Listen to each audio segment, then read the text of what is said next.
Hope you're well.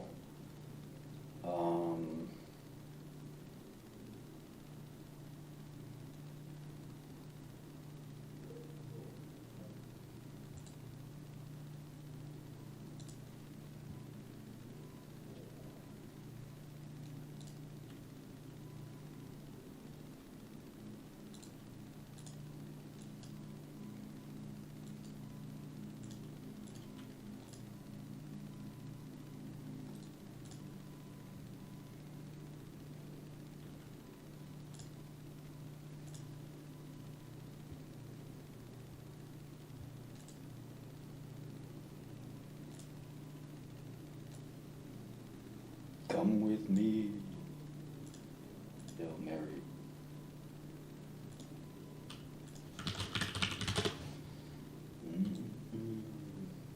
Lisa, what's up? Cutting loss is a good idea. My neck has disappeared.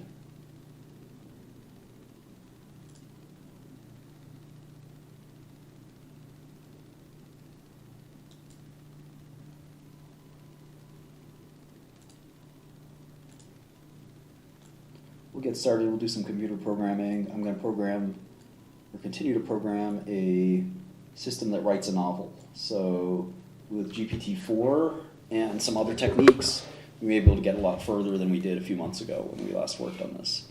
The repo's on my GitHub, but let's try,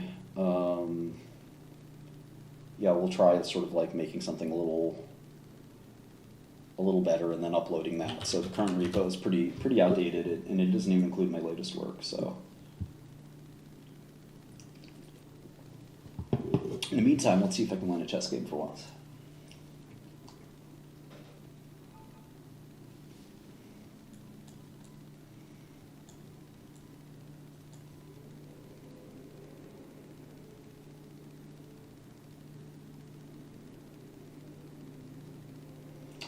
Okay, it's a bit of an odd choice, blocking his own d-pawn. I wonder how I can punish him for that. Maybe c5 and then c4. That's pretty good punishment, I would say.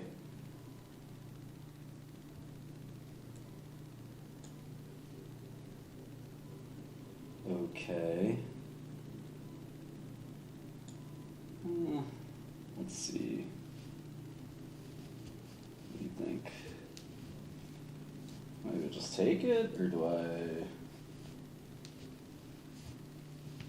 play b5, which is a bit wild? Kind of like b5.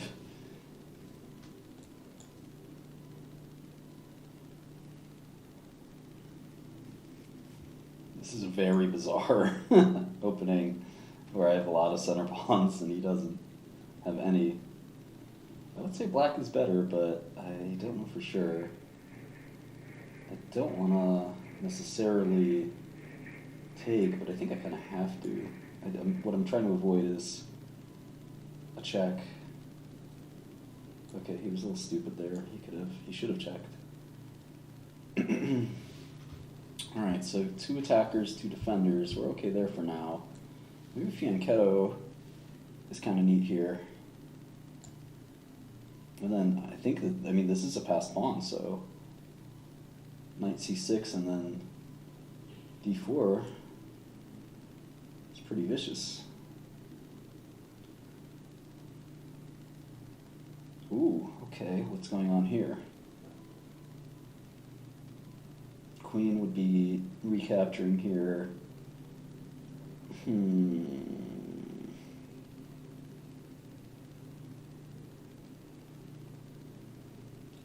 There's no serious threat here, so I think I might just activate this a little bit better and pin. I don't see any real threat here, so pinning this knight would kind of be nice.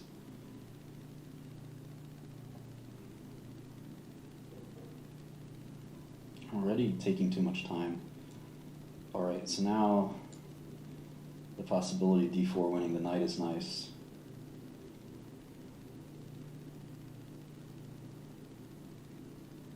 It really is, yeah, kind of messed up here. I'm certainly not going to trade this bishop for that lowly knight.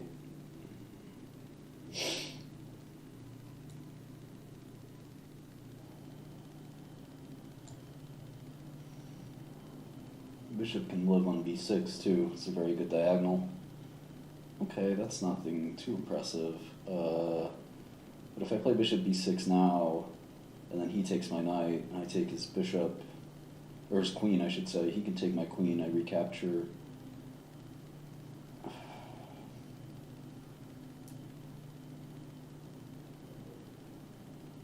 Well, he can actually just recapture my bishop.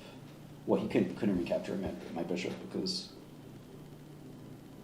I think this works, right? He takes, I take, he takes, I take. He then has to move, like there. I take again. And I think I have 2 rooks whilst he doesn't. Whilst he would not. So that's one option. What's another option? I'm running out of time.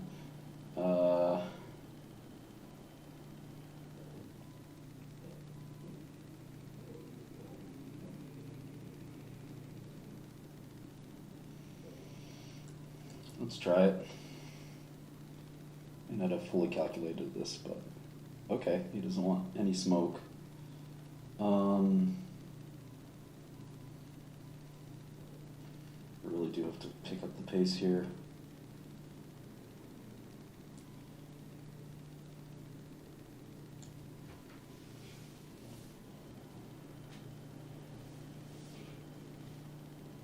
Okay, I'll trade bishop for bishop and make this a little simpler.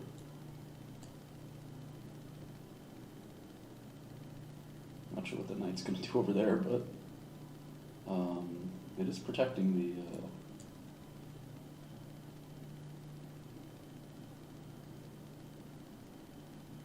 the pawn.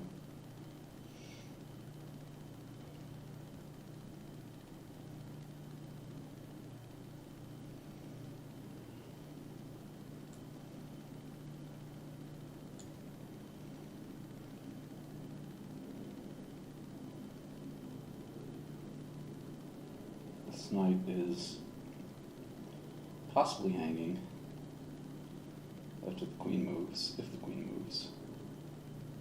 How do I get the queen to move?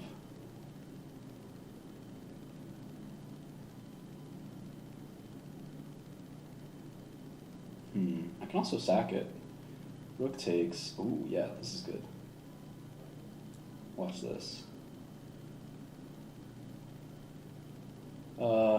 This might not work. Takes, moves up. Yeah, this works. This is crazy. Watch this. Watch this. Oh wait, this maybe doesn't work. I liked it better when this bishop was there. Okay, now it doesn't work because I want to do this.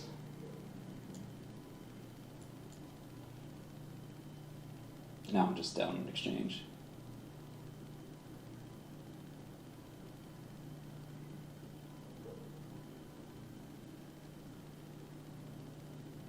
Some pretty good outposts though and a passed pawn, so I think it'll be alright, but that's a little annoying. Okay, what's going on here?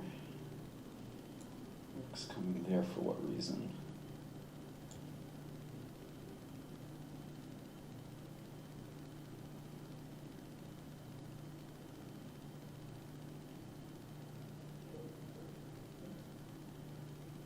Ooh.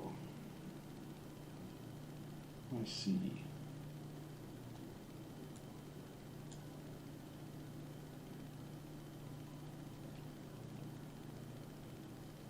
Okay.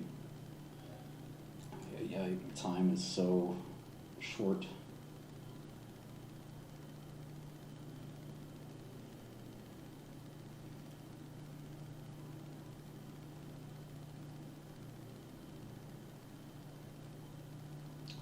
There's not a great square, any great squares here for this rook.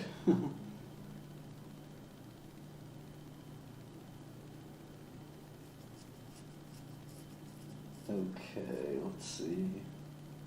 I want to play there.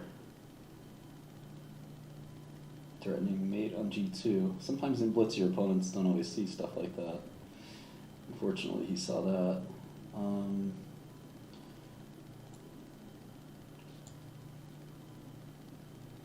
I can take on F3. Maybe, I'm sure he'll see that too.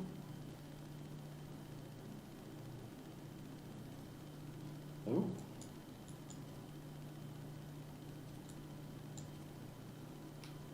Well, you can try something there. Oh shit. Nice move.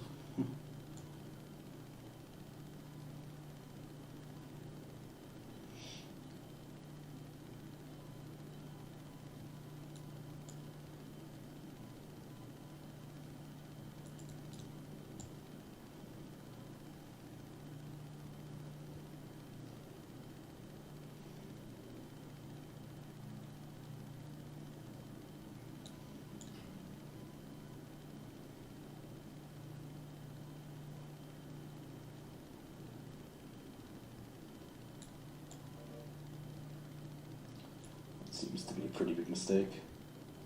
Oh shit. Darn it. Oh well. Alright, let's do some programming. What's up, Haley? Fonta, Angel, Renatra, Boomer, all my friends. Trashy the cat, Nibbles. It might be a Trashy Nibbles reunion. Not reunion since they don't really know each other, but. Alright, let's see here. I have to stop using console.log and just use process.stdout. std out, standard out.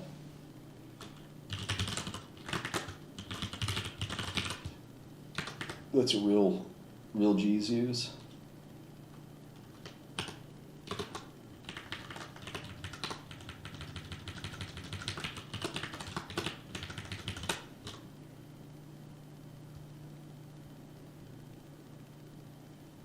RuneScape crossover. Yeah, I don't think Trashy's gonna like Nibbles. There's some hope that Trashy is gonna take Nibbles under her wing and treat her like her baby, but I don't think so. I think Trashy's gonna be a mean old kitty. Where is my cat anyway?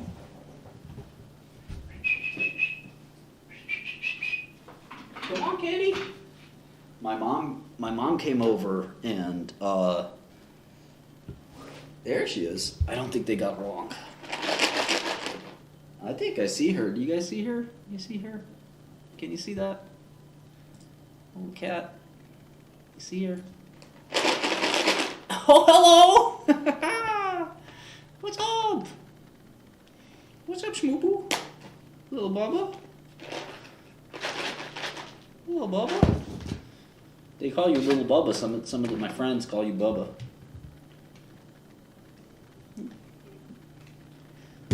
Okay, Bubba. Hey, over here. We got some treats. Yeah. That's right, Bubs. Little Bubba.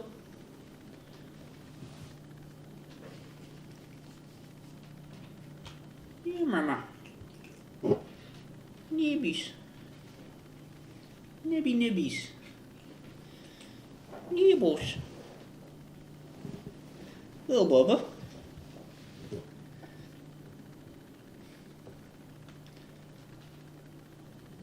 Little Poopsoo. Poo-poo. I call her Poo-poo. Scoobo Poo-poo.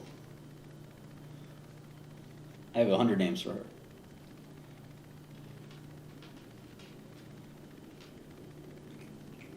I've had the worst allergies because of the this cat. Scoopoo poo poo. Yeah. A couple more? Let the people decide. How many treats should you get? 1 or 2 more? 2 or 3 more? What do you think? What should she get? Should she get 1 more? We gotta do a survey. I think 7 more. Oh my gosh. I got 6 in my hand, so. Over here, kitty. Yeah.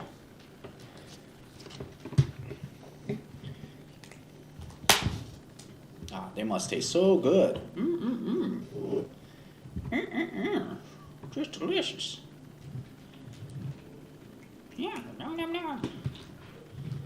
Nom nom nom nom nom. So some people put in Mid-Journey lines of code for treats. Let's go, kitty. Treats are done. Put out that TypeScript. Kitty script. Let meow equals clause. Clause dot pause equals yum yum num num num. Look at these boots she has on. She got little white boots. So stylish. So stylish. Who gave you the boots, kitty? Who gave you them boots? Huh? Huh? Where'd you get them boots? Stupid baby.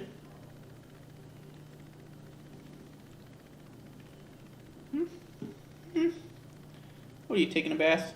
Who gave you them boots? You little runt. You were the runt of the litter.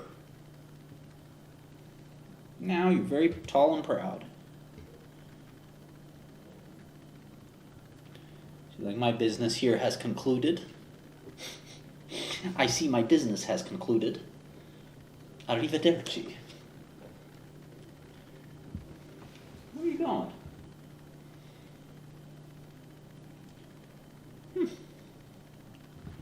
You're a little mangy mutt, aren't you?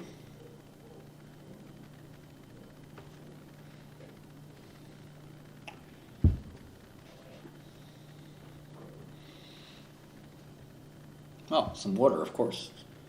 Naturally, the lady will have some refreshments.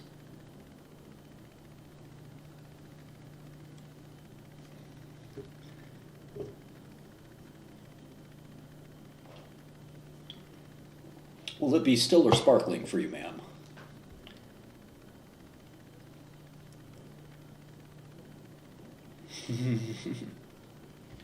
Perhaps some tap.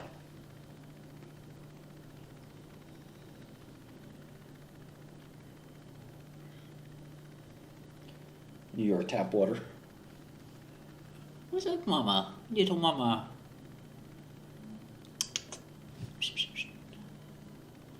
Here to ask a question. Thanks so much for following. We are tracking Nibbles here. She's having a little drink of water. I'm sure she will come join us in a minute. Alright, let's get back to work. She's just sitting there like a little sphinx. Like a statue. Alright.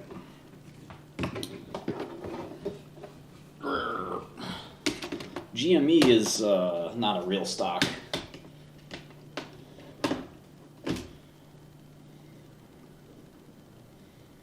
I don't know if New York is dangerous because of that or not, but shark bird. Alright, so this is the prompt. Generate the outline of an original, say 200-page, this genre fiction book. Imagine and then carefully label the following. A plot, character with names, settings, and writing style. So there's a library called LangChain that's very good at like taking the output of GPT and stuffing it into variables. I don't like to use LangChain, but I probably should. We could try it with and without, I guess. We have a suggestion to read Heidegger. Pretty intense.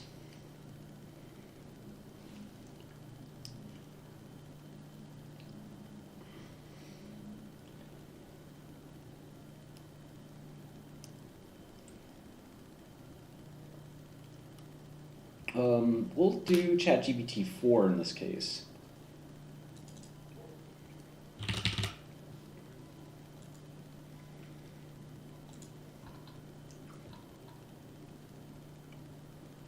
I want to do the stdot, stdout with color, and then also with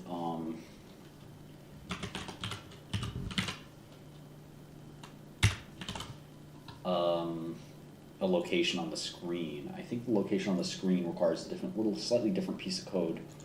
I tend to forget what it is, so let me just look up a different library that I've used it in.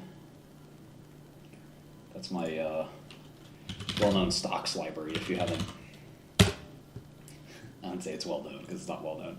But if you haven't used it, the stocks library is pretty good. So yeah, it's readline and cursor too. Yes, I definitely can font it.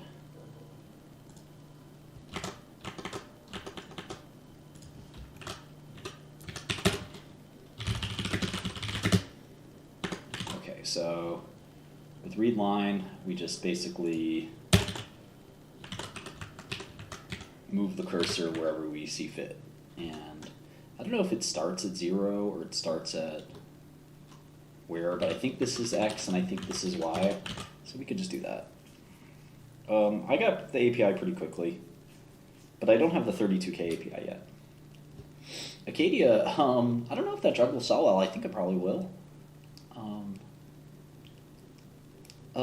You know, I just got this interesting finance book. I read it while I was in prison. It's called The Physics of Wall Street.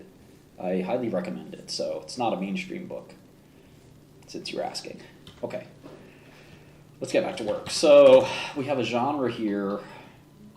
Again, we're not doing any more console.logs. I don't think I need this anymore, or this, because I'm using this. And I have all the environment stuff in here. I just need to import this, which is right there, and so I can actually delete all that. I got this little helper library to count the amount of words in a string of text. I made this little object, which I may or may not use, but it basically just kind of comes with these two choices of GPT 3.5 or GPT 4. Pad amount is like a very bizarre little variable that doesn't matter that much. Chapter length is 20 pages. I can adjust that manually. I can make it a process environment variable or whatever. So random genre just picks a random genre here, and then we start the text output where we put the random genre on 1.1. There's a state variable that talks about the book, and this is the operative piece of the code where basically we're going to shove all the stuff from GPT into this state variable. And this is how we're going to kind of try to make this work. And you know, it's not going to be easy. Getting a computer to write an entire book from scratch is still something that nobody's been able to really do. So my hope is that, you know, I've probably spent more time on this problem than most, so we'll see if I can't crack the code, so to speak. All right, so the number of chapters is the desired pages divided by the chapter length. I'm not even sure I need the math.floor there. All right, so here's the outline generator. So this is the first function. This is actually there just to count the number of characters, which is kind of funny. You actually can't run that on this. Maybe we can. Can I run that on this? Maybe I should just run that on this. Oh, because this depends on outline count. It's kind of funny. Yeah. So, unless somebody has a better idea for that. I don't think there's a way to count the length of this. Maybe if I transform it to a string or something, like, I could do something like let outline count equals string count words outline prompt. I don't know how that's going to treat the template literal though. Does any JavaScript pro know?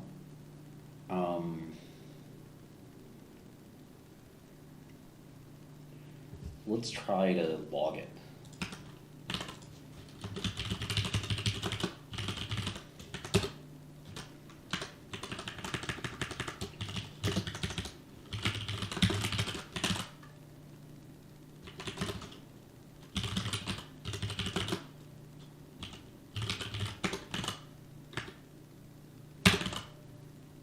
Hey, Apollo. All right.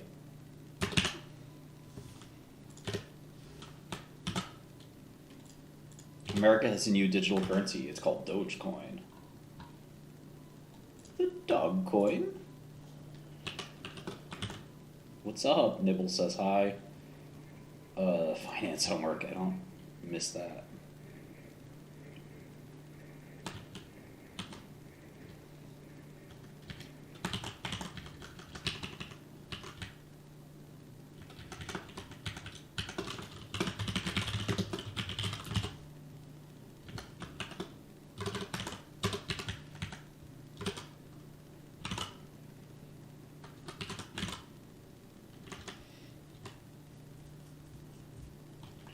All right, let's run this and see a little output.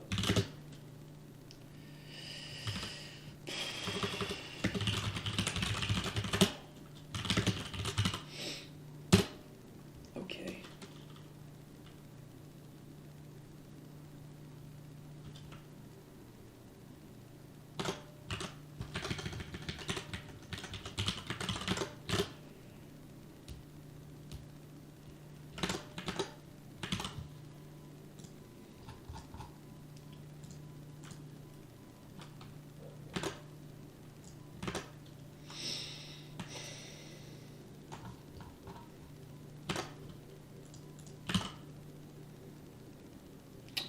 I'm working on something called BookGen. This is a system that will try to write an entire book.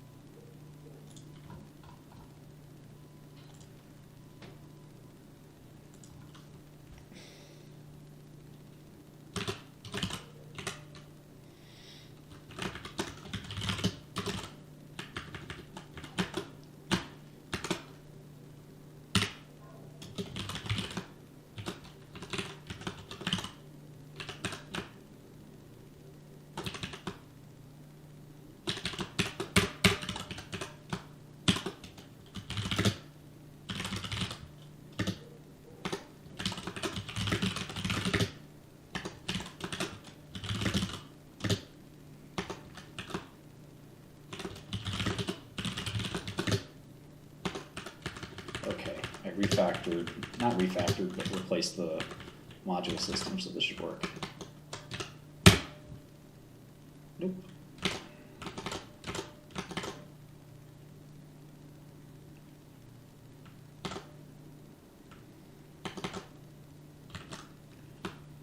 Let's see.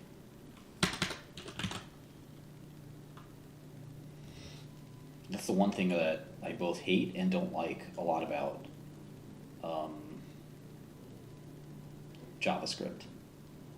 The module system. Really painful, annoying.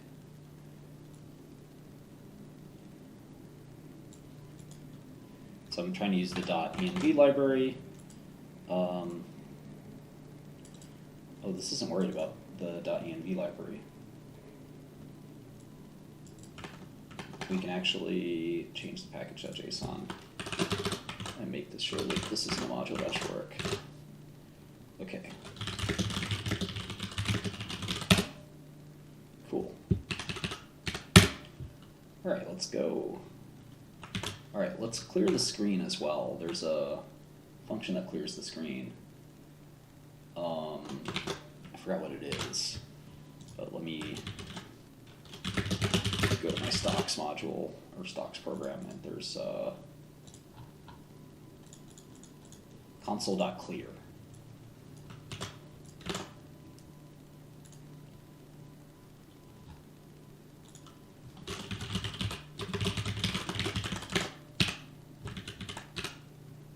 Let's get a different color. This one's a little ugly.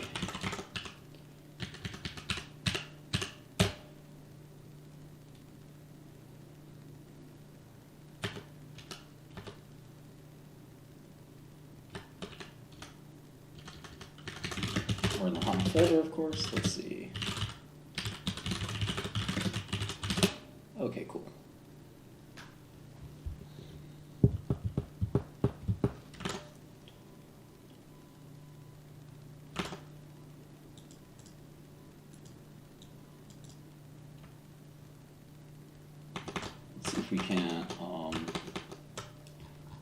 this logging to somewhere else.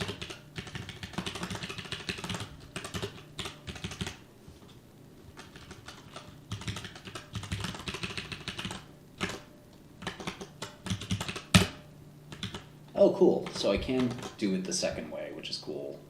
I did not know that.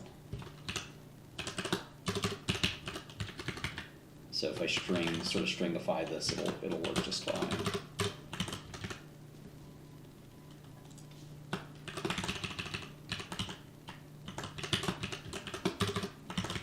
Now, is there a issue with accessing the variable before it's declared?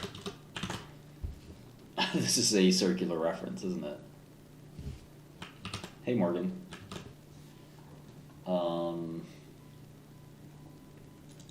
Yeah, this might not work. I probably have to redo this.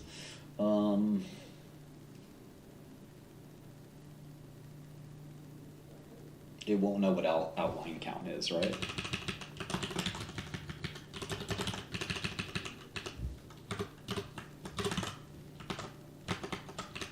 Yeah, it should not know what outline count is. Yeah, this doesn't hoist though. It won't hoist.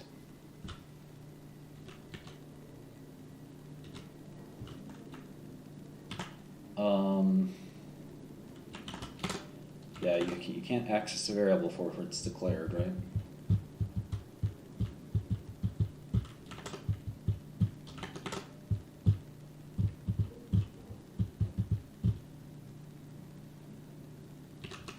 Even if I turn it to a string.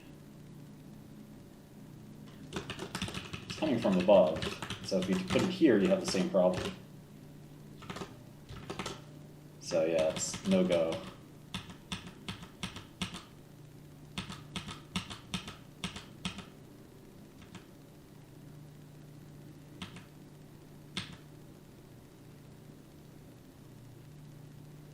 I can count it after the fact and then log the count, but I can't rely on it. So it's a little hacky, but I can just do like the sanitized version. The other option is I could just roughly say this is 80 words or something. I mean, that's another. Yeah, exactly, defab.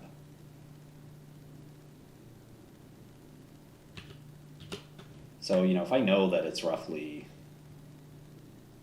this amount or that amount, I mean, I don't think I have too much of a problem just. It's not likely that I'm gonna change that by that much, and as much as we want to do everything programmatically,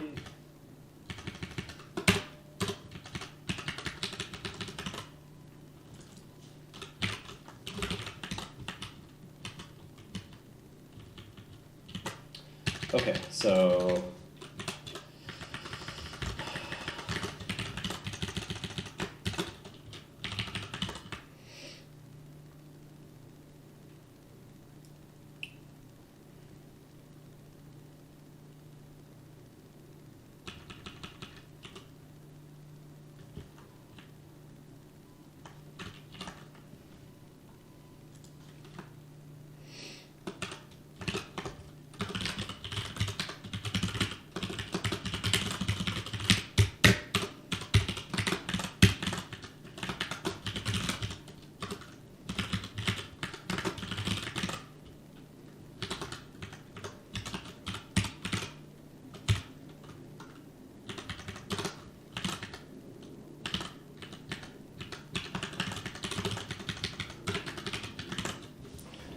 all right, let's see how we do here.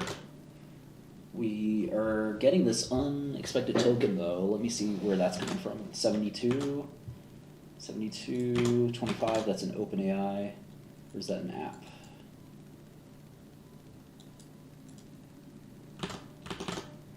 Line 72, there is no line 72.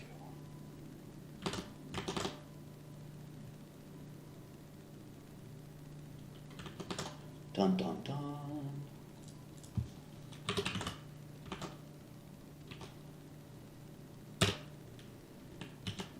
Line 61, okay. So OpenAI is going to take a bunch of arguments, prompt, role, model choice, et cetera, et cetera, et cetera. So prompt, and then for role, I think we can do that, right?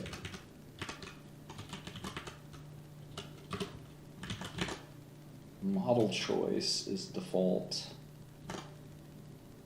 How do you pass the default? Can we just do, no. Do we pass null? Does that work? I don't remember how to do default parameters in this thing. 4, 5, 6, 7. 1, 2, 3. 1, 2, 3, 4, 5, 6. 1, 2, 3, 4, 5, 6. Is it? No, I don't think that's the way to do it either.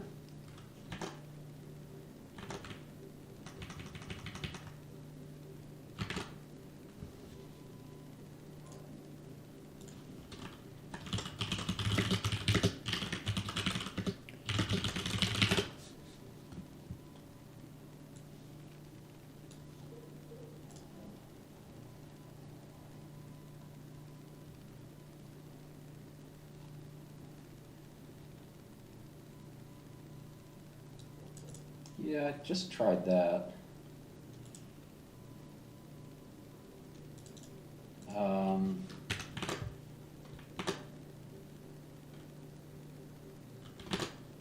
Prompt, role, model choice, mode, tokens, null. Let's see, let's go down here.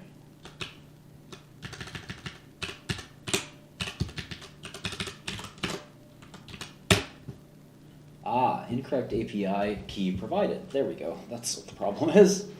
Let's see.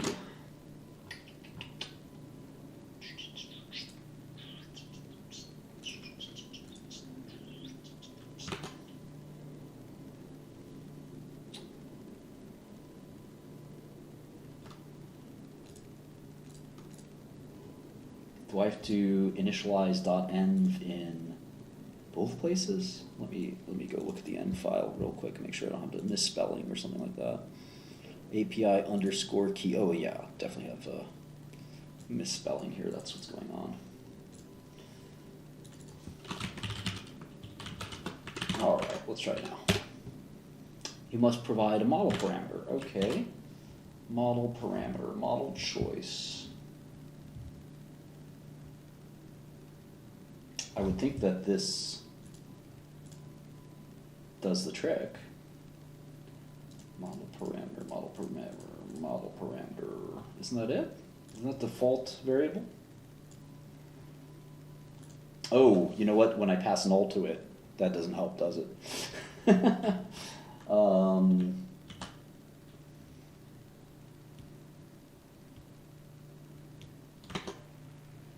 Well, I use this Copilot, which is GPT-4 code generation, so it's pretty good, pretty handy. Does not make all the work obsolete, though.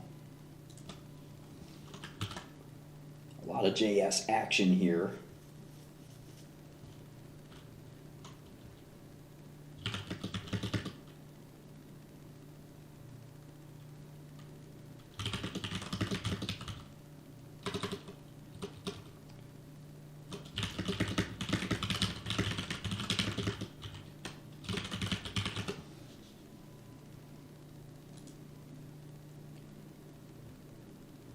The thing about default parameters is like you kind of need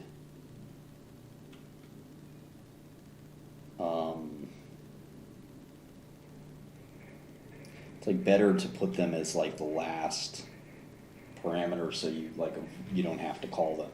But you know what I could do is just pass, for crying out loud, just pass it myself right here. It's not that hard. All right, context length is 4,097 tokens. All right, we want to pass GPT-4. Let's change this color too. Let's try 35.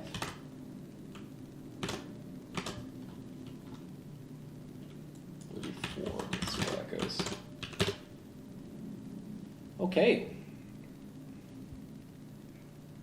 I don't think I'm going to make any content with Destiny now. Request is deprecated, please. Will we use fetch now?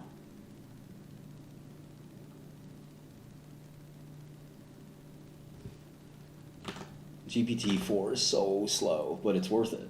So we picked the Elizabethan genre. Let me get rid of some of this extra punctuation.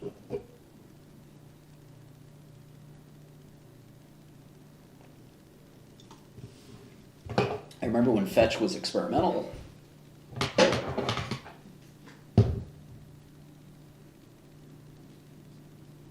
Depending on your node version, it'll still say fetch is experimental. Now, this API call is taking way too long. But I'm also asking it to use all the tokens, so maybe it'll use all the tokens, who knows. I also wonder if I'm doing like too much processing here. Oops. So we'll sort of see if this comes out.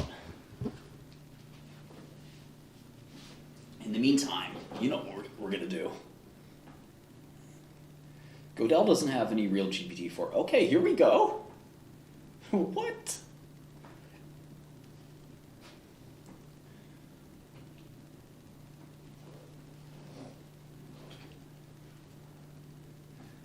The title of this book was The Scarlet Masquerade.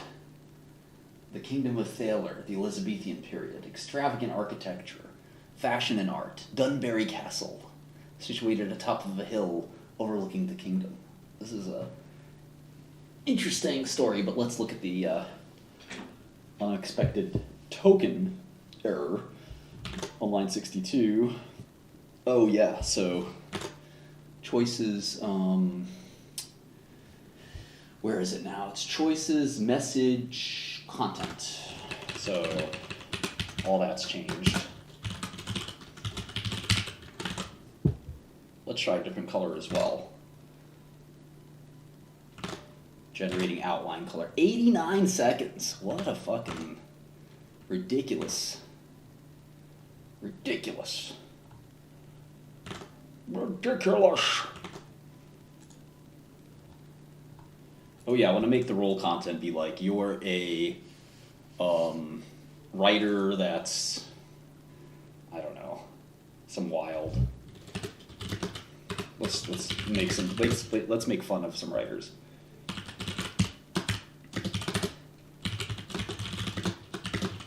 You are a professional writer who is too self-serious. You think you are the greatest writer ever.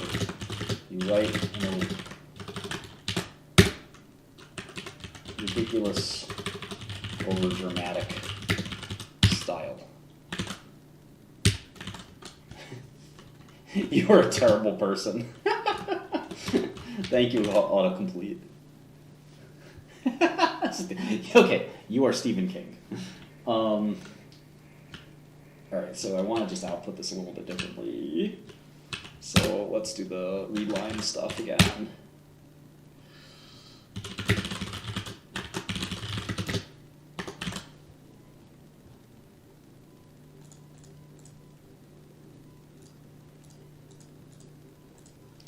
Don't think I need this anymore, but I do want to do this read line dot, how do you do it again? Read line dot move to, I think. Move cursor. Yeah. Let's put this like down below. I still don't remember what X and Y are. I don't know. But if I do more responses, I kind of want, you know what I could do? I could just do \n and call it a day. Forget read line. All right, let's try it again. LGBTQ, my favorite. Hey.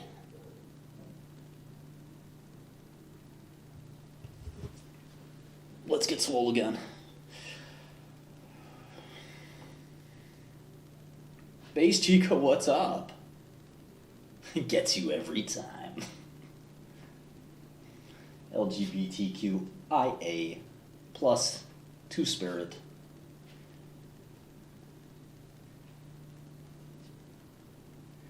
Maybe you should just be star.star.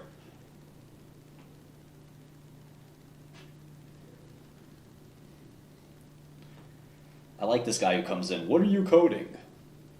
Well, the YouTuber, maybe you can sit for 5 minutes and ask. Yeah, this is open source, so I'm going to update the repo in a second. I can't believe it's a minute plus to get a response out of GPT-4. Holy shit, I'm going overboard here. Push it! Push it! We could work on Hume later. Oh, hey, Carter, what's up? Writing a...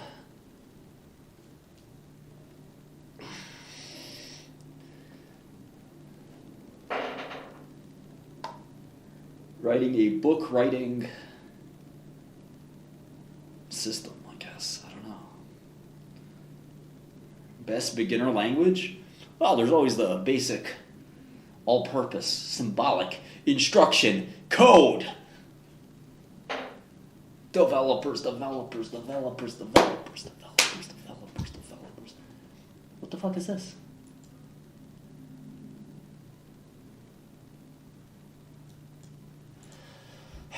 Just when I said I didn't need... I waited 90 seconds for that.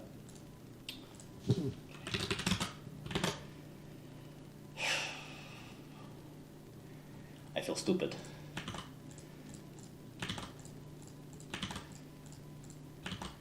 So, let's give it another shot.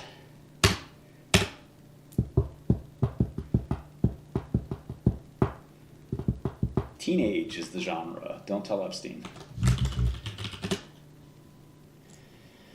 Shouldn't make fun of the dead guy, right?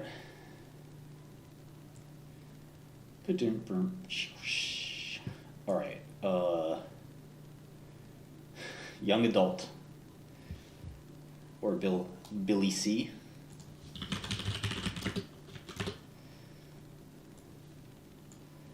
I need the remix.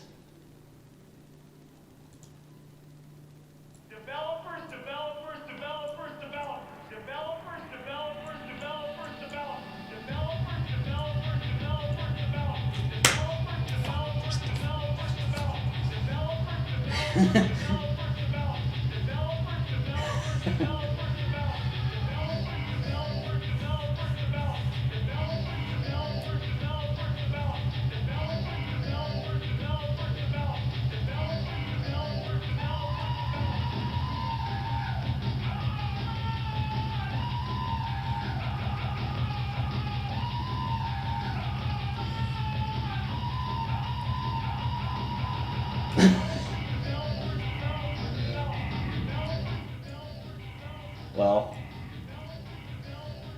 oh, look at this API time.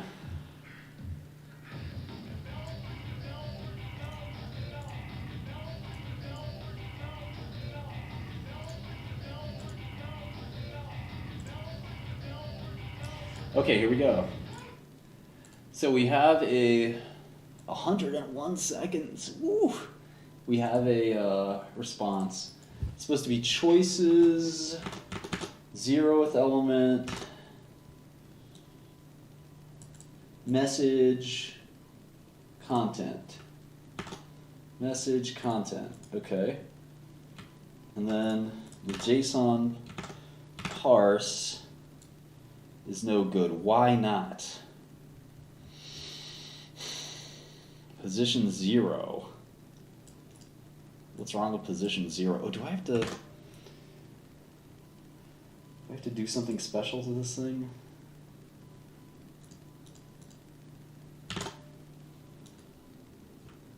Let me see, what am I logging? Response.body, okay. Parse x.body. Well, I'll try it first, of course, but like, what the F is the problem? I mean, this is literally just the OpenAI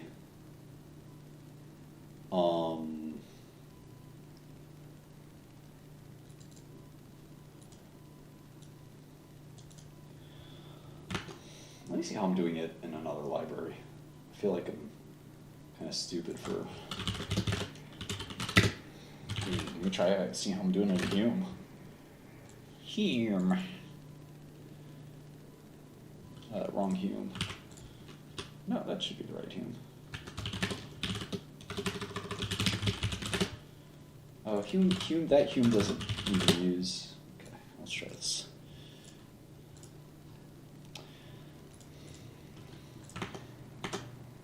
Oh, I think I have to, let me try it a different way.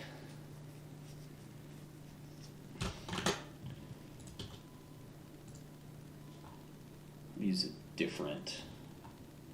Oh, this is literally the entire...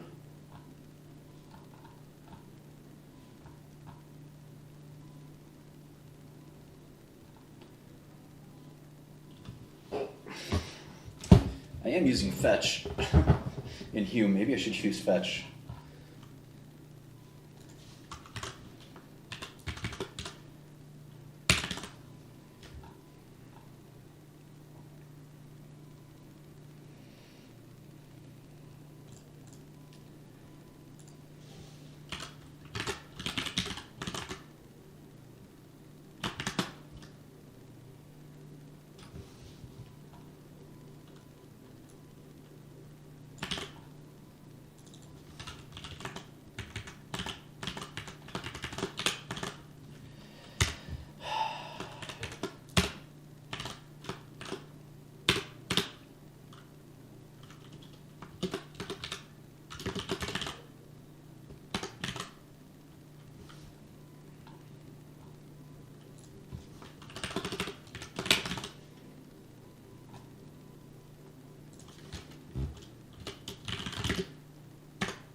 Okay, this looks good.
So let's see, I'm going to change this around a little to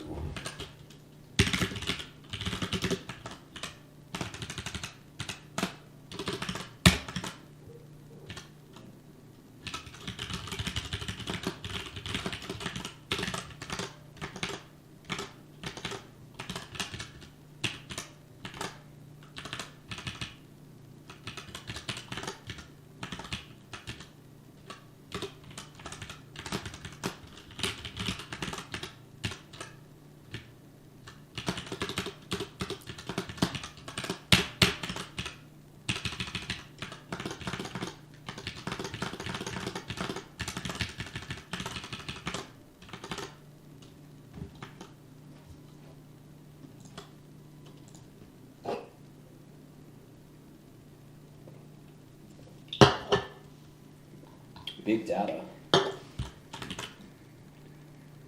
I met a guy in prison named Big Data.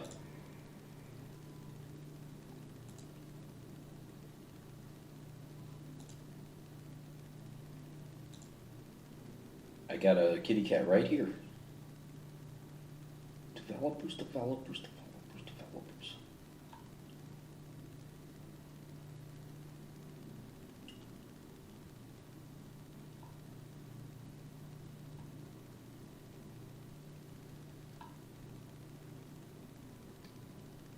Yeah, Balmer is definitely okay.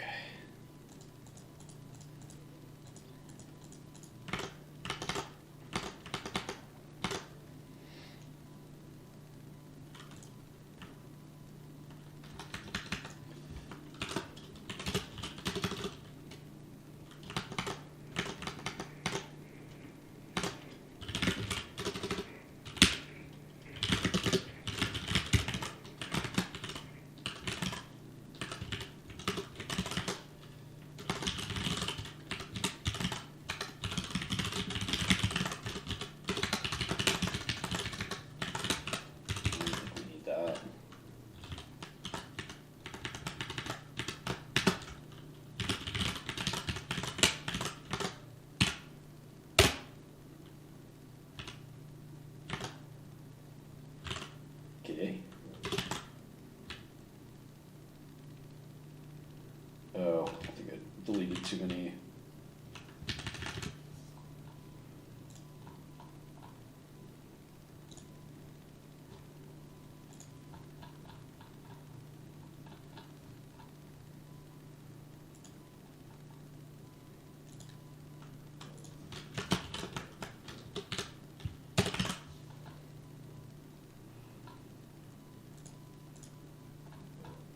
Do I ever call this thing?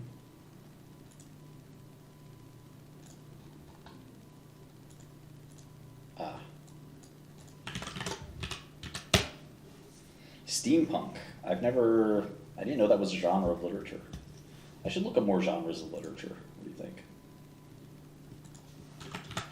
Literary genres. Prose.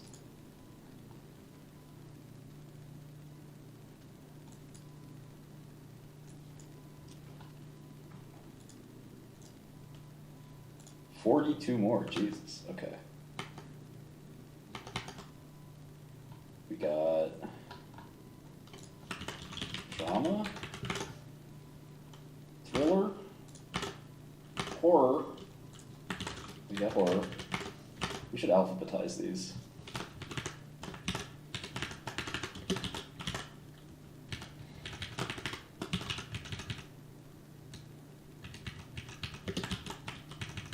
Are you guys on the side of humans or machines? I'm going with the machines.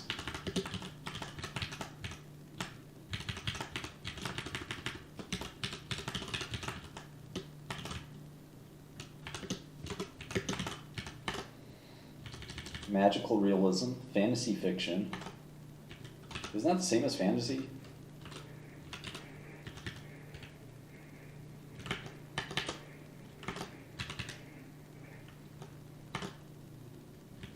Biography, epic poetry.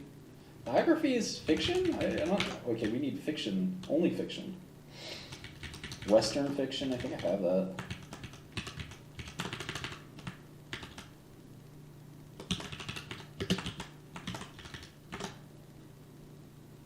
Gothic fiction. Ooh, that's a good one. Didn't have that one before. Surrealism? Okay. I see you.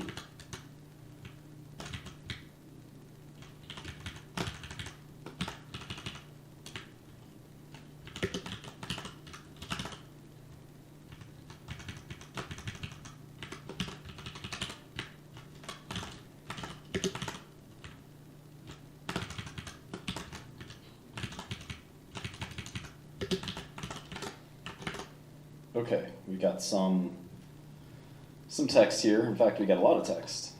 So here's the this is a steampunk novel, and it is called The Ethereum Chronicles: Journey Through the Skies. Introduction. Introduce the city of New Libertalia, a floating metropolis. Sweet. Introduce main characters and their place in the city. Describe a heist gone wrong. The incident triggers a chain of events. Well, that makes sense. Setting, a floating city of New Libertalia, the aerial district where the city's governing councils reside. Industrial district, the economic powerhouse filled with factories and workshops. The marketplace, the residential district. Other places within the Ethereum skies, the skybound isles, a group of inhabited sky islands. The cloud seas, a location of mystery and wonders. The main characters, all right. Fionn Whirlwind McAllister, young ambitious sky pirate. I don't know if Fionn is male or female, but anyway. Adelina Beaumont, a skilled inventor and unexpectedly caught in the heist. Archibald Mason, a respected government official and Fionn's estranged father. Lady Cassandra Montague, leader of a powerful secret society. Captain Roderick Hartigan, a skilled assassin working for Lady Montague. Supporting characters, the Sky Serpents. These are Fionn's loyal pirate crew.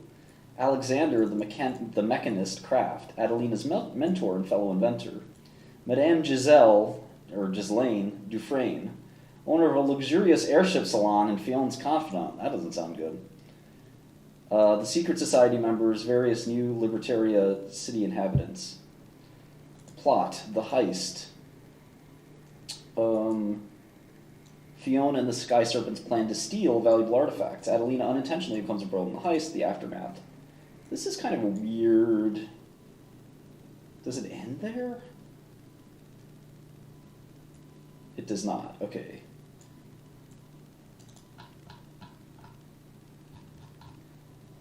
I don't know why this reprints it, but we'll kill this reprinting.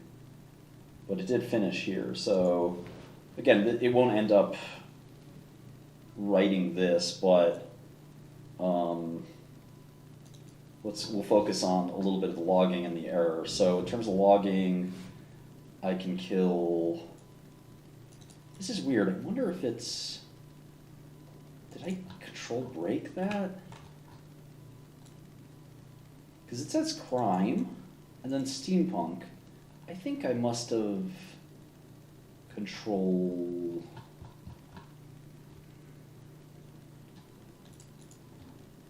Yeah. It doesn't show my breaks. That's fine. So let's kill logging the object.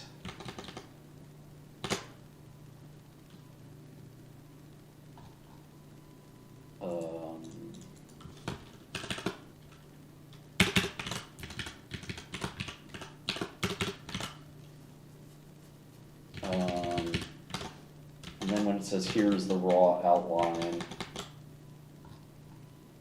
I actually like this outline better. This is really well.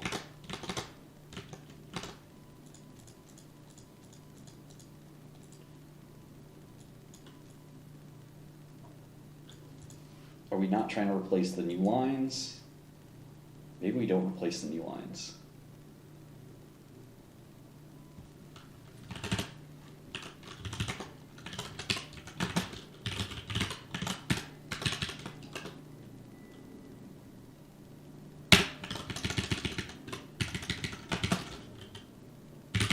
Okay, so that all works. And then we have to do this part, populating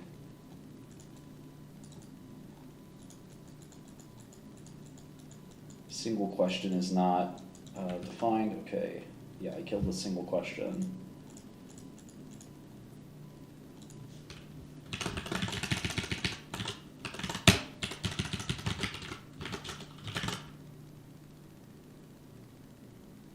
Probably just console.log here.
All right, let's give this a shot. Teenage. What else can we do? Tall tale? Is that different from... What's a buildings Roman? I've heard of that. Humor and comedy seem to be the same thing to me.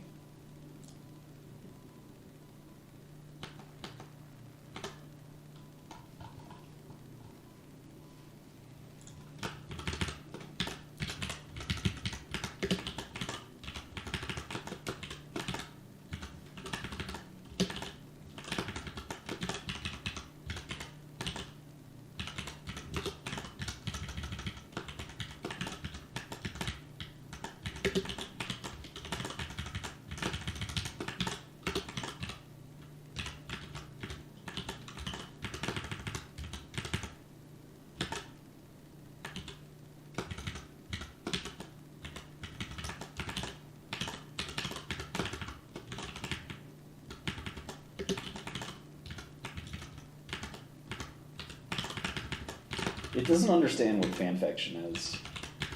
If I give it fanfiction, I might have to like give it a second variable or something.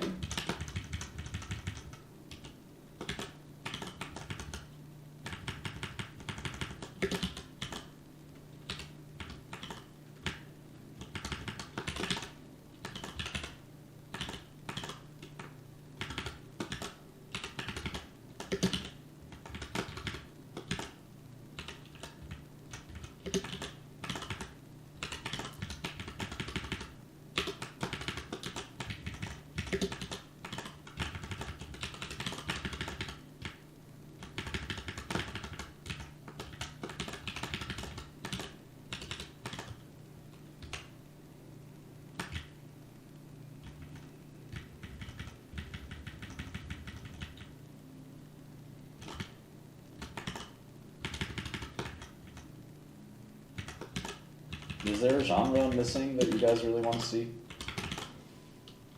SpongeBob SquarePants fan fiction?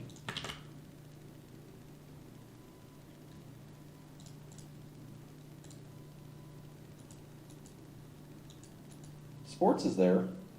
I used to read sports fiction as a kid. I used to love that stuff.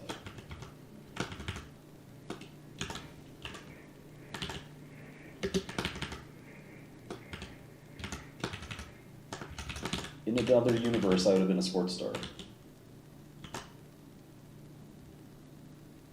Sci-fi suspense? Is that a separate genre from sci-fi?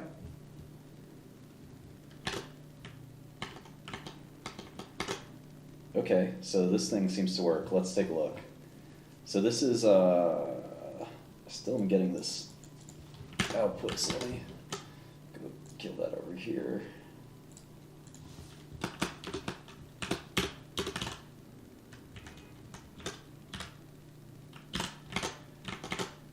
All right. It's teenage, so it's called The Chronicles of Ephemera. Great title. Time's Melody. Okay. Introduction. Ephemera. Introduce ephemera, a world where time flows differently. The existence of distinct temporal zones. Wow. Past, present, and future. Introduce the protagonist, 16-year-old Melody Rivers. D. Melody's life in the present zone. Setting, the present zone. Ephemeral central city, Harmonia. You're on board? Okay. We should have an Alex Jones thing. Hey, Kara, great. Come say hi. The past zone, the ancient city of Vestrana. This is a pretty cool idea. That's a really creative idea, right? That there's a city with 3 different, right? 3 different zones of time. So you could imagine going north in your city and it's in the past, you go south and it's in the future. Isn't that weird? The past zone, the ancient city of Vestrana and the enchanted forest of Silva Tempest. The future zone, the futuristic city of Chronopolis. Sounds like Chrono Trigger. And the desolate wastelands of Chrono's End. The main characters.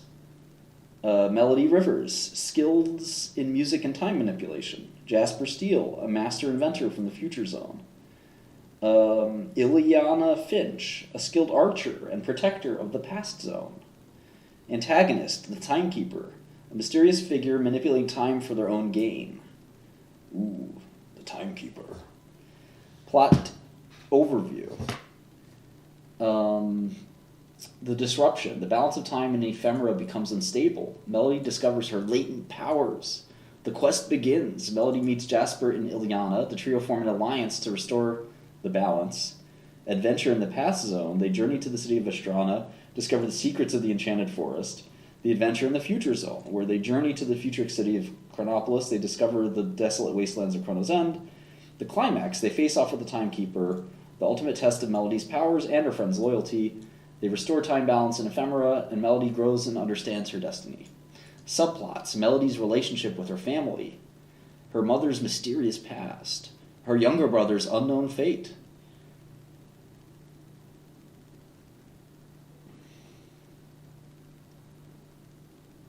Alex Jones. The budding romance between Melody and Jasper. Ooh la la. Jasper Steele, the second character. The timekeeper's true identity and motives. Silva Tempest. Does that mean something in Latin or something? Themes. The importance of friendship and trust. The power of self-discovery. The consequences of altering the natural flow of time. Yeah, I guess that's a theme. The strength in unity and working together. Writing style. Third-person, limited perspective, following Melody. Descriptive prose to evoke the atmosphere of ephemera. Fast-paced action sequences. Emotional character development. Witty and humorous dialogues to balance the serious undertones.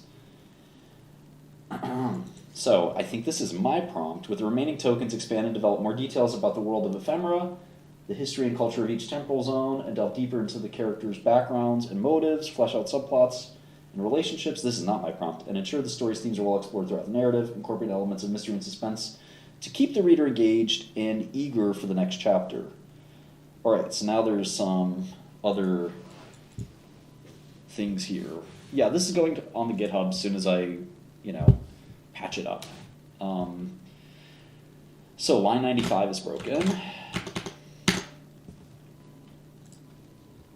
I had this, last time I worked on this was a few months ago. And let's see.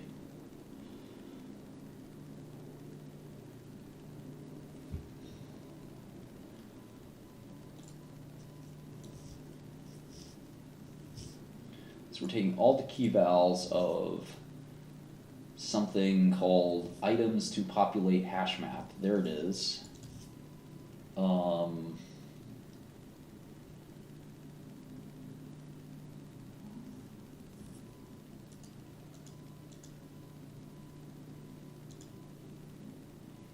I need to log that? I'm not even sure.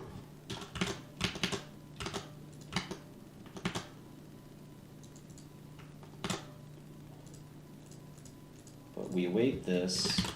We do get an answer here.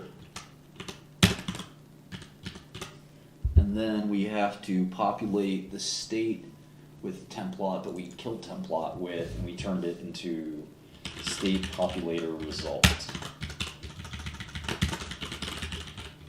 I should have fixed that earlier. Maybe. Okay, this should work. Let's give it a shot. Magical realism, a much better genre. In the meantime, what other genres do we have here? I think I got them all. Mythology? Tragedy? Oh, tragedy is probably a good one.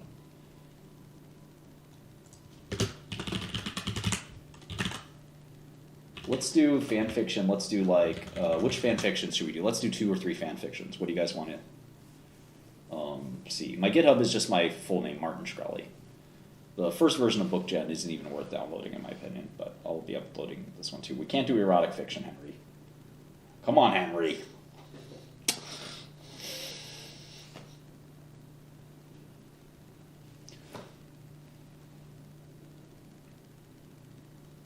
Why not? Elder Scrolls lore? Elder Scrolls fan fiction, okay. Okay, let's do Star Trek. Star Trek fan fiction sounds good. I don't know a lot about Star Trek, so for me that's, like, I probably can't judge, you know?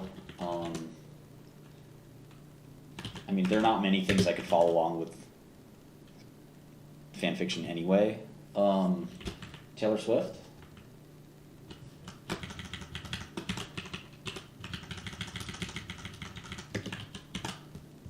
Man, I love Taylor Swift so much. So much.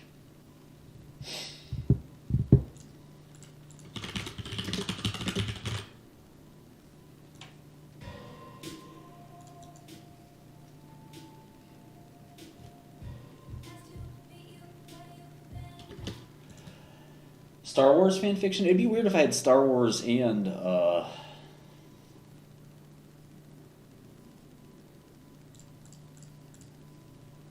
I'm getting a Mac. They said it can't take me seriously as a developer unless I get a Mac.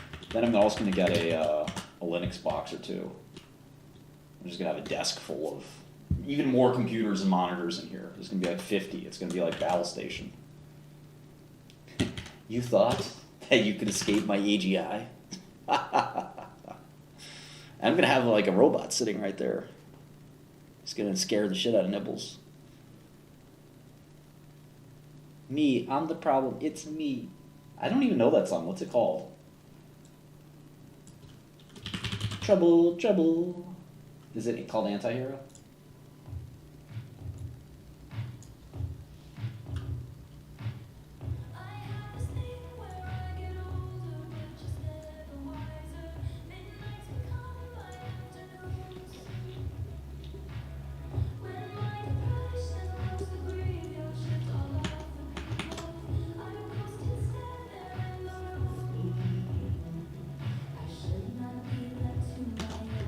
Alright, so this took 120 seconds for GPT-4, which is a long time. But the girl I'm gonna be, I don't know, I shouldn't say announcing. My new girlfriend is going to surprise and shock all of you. She's fairly famous, actually, herself. She's probably maybe not as well known as me. If I'm on a scale of 1 to 10, a 6, then she's probably like a 5. So just almost about as much. Oh, you're going to sue me? You're going to sue me for depriving Nibbles of treats? All right, Nibbles, where? Oh, she's sleeping. She's sleeping. Right there. There's a puddle of cat right there. Look at the puddle. Oh, she's waking up, I think. Stretch.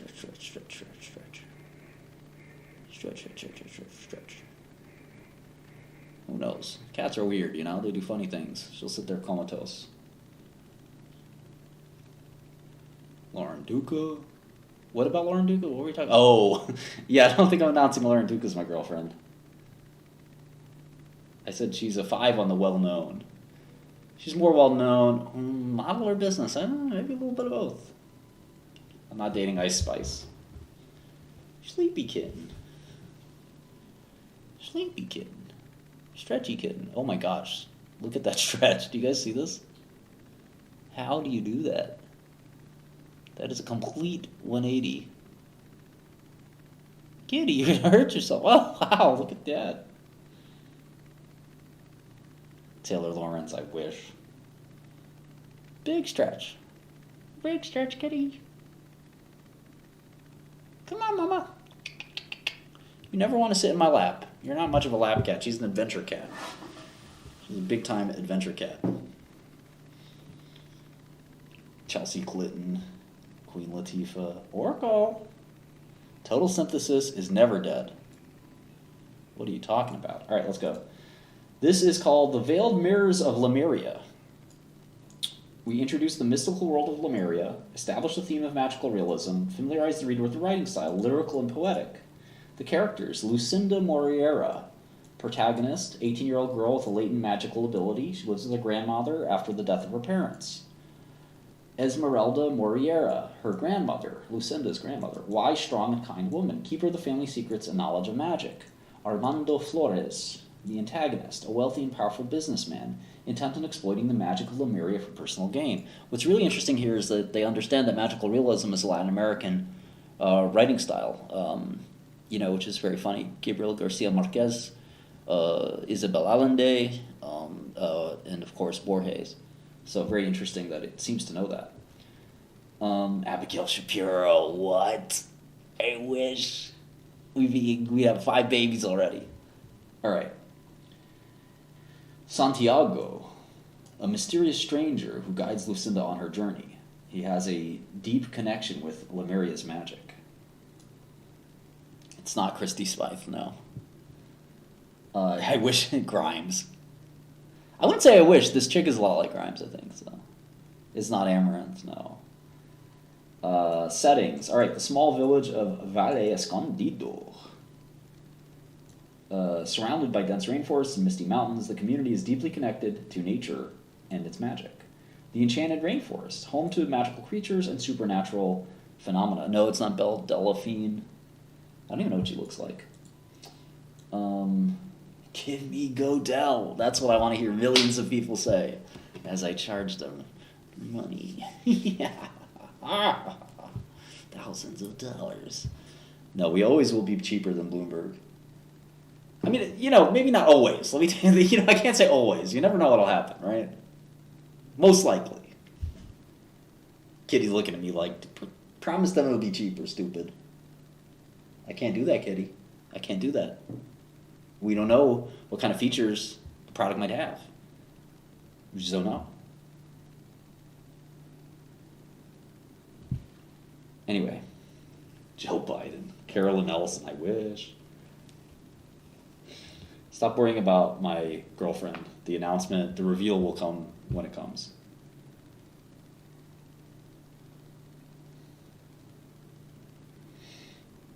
Godel was a little crazy.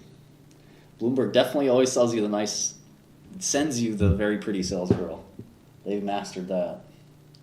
If you're a beautiful girl in New York City, you can basically get a job at Bloomberg making $100,000 a year just hanging out with clients. You didn't hear from me. Our company, on the other hand, has no beautiful women whatsoever. And if you apply, you get rejected. It's over. Alright? You better be a nerd. Becky Quick.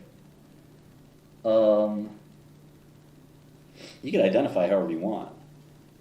Nibbles does the marketing. Yeah, let's go, Nibbles. I mean, listen, if you're brilliant and you happen to be beautiful, God bless you, you know. You could join our company, but to be honest, it kind of sets up a distraction. Becky Quick was hot, and it's Becky, not Betty. I want ugly fat people. You know, that's my goal. Hume is a cooler project than this. Yeah, Hume is really cool, but let's work on this a little bit more and see how we're doing. Okay, so the bustling city of Lemuria, a mix of modern life and magical energy, center of political and economic power, and the whole city is apparently threatened by Armando Flores' greed. The plot, Chapter 1. Holy shit, look at this. You guys like this? 7 chapters? A 7-chapter extravaganza? Chapter 1, The Revelation. Lucinda discovers her magical abilities. Esmeralda reveals the truth about their family's history. Oh, Lucinda, I must tell you the truth. The bond between Lucinda and her grandmother strengthens. I love you, Grandma. Right, kitty? Yeah, I love you. Mm-hmm. Right, kitty?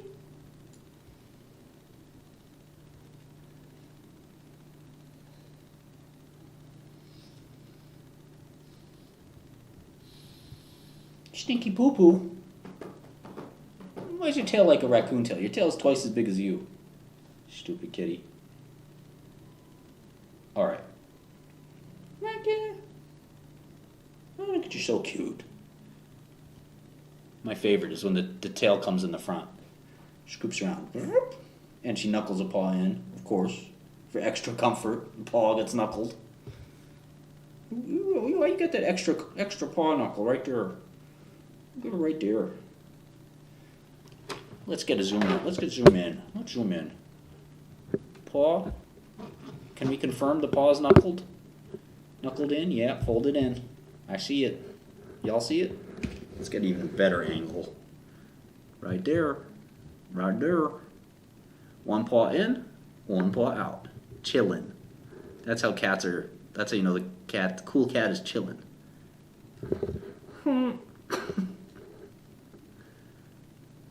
What a beast. What a beast, kitty. What a beast. You're a beast. You're a beast. You're a beast. Okay, now you're gonna hang over the side. Okay. I see, kitty. I see what you did. I see. Oh, no, you're not playing with my hand. You're not playing with my hand, kitty. That's not a toy. You little beastie. Oh, little beastie. Yes, you are. Yes, I love you. Yes, I love you. Yes, I love you, little beast. Who said that I should not be adopting a cat? Who's that out of their mind? Who's a little beast? Who's a little beast? You're a little somber, solemn, plaintive beast. You're looking sad. Why are you so sad? Huh? Huh? Oh, I'm sorry. Did I just punch you in the face, kitty? I'm sorry. I'll give you extra chinny rub for that. Extra chin rub. Ooh. Yes. Oh. You don't like the camera, kitty? You don't like the paparazzi? Okay. You know what? Too much? Coming on too strong? I'm sorry, kitty. Look how regal you are. Yes. How can I help you? Well, I do love you, kitty. You heard a stranger? Somebody's here? Ghostface Killer's here? Oh no! Not Ghostface! No! Scratch him! I need a little Ghostface toy for her to scratch. Not Wu-Tang! Oh no! No, Wu-Tang Clan, kitty! Not the Shaolin!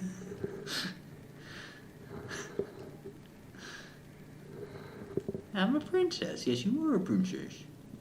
I gave you like 20 treats, kitty. No more. No more. No more, kitty. No more treats, kitty. No. Who gave you these gloves, huh? Who gave you a little white knuckle? You get these little white socks. What the heck? Explain yourself. Stupid little beast. I'm gonna smack you right in the face. Right in the face. I'm gonna smack you right in the like this. Boop. I'm gonna knock your whole head off. Boop. Then I'll make kitty fried rice. And kitty chicken soup. I mean kitty soup. Kitty noodle soup. That's it. I put my hand right here and the purring starts. Right? Because you love me. Yes, you do. I love you too. I love you too. Little mittens for my kittens. Oh no, don't fall off. Don't fall off. You're going to fall off. You want to play, I can tell. But you're a little bit stupid, so you're going to fall off. You don't fall off. You're going to blame me when you fall off. That's a good little beast. That's a good little beast.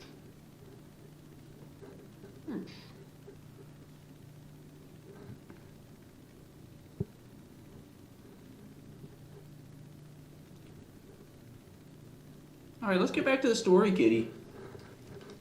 Get writing a story for us. Okay, sorry.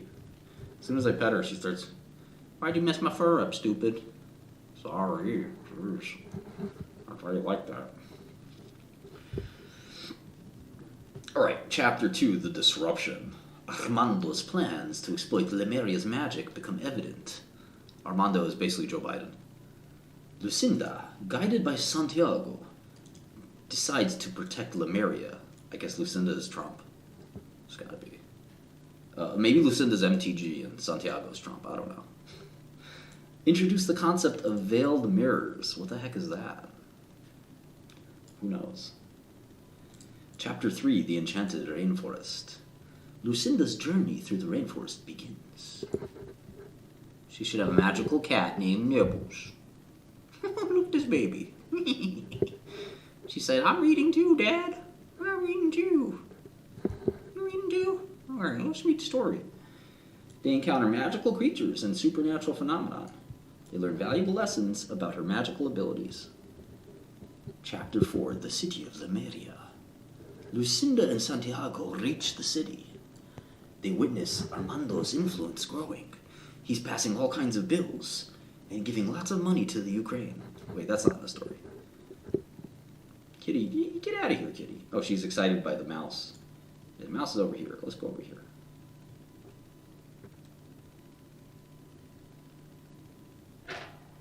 Alright, kitty. Stop showing your butt, kitty. Nobody wants to see that.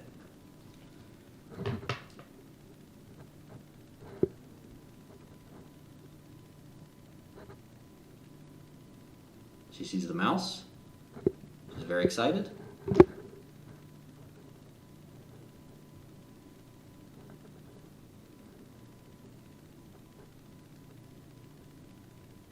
Alright. Uh-oh. She's trying to swat the mouse. You swat the mouse, kitty. It's just a pointer. Should I play the birds for her?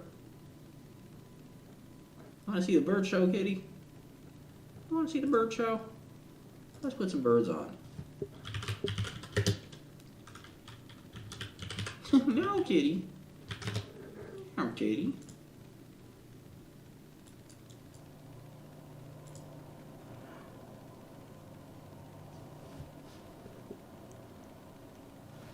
Look at these birds. Look at them, kitty. Look at them. They're beautiful. Mmm, tasty. The birds look delicious. Look at them. Oh my god. Get them, kitty, get them. Get them, kitty, get them, get them. Get the birds. They're eating our food, kitty. You can't let them eat the food. Get them.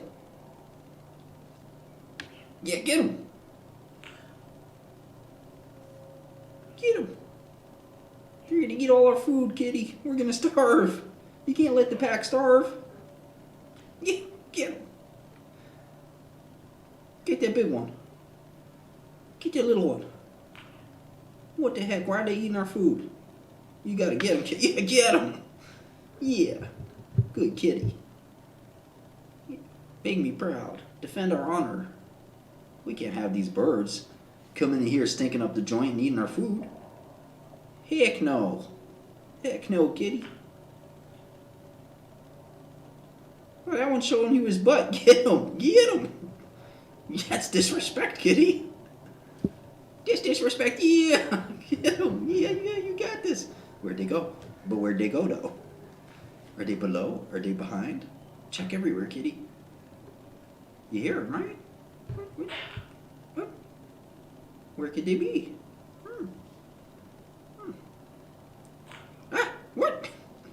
Okay, she's bored now.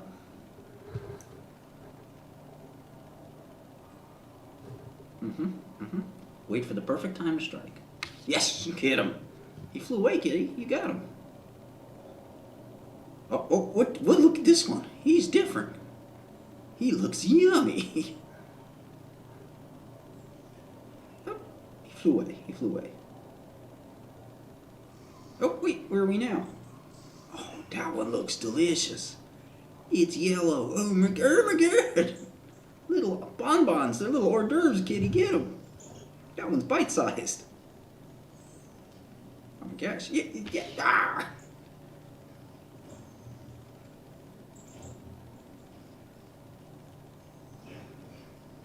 You'd probably be friends with them, kitty. No, you're just a stupid little kitty. That's the problem. You're just a little dum-dum. Is that what's going on? You're just a little dum-dum. I think you're just a little dum-dum. And you're scrawny, mangy dum-dum at that. You're gonna have to find another place to live, kitty. We ain't doing this.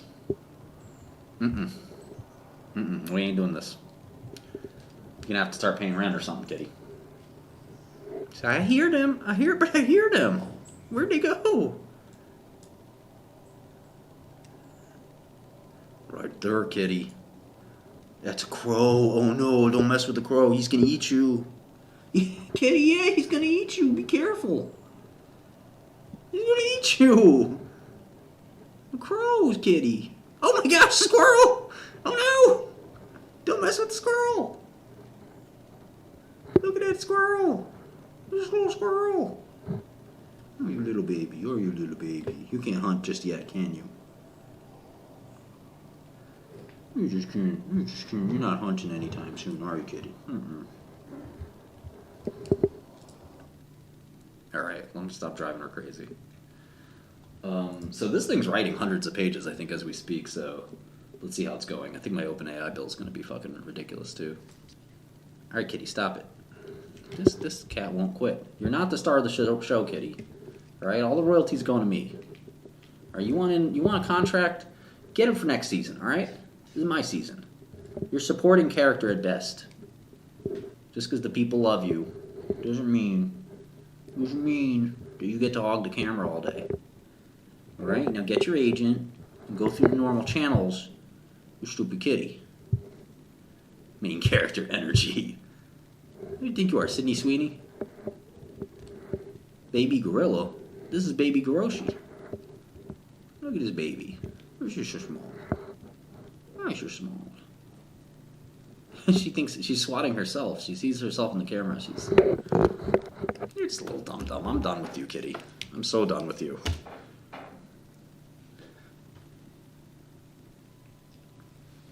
They witness Armando's influence growing. They plan to stop Armando's exploitation of magic. Chapter 5. The Battle for Lumeria. Lucinda confronts Armando. The magical battle ensues. The city's residents join the fight, defending their magical heritage. Chapter 6. The Veiled Mirrors. Lucinda uncovers the true power of the Veiled Mirrors. She uses the mirrors to reveal Armando's true nature. The city's people unite against the common enemy. Chapter 7. The Aftermath. Lemuria is saved. and the balance between magic and reality is restored. Lucinda returns to Valle Escondido. The bond between Lucinda, her grandmother, and Santiago deepens. The writing style is lyrical and poetic language, rich and vivid descriptions of nature and magical elements, a blend of fantasy and reality throughout the narrative, exploration of themes such as self-discovery, family, and the power of unity. In the conclusion, Lucinda embraces her role as the guardian of Lemuria's magic. The community of Valle Escondido flourishes under the protection of magical realism. The veiled mirrors of Lemuria serves as a testament to the power of love, unity, and embracing one's true self. Okay, populating state from raw outline. OpenA response time, 93 seconds. Here is the plot.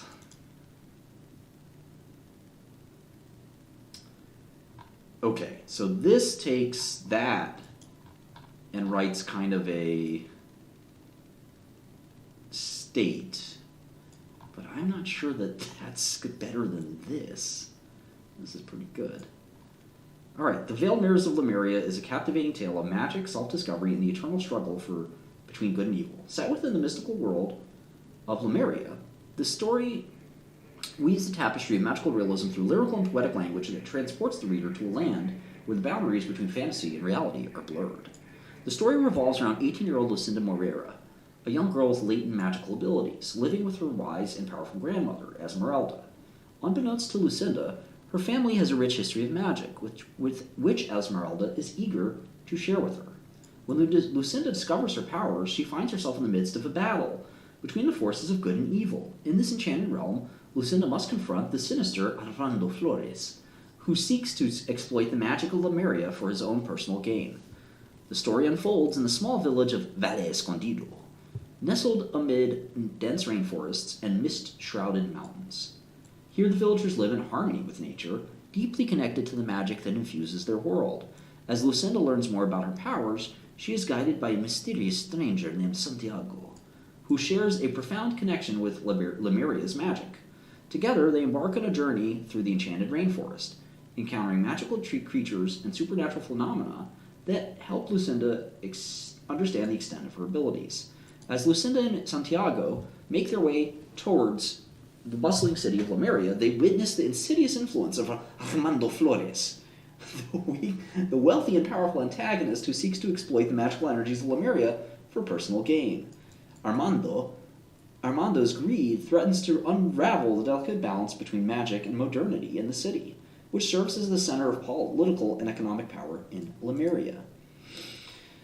As Lucinda and Santiago strive to stop Armando's exploitation of magic, they learn of the mysterious and powerful veiled mirrors, artifacts that hold the key to saving Lemuria.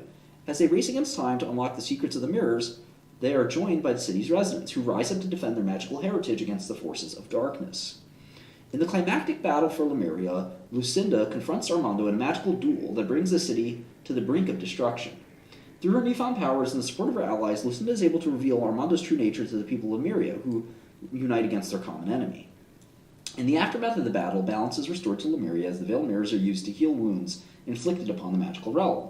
Lucinda returns to Valle Escondido, her bond with her grandmother and Santiago deepened by their shared experiences. The story concludes with Lucinda embracing her role as a guardian of Lemuria's magic, determined to protect the delicate balance between magic and reality. The community of Valle Escondido flourishes under the protection of magical realism, and the veiled mirrors of Lemuria stand as a testament to the power of love, unity, and embracing one's true self. Throughout the narrative, the story explores themes of self-discovery, family, and the power of unity, making the veiled mirrors of Lemuria a deeply resonant and transformative tale. The lyrical and poetic language, coupled with the rich and vivid descriptions of nature and magical elements, creates a lush and immersive world in which the reader can lose themselves. Ultimately, the veiled mirrors of Lemuria is a transformative journey that will leave the reader changed, as they, too, come to discover their own inner magic. Not bad! Alright, here is the main characters. That was my bad. The Veiled Mirrors of Lemuria transports readers to a mystical world, masterfully blending elements of magical realism with lyrical, poetic language. This enchanting tale centers on several main characters, each of whom plays a vital role in the unfolding story. Lucinda Moreira is the protagonist of the novel, an 18-year-old with latent magical ability. She's thrown into the world of Lemuria after the tragic death of her parents, which forces her to move in with her loving grandmother, Esmeralda Moriera. Lucinda is a relatable character, caught between the harsh realities of life and the allure of the magical world that surrounds her. Esmeralda Moriera serves as both a maternal figure and a mentor to Lucinda. She's a wise, strong, and kind woman with deep understanding of the family secrets and knowledge of magic. Esmeralda plays an essential role in guiding Lucinda on her journey, helping her to harness her magical potential and protect the mystical world of Lemuria from those who would seek to exploit it for their own gain. Armando Flores is the antagonist of the story, a wealthy and powerful businessman whose only desire is to exploit Lemuria's magic for personal gain, Elon Musk. He represents, I'm kidding, the darker side of humanity, driven by greed and ambition. As the plot unfolds, he becomes a significant threat to both Lucinda and the balance between magic and reality in Lemuria. Santiago is another central character, a mysterious stranger who appears to guide Lucinda on her journey. With deep connection to Lemuria's magic, he helps to illuminate the path for Lucinda, teaching her valuable lessons about her own abilities and the importance of defending the magical world.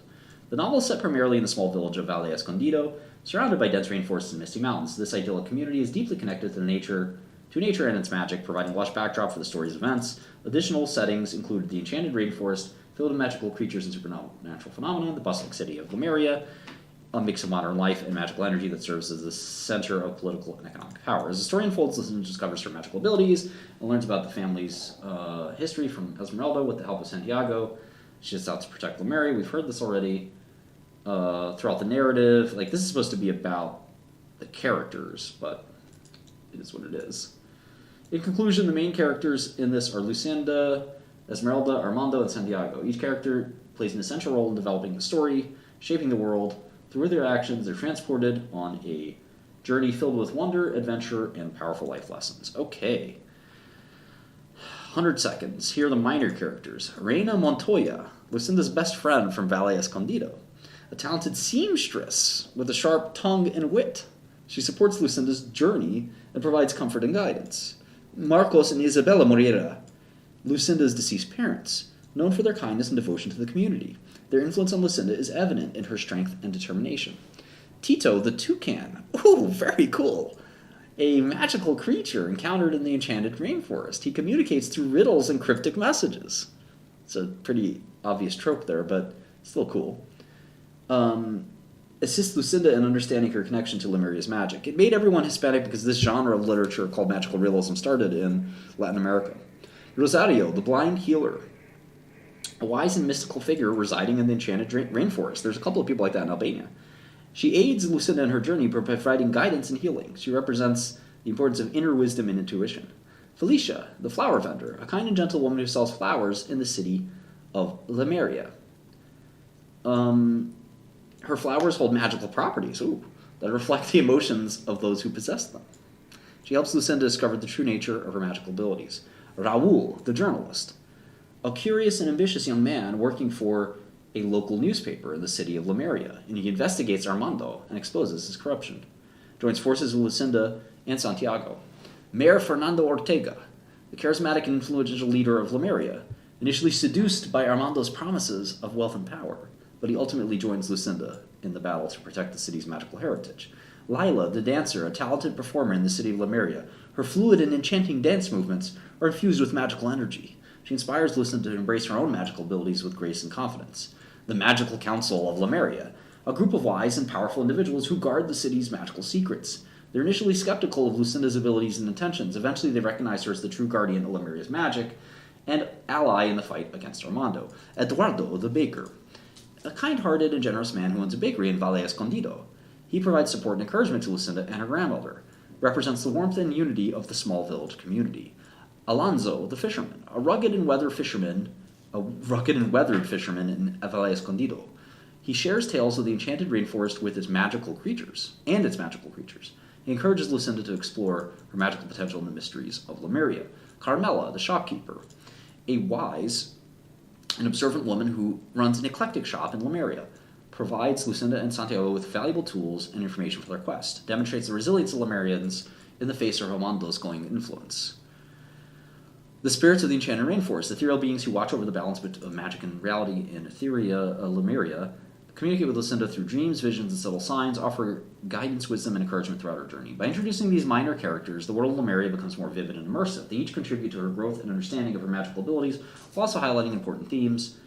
The presence of the story serves to enrich the narrative and provide a more complex and engaging experience for the reader. All right, 94 seconds, OpenAI came up with a setting. A mystical world of Lemuria. The book is called The Veiled Mirrors of Lemuria. A place where magical realism is woven into the very fabric of the land. The enchanting world is steeped in natural beauty, with lush rainforests, misty mountains, and hidden valleys that harbor secrets and magic known only to a select few. Well, that's weird. So I thought it was known to everyone. That's the first inconsistency. Kind of made that up.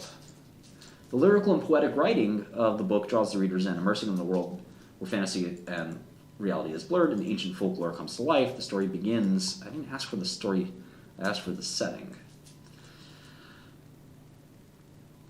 In a small village of Valle Escondido, which is nestled among dense rainforest and mist-shrouded mountains, the remote location has allowed its inhabitants to live in harmony with nature, nurturing their deep connection to the magic that resides within the land. It's a place of tranquility, where the rhythm of life is slow and unhurried, and the villagers have learned to coexist with the magical creatures that call the rainforest home. The enchanted rainforest that surrounds it is alive with magical creatures and supernatural phenomena, providing a backdrop for Lucinda to discover her latent abilities.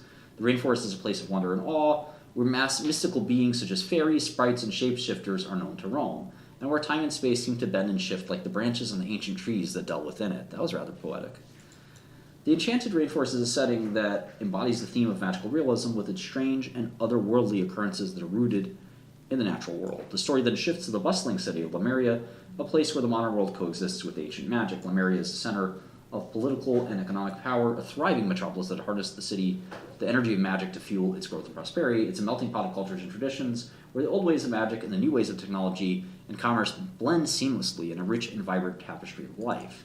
However, the city of Lemuria is also threatened by the greed and ambition of the antagonist, Armando Flores, a wealthy and powerful businessman who seeks to exploit the magic Lemuria for personal gain. As his influence grows, the delicate balance between magical and mundane, I like that, very alliterative, begins to falter, and the once harmonious city is thrown into turmoil.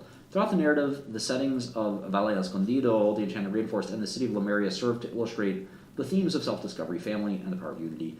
Lush and vivid descriptions of the natural world, coupled with magical elements woven into the fabric of Lemuria, create an immersive and captivating world that resonates with the reader long after the final page is turned. In conclusion, we're set in Lemuria, a place where magic is woven, settings are rainforest, the city, etc., etc.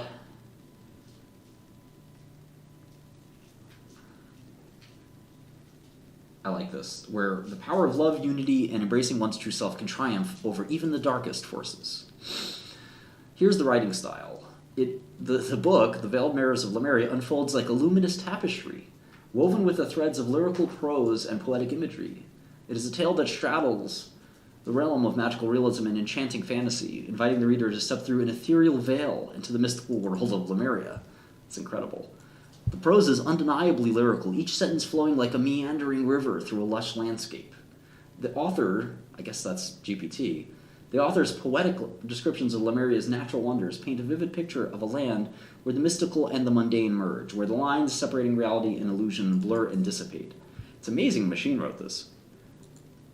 The characters who populate this mesmerizing world are as vivid and multifaceted as the verdant rainforests and the mist-shrouded mountains that cradle the small village of Valle Escondido.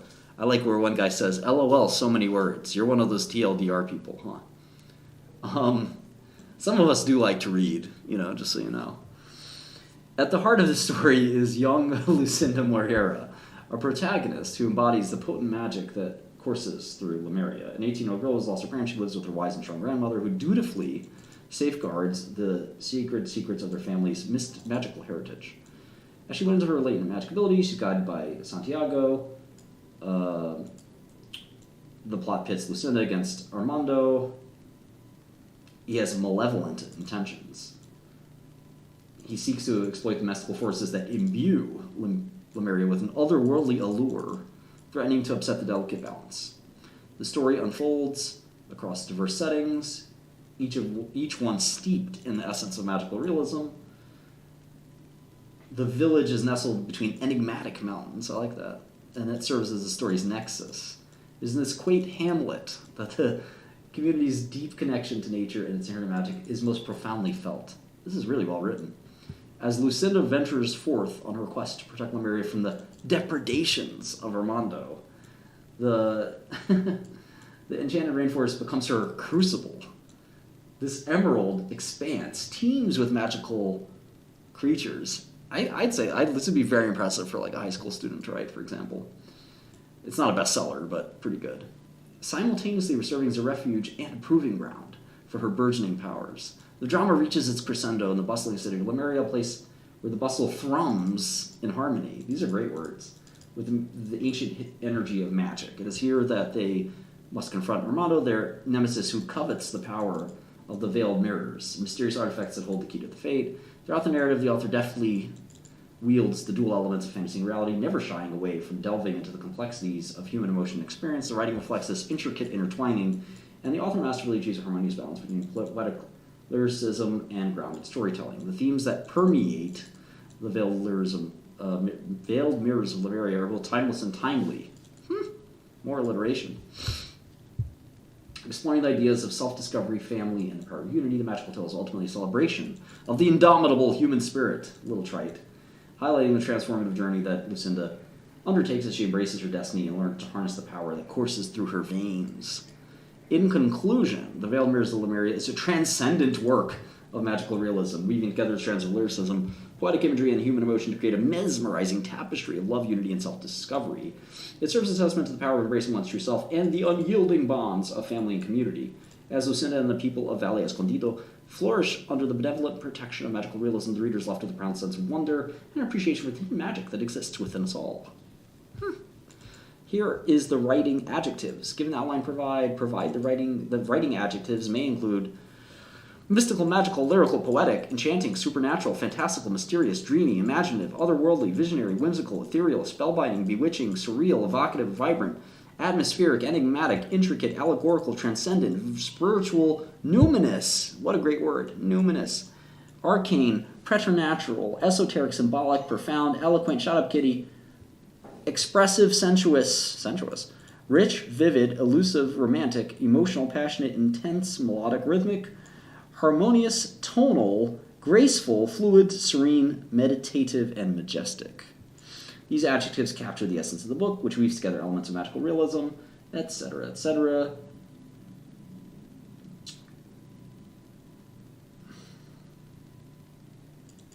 And the power of magic can be found and hidden in the most unexpected places.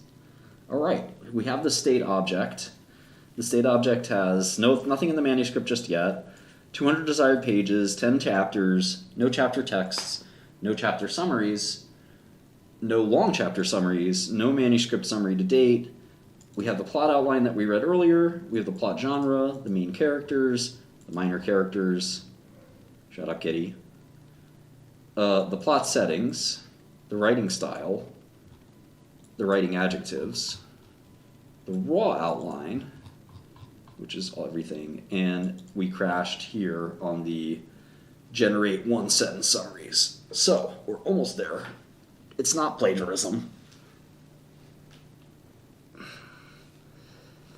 Haley's hilarious. Shut up, kitty. Kitty wants to play. I don't want to play with you, kitty. You're not my friend. That's right. That's right. You're not my friend. You're not my friend. No. You're not my friend. You're not my friend. Okay, maybe we could play a little bit. We could play a little bit. Where are you? You're twisting back and forth, kitty. What are you doing?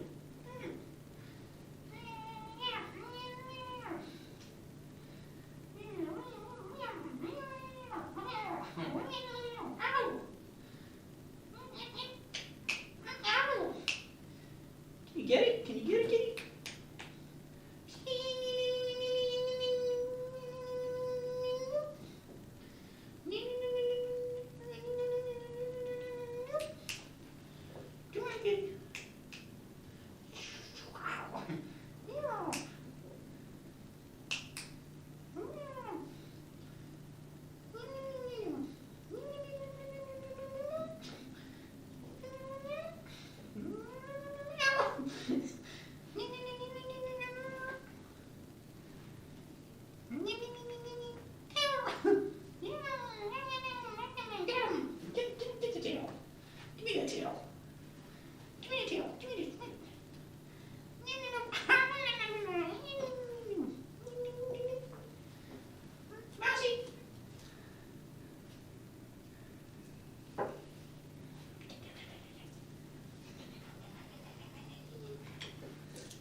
That was a fun game.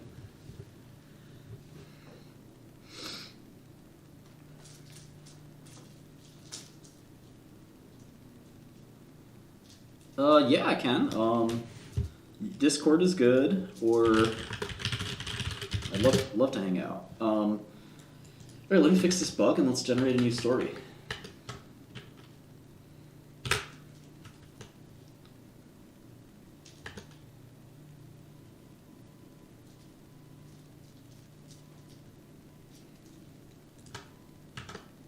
Where are we? 109?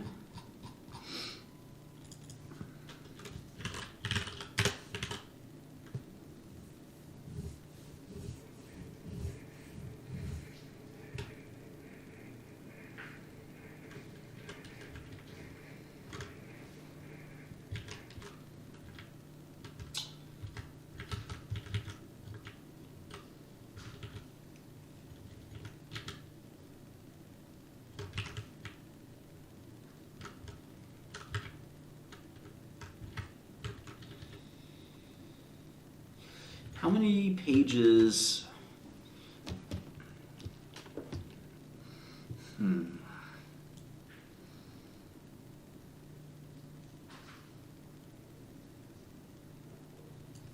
Tokens to words.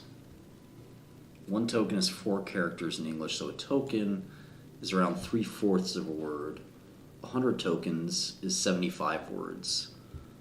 So, how many words on a page in a book? 500 or 250 double space? So like 500 ballpark, right? Okay, so that's like 600 tokens for a page, right?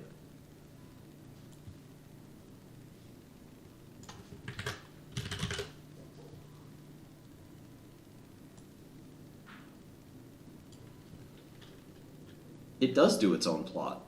It accepts its own genre and its own plot. It does everything. I don't do anything. So let's see, 500. So the ratio is 1.3 tokens to a word.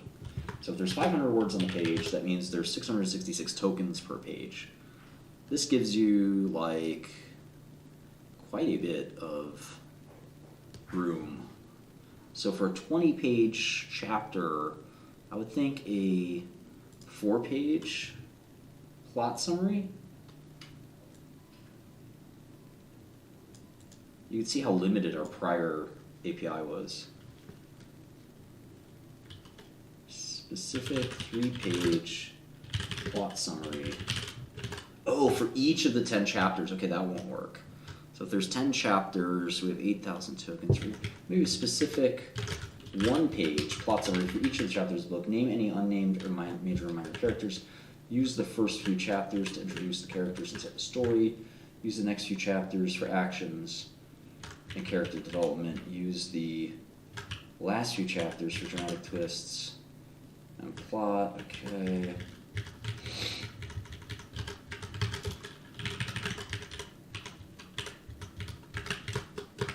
I don't know if it's going to do this the way I want it to, but we'll give it a shot. We'll give it a shot. Whoa, whoa, we're halfway there.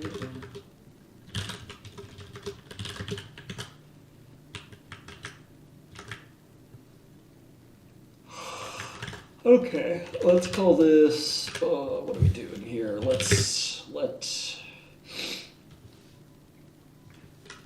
chapter summary text equals all this.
Okay, we're almost done. There's a couple things I need to adjust here. Shut up, kitty. I'm not playing with you anymore.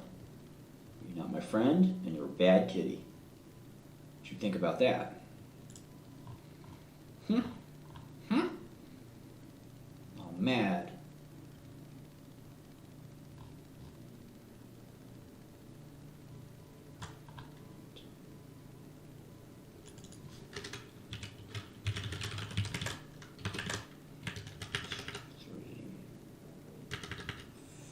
Three, four, five. Okay. Let's go that way. 1, 2, 3, 4, 5. 1, 2, 3, 4, 5. 1.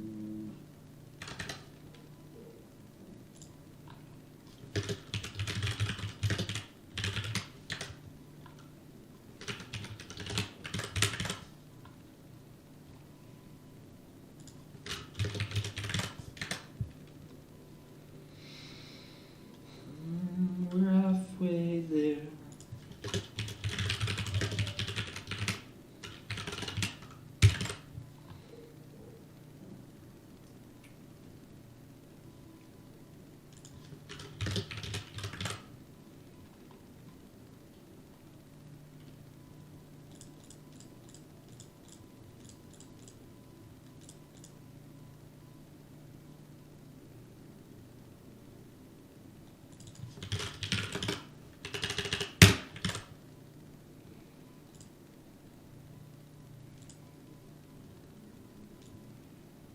You're a serious author.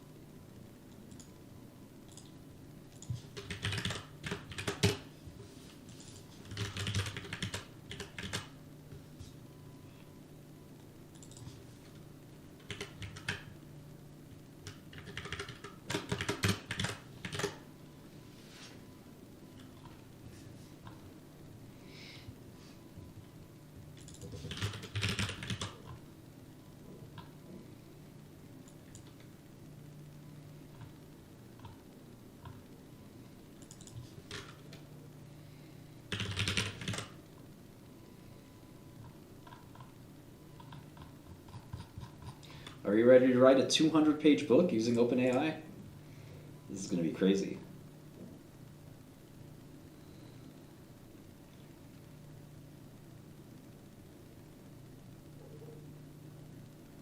I don't know if this will run from start to finish without breaking.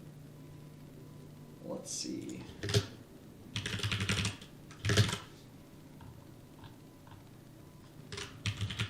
You think we can do it, kitty? This looks like it's going to be a masterpiece. I know! I know, and it's just a cat that wrote it. Just mashing the keyboards. Boop, boop, boop. But, alright, looks like it's going to run, kitty. Shall we? Shall we make history? Huh? Shall we? You want to make history? Leave my ANV file. Where? Where we put that, kitty?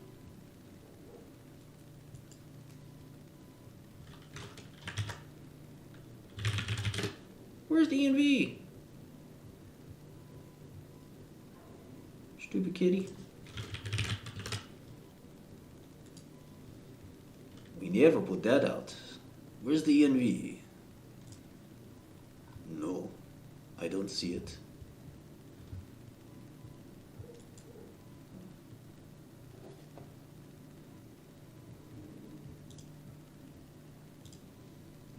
Why you lie? Why you lie? Why you lie, kitty? We didn't leak file.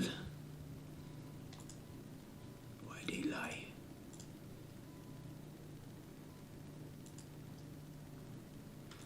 A put kitchkat. What's haha? You think that's funny? You think that's funny, bro? You think I give a fuck if somebody has my API key, bro?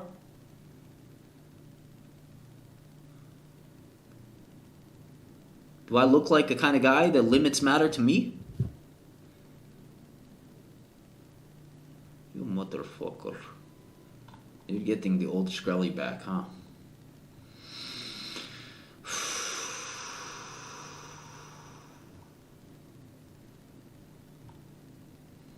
You motherfucker.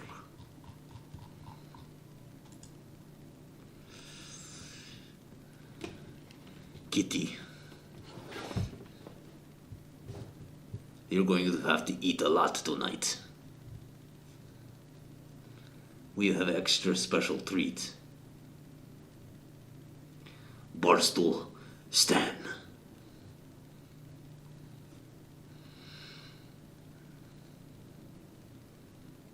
Right, Kitty?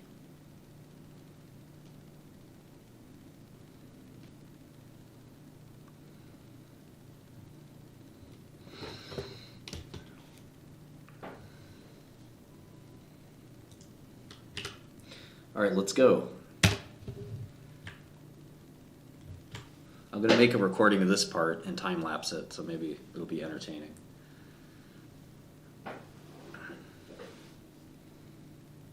I don't think any of these books are already written. We've done 100 of these. Right, Kitty? Oh, you're such a good kitty. You're such a good kitty. Purr, purr, purr, purr, purr. The genre is crime. How well do you know the central dogma?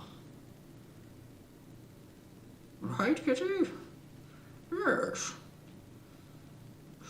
First we have the DNA, then the RNA, then the protein. Right, Kitty? No, I did not write a book while I was in jail.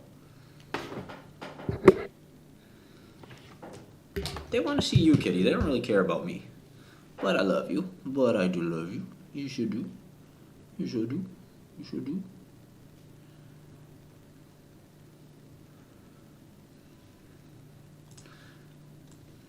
All right, let's play some Taylor Swift in the meantime.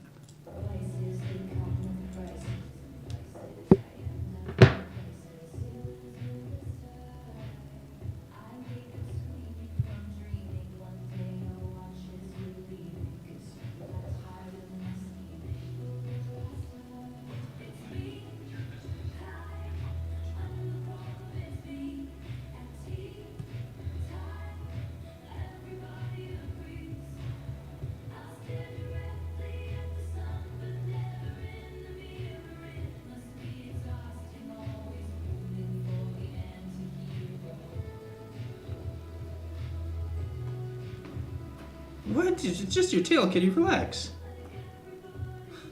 You little dum-dum. That's just your tail. It's not a monster.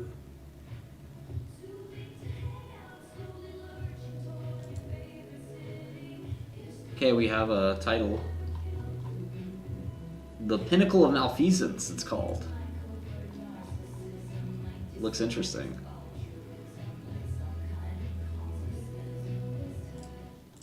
It's called the Pinnacle of Malfeasance. I'll read it really fast, see if I can keep up with OpenAI. The opening scene, a mysterious figure lurking in the shadows, clues to an impending crime. Introduction to the setting, the city of Elysium, a sprawling metropolis rife with corruption and crime. Exposition, the city's most renowned detective, Sebastian Kingsley, his legendary deduction skills. Widely respected and feared by criminals in the police force. The criminal mastermind is Sirius Blackwood, a cunning and ruthless antagonist. He's always one step ahead of the law. His criminal enterprise or empire expands across the city. The impending confrontation between Sebastian and Sirius. Act 1, the crime that shook Elysium. The murder of prominent business tycoon William Archibald. The high-profile nature of the crime, flawless execution, the media's voracious reporting.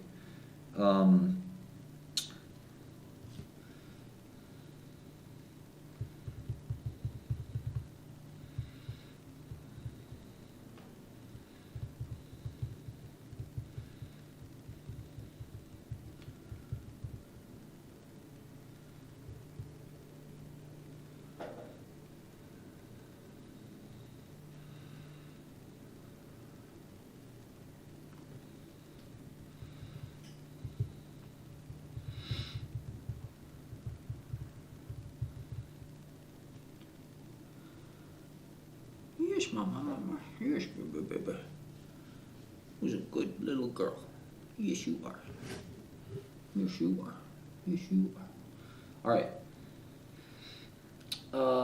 Sebastian's personal connection to the victim. They were once close friends, now estranged. So this is Sebastian as the detective. I see. The tragic backstory, the death of their mutual friend Elizabeth. William's possible involvement. So this was Archibald. Cryptic clue left at the scene by Sirius, the first of many taunts directed at Sebastian. Twisted game of cat and mouse. Introduction of supporting characters, Detective Eliza Harrington, his trusted partner, Police Chief Walter Thompson, seasoned veteran, informant and former criminal Vincent Rat Rodriguez. Yes, well, I suppose that's right. The elusive chase, Sebastian's investigation, piecing together clues, analyzing the psychological profile of Sirius Blackwood, complex web of motives and connections, escalation of crimes, series of high-stakes robberies, kidnappings of powerful figures, causing chaos in the city, personal attack on Sebastian's closest allies, growing tension between Sebastian and Sirius, battle of wits and intellect, Sirius' attempt to manipulate Sebastian's emotions, Sebastian's unwavering determination to bring Sirius to justice. The truth behind Elizabeth's death, a devastating revelation that changes everything, the unraveling Sebastian and William's friendship, the betrayal within the police force, a corrupt officer is working for Sirius, the shocking exposure of the mole. All right, Act 3. Climactic confrontation, trap set by Sirius, a dangerous game in the abandoned warehouse. This sounds like a detective story for sure. A gauntlet of psychological torment, the lives of Sebastian's friends hanging in the balance, final battle between them, a test of strength, cunning, and morality. The line between hero and villain is blurring, the ultimate sacrifice, a harrowing decision that tests his resolve, price of victory and justice, the fate of Sebastian, transformation of Sebastian's character, the fate of Sirius, the lasting impact on LSCM, the writing style, self-serious and grandiose tone, evocative descriptions and intricate details, complex psychological and emotional exploration, heavy symbolism and metaphor, a sophisticated and elevated diction, okay, rich vocabulary carefully chosen for maximum impact, set in structure that balances elegance and clarity, a deliberate pacing that builds tension and suspense, building action, dialogue, and introspection, manipulating reader expectations through clever misdirection, thematic development throughout the narrative, exploration of morality in a corrupt world, the duality of human nature, and consequences of power and ambition. Conclusion. You're falling, kitty, you're falling. Slow down. The pinnacle of malfeasance is as the apex of crime fiction. The most intricate and ambitious story ever crafted. God damn, okay. Forget the Bible. We got this thing. The most intricate and ambitious story ever crafted. That's kind of overselling it.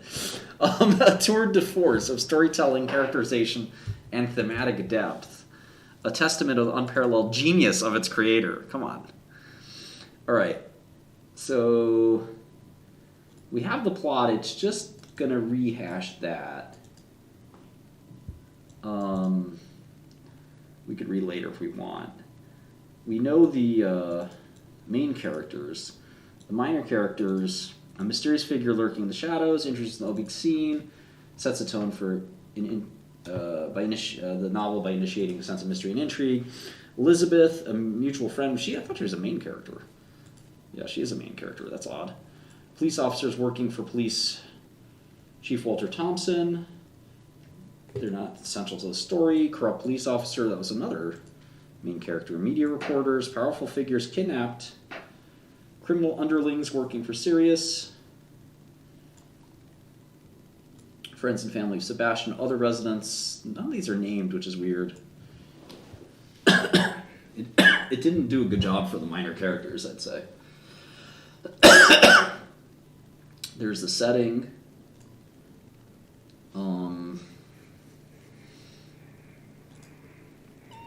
Shut up. And there's the writing style. So we've caught up, so I might as well read this.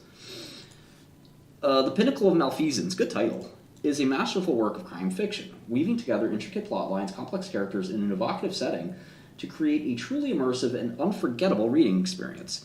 In its writing style, the novel adopts a self-serious and grandiose tone, employing evocative descriptions and intricate details to bring the sprawling metropolis of Elysium to light. Okay, here's the adjectives. Here's our state object, which we just populate using the push method. Very big deal here. And now we're going to generate not one sentence. I think I'm having it generate like one paragraph or one page. Comments. What's up, Lord Voldemort? Thank you for coming. Look at these silly adjectives. This is great. Mysterious. Oh, you sneezed on me, kitty. What you doing? That wasn't cool. It's a rat. I love you. It's a rat. I love you. It's a rat. I love her. Mysterious, impending, sprawling, corrupt, renowned, legendary, respected, feared, cunning, ruthless, criminal, impending, high-profile, flawless, voracious, prominent, estranged, tragic, cryptic, twisted, trusted, seasoned, informative, elusive, psychological, complex, escalated. These are ridiculous. High stakes, chaotic, personal, emotional, unwavering, devastating, betrayal, corrupt, shocking, dangerous, abandoned, psychological, harrowing, climactic, cunning, moral.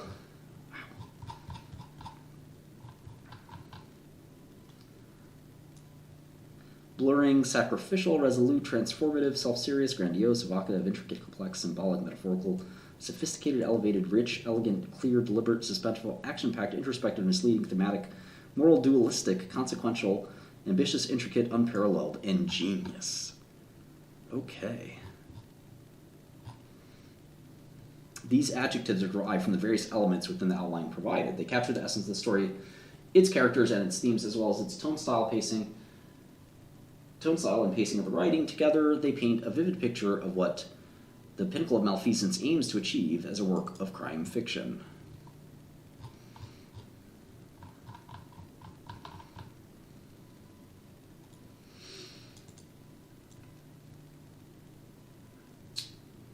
Okay, this richly textured narrative is further enhanced by sophisticated and elevated diction as the author employs a rich vocabulary and carefully balanced sentence structure to craft a narrative that is both elegant and easily comprehensible. As the story unfolds, the reader is drawn into the psychological and emotional depths of the characters, particularly the brilliant detective Sebastian Kingsley and his cunning nemesis Sirius Blackwood.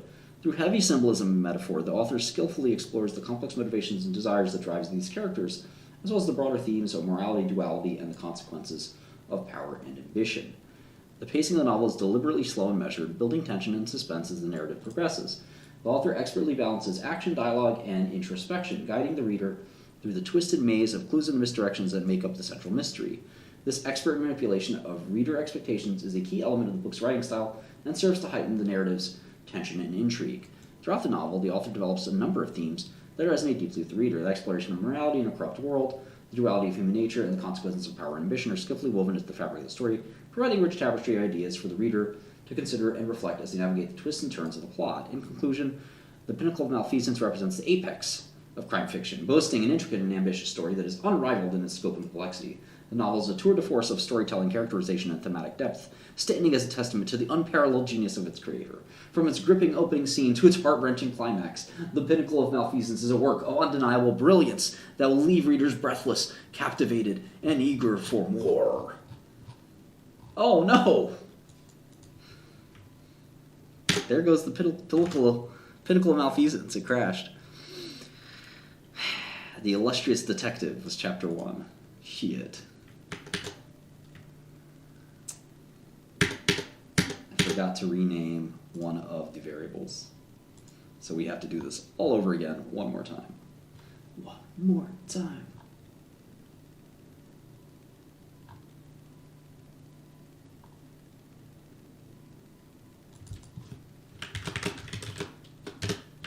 Okay. The pinnacle of plagiarism. What are you talking about? Oh, Sirius Blackwood is a J.K. Rowling? I had no idea.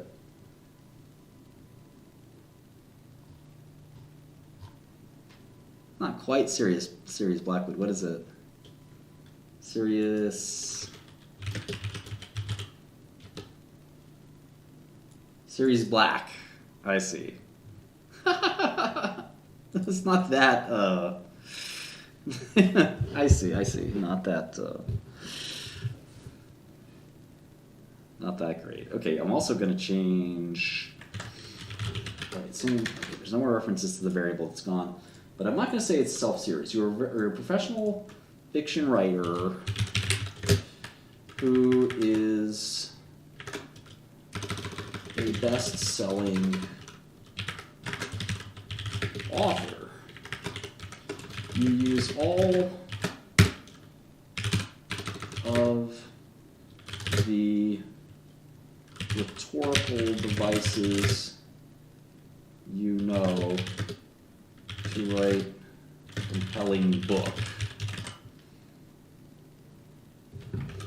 Alright, let's let her rip.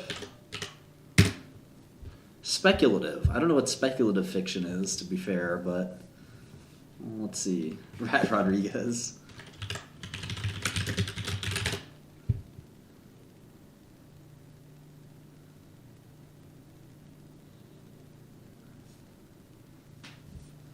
It's a category of fiction that in its broadest sense encompasses the genres that depart from reality.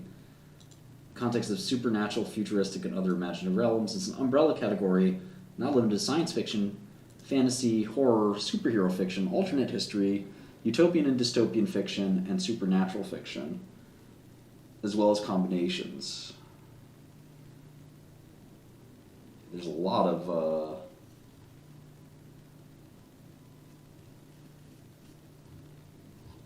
subgenres here.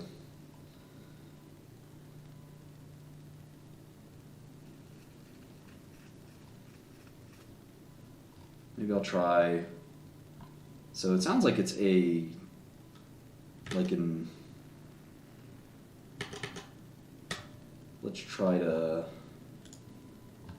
let's remove speculative and let's include all of its subgenres. So instead of speculative, which I kind of don't like, let's try fantasy, which we've got there, science fiction, of course, horror we have, utopian,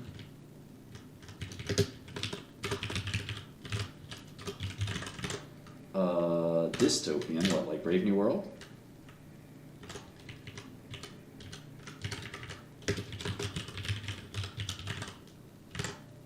Alternate history we have apocalyptic. We have that. Apocalyptic. Post-apocalyptic.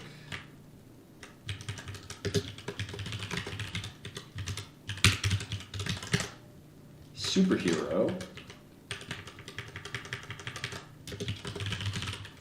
Nibbles, the superhero. Supernatural. Trashy, the superhero.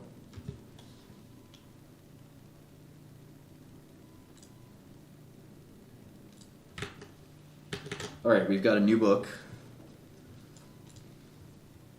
It's called Dreamscape, The Realm of Reverie. Introduction to the Dream World. Description of the Dream World, a parallel realm where all human dreams converge. Huh. Rules and mechanics of the dream world, time, space, and physics. The artifact, the loom of reverie. Power to control, manipulate, and create dreams. The Dreamweaver, a person capable of using the loom of reverie. Main characters, Dr. Lyra Monroe. Her background is she's a renowned psychologist that studies dreams and sleep disorders. Her skills are dream interpretation and psychoanalysis. Secondary character, Adrielle. Background's a mysterious, ageless dream weaver from the dream world. She controls dreams and has knowledge of the dream world. The antagonist, Dr. Ezra Kane, a power-hungry scientist who seeks the loom of reverie. Skills are manipulation and deception. Supporting character, Luna, a young girl who can access the dream world while awake. Skills are dream walking and visions of the future. Minor characters, Dr. Malcolm, Lyra's mentor and colleague. The Dream Council, the governing body of the dream world. I'm going to use the loom of reverie on your ass. Dreamweaver is software, correct? But still, okay. Anyway, setting: the waking world, the Dream Research Institute. That's kind of neat. Lyra's home, the Dream World, Adrielle's sanctuary, and the Dream Council's hall. Various dreamscapes. Plot: Act 1, discovery. Dr. Lyra Monroe discovers Luna, a seemingly ordinary girl with extraordinary dream-walking abilities. Lyra is opposed by Adrielle, the Dreamweaver, who reveals the existence of the dream world. Adrielle enlists Lyra's help in protecting the Loom of Reverie for those who seek to control its power. Act 2, journey. Lyra and Luna begin their journey into the dream world. They encounter various dreamscapes with dream creatures, learning the rules and mechanics of the dream world. Lyra discovers Dr. Ezra Kane is after the Loom of Reverie. She realizes his intentions of controlling humanity through their dreams. Lyra, Luna, and Adriel work together to outsmart Kane and his followers, form alliances with dream entities, uncover hidden secrets about the Loom of Reverie and Dreamworld's origins. Act 3, Conflict. The Dream Council's betrayal, corrupted by Kane's influence, attempts to seize control of the Loom of Reverie. Lyra, Luna, and Adriel confront Kane in the Dream Council. They battle within Dreamscape. The Loom of Reverie's true potential is revealed. In Act 4, the resolution, Lyra, Luna, and Adriel defeat Kane and restore order to the Dream World. The Dream Council is restructured to prevent future corruption. Lyra and Luna return to the waking world with newfound knowledge and appreciation for dreams. The writing style is third-person omniscient. This allows for exploration of multiple characters' thoughts and experiences. Descriptive imagery vividly portrays the dream world and its inhabitants. Rhetorical devices, symbolism, dreams representing the innermost desires and fears of humanity, allusion, references to various mythologies, and folklore involving dreams, foreshadowing, Luna's visions of the future hint at accompanying events, narrative techniques, flashbacks revealing characters' backstories and histories, parallel plot lines, the waking world of dream world stories intertwine, character development, Lyra's growth from a skeptic to a believer in the power of dreams, themes, the power of dreams, dreams is the source of inspiration, self-discovery, and healing, the balance of power, the responsibilities and consequences that come with wielding great power, the importance of friendship and trust, Lyra, Luna, and Adriel's bond strengthening throughout their journey. Let's populate the state variable. Here is the plot. Dreamscape, the realm of reverie, tells the story of Dr. Lyra Monroe, renowned psychologist specializing in dreams and sleep disorders. Lyra's life takes an unexpected turn when she encounters Luna, a young girl with extraordinary ability to access the dream world while awake. The dream world is a parallel realm where all human dreams converge, defying the conventional rules of time, space, and physics. Lyra is soon approached by Adriel, a mysterious ageless dream weaver from the dream world. Adriel reveals the existence of the Loom of Reverie, a powerful artifact capable of controlling, manipulating, and creating dreams. Adriel enlists Lyra's help in protecting the Loom of Reverie from those who seek to harness its power for nefarious purposes, including the power-hungry scientist, Dr. Andrew Fauci, Dr. Ezra Kane. As Lyra and Luna venture into the dream world, they encounter various dreamscapes and dream creatures, each more fantastical and surreal than the last. They learn the rules and mechanics of this enigmatic realm, guided by Adriel's expertise. Along the way, Lyra discovers that Dr. Kane intends to use the Loom of Reverie to control humanity through their dreams, manipulating the population's desires, fears, and emotions. To thwart Dr. Kane's plans, Lyra, Luna, and Adriel form alliances with dream entities, uncovering hidden secrets about the Loom of Reverie and the dream world's origins. Their journey is fraught with danger as they must outsmart Kane's followers, like the name Kane, and navigate the treacherous landscape of the dream world. Lyra's skepticism gives way to belief as she witnesses firsthand the power and potential of dreams.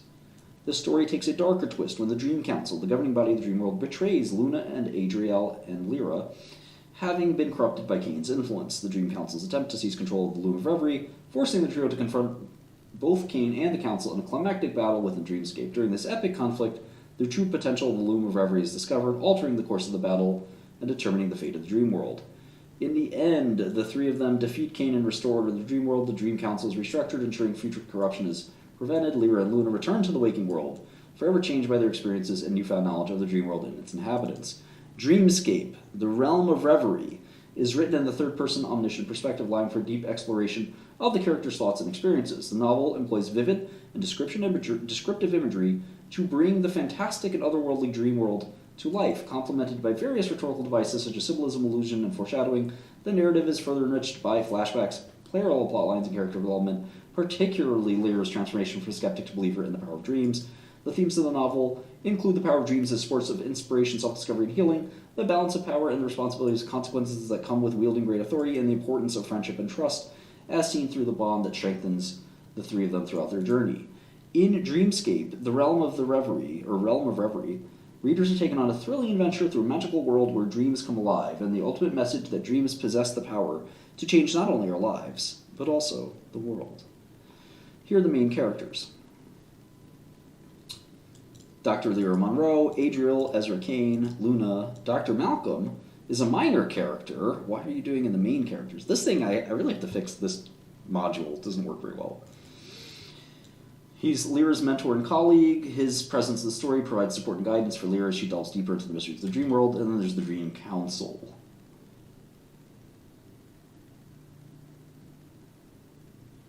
Then there are minor characters. Dr. Malcolm mentored Lyra. Isn't he a main character? Yeah. How's he a main character and a minor character? The Dream Council, they're over here too, but I guess they have names now. Morpheus. He's the council's leader and represents the creative and inspiring aspects of dreams. He's wise, fair, and dedicated to upholding the balance of power within the dream world. Phobitor, a powerful entity embodying the fears and nightmares that plague human dreams. Phobitor is cunning and manipulative, often seeks to exploit the weakness of others. Somnus, a peaceful and calming presence in the council.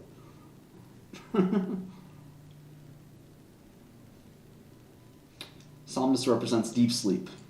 She's compassionate. Hypnos, mysterious figure that specializes in the power of suggestion and hypnotic dreams. Secretive and enigmatic. Onirioi, a collective of dream entities representing the various dreamscapes and realms within the dream world. The Onirioi are fiercely loyal to the council and act as its eyes and ears throughout the dream world. Interesting. Another character, Terran, a skilled dream walker, an ally of Adriel, spent years navigating the dream world. Dr. Isla Vasquez, fellow psychologist and colleague of Dr. Lyra Monroe at the Dream Research Institute.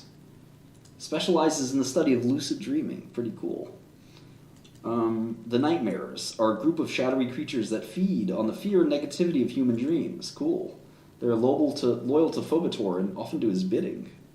Very cool. They're capable of shape-shifting, and they hinder the progress of the protagonists. The Dreamscapers are talented artists and creators of the dream world who craft various dreamscapes. It's really creative. I like it.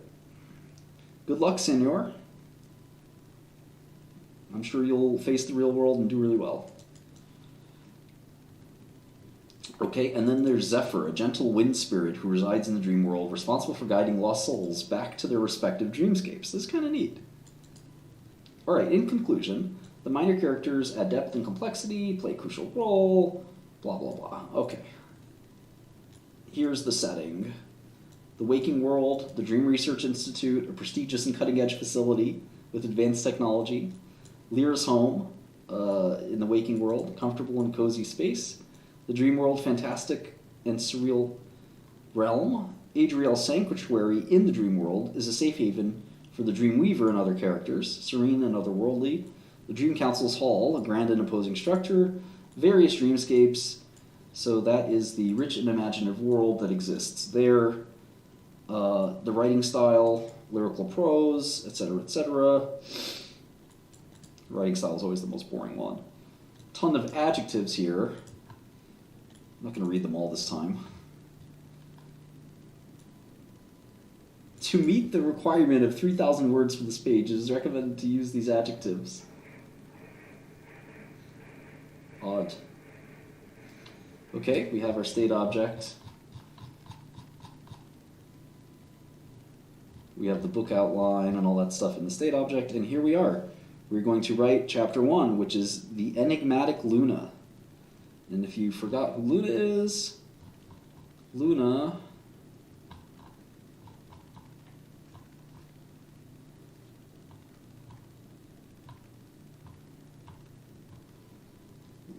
is a young girl who has the unique ability to access the dream world while awake. She possesses skills in dream walking, allowing her to navigate the dream world with ease, and has visions of the future that foreshadow upcoming events. Her talent catches the eyes of Dr. Lyra Monroe, who becomes determined to understand and protect her. Throughout their journey, they form a close bond.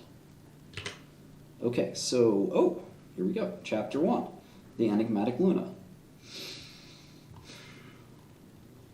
Apparently we're in New York all of a sudden.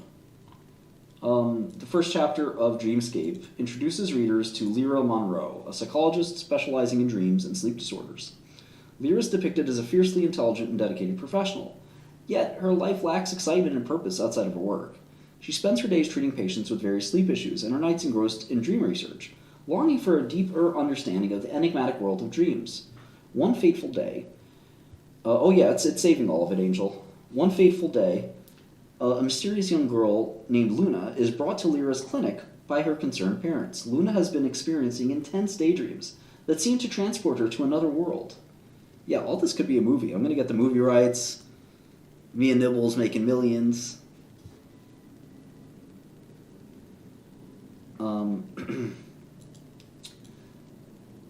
These episodes have become so frequent and disruptive that Lyra struggles to function in her daily life.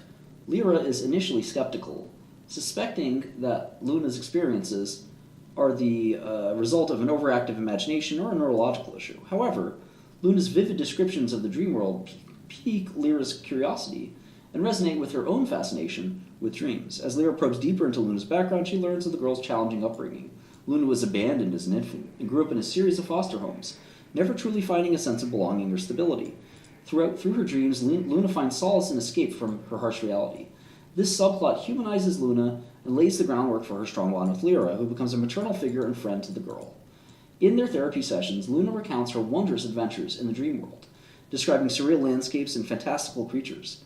Lyra is enthralled with Luna's tales, even as her professional skepticism remains. The chapter employs vivid and evocative language, bringing Luna's dreamscapes to life, drawing the reader into a magical realm of reverie. As Lyra searches for answers to Luna's condition, she encounters fragmented references to the Loom of Reverie in her research. The Loom is said to be a powerful artifact that can control and manipulate dreams, and its existence is steeped in folklore and legend. Intrigued but unconvinced, Lyra dismisses the notion as mere myth, choosing to focus on finding a scientific explanation for Luna's experiences. Lyra's personal life, outside of her work, is also detailed. She is recently divorced from her husband, who cannot understand her obsession with dreams, and found her dedication to her work stifling. The divorce has left her emotionally vulnerable, and her only solace is in her research. This subplot provides a parallel between Lyra and Luna, as both characters seek meaning and solace in the dream world. The chapter concludes with a dramatic twist, as Lyra witnesses Luna's extraordinary ability to enter the dream world while awake. During a particularly intense therapy session, Luna's eyes flutter shut as she describes her surroundings in the dream world. Lyra observes her patient's body physically reacting to the dream as if she were truly there, astonished and unable to ignore the evidence before her. Lyra's skepticism crumbles, and she becomes determined to unravel the mysteries of Luna's abilities and the enigmatic dream world. Throughout the chapter, several instances of foreshadowing hint at the larger narrative to come. Lyra experiences a recurring dream of a shadowy figure, which will later be revealed as Adriel, the Dreamweaver. The presence of the shadowy figure serves as an ominous harbinger of the adventures that await Lyra in the dream world. In terms of dialogue, the conversations between Lyra and Luna are characterized by genuine warmth, curiosity, and affection. Lyra's exchanges with her colleagues, who dismiss her growing interest in Luna's case, reveal the depth of her commitment to discovering the truth behind the dream world. Overall, Chapter 1, The Enigmatic Luna, serves as a captivating introduction to the characters, themes, and fantastical elements that will be explored in Dreamscape, the realm of reverie. The chapter sets the stage for a thrilling journey into the world of dreams, where the true potential of human imagination is revealed, and the boundaries between reality and fantasy are blurred. Pretty good, huh?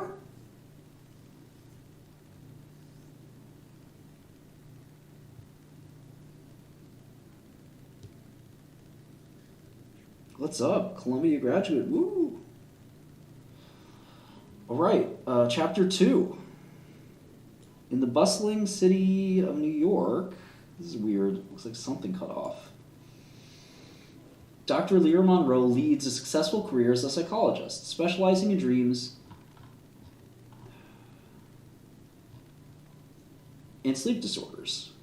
One day, she encounters the enigmatic Luna, an orphaned girl with the extraordinary ability to access the dream world while awake. Intrigued by this phenomenon, Lyra takes Luna under her wing and begins studying her abilities.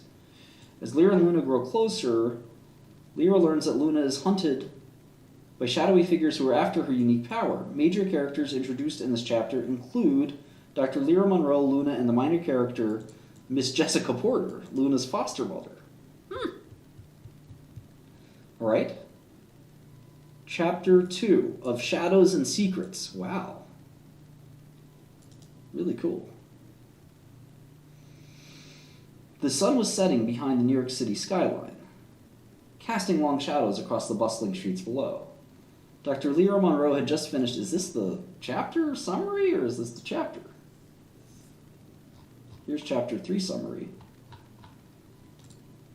The sun was setting behind the New York skyline, casting long shadows across the bustling streets below. Dr. Lyra Monroe had just finished another long day at her clinic, her mind occupied by the strange case that had recently come to her attention, Luna, the mysterious girl with the extraordinary ability to access the dream world while awake. As she strode towards her car, she noticed a pair of suspicious figures lurking in the dim alleyway out of the corner of her eye, half obscured by the encroaching darkness. Their presence sent a shiver down her spine, evoking a sense of unease that she couldn't quite shake. Later that evening, Lyra sat in the study, poring over stacks of research papers and case studies, searching for any information that might shed light on Luna's unique abilities. Her eyes occasionally drifted to the clock on the wall, and the ticking of its hands a metronome for her racing thoughts. She knew that Luna was staying with her temporary foster mother, Miss Jessica Porter, for the night. But in the back of her mind, Lyra couldn't help but worry that the shadowy figure she had seen earlier might be connected to the young girl. As hours passed, Lyra's frantic searching for answers slowly gave way to exhaustion. She rubbed her eyes, blinking away the haze of fatigue that had settled over her vision. It was in this moment of brief reprieve that she caught sight of a newspaper article she had missed earlier. The headline read, "Mysterious Disappearances Linked to Sleep Disorders." Intrigued, Lyra read on, her mind racing with the implication of the article. Interesting. It's funny because chapter 2 isn't written like a summary. It's written like prose. It's got kind of a plot summary, but it's also kind of written like a plot, which is really weird. I need to do in programming what's kind of called like testing, so it should test it and then sort of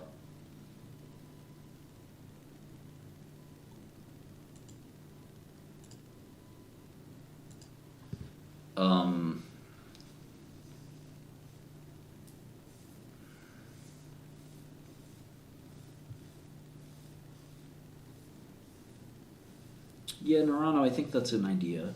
Of course I wish Blab was still around.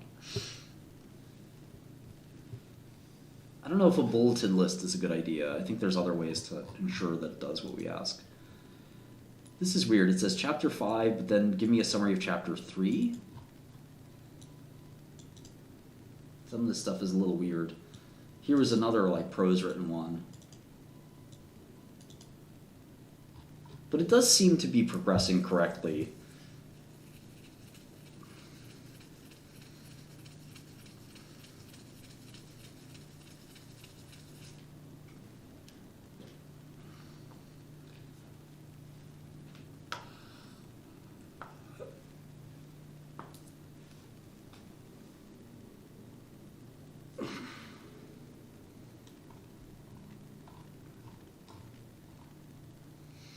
Let me see if I can copy and paste this into Word and see if it makes any sense.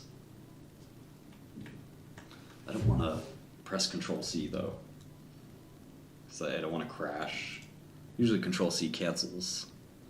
Should I press Control-C? I don't think it'll be a problem, right?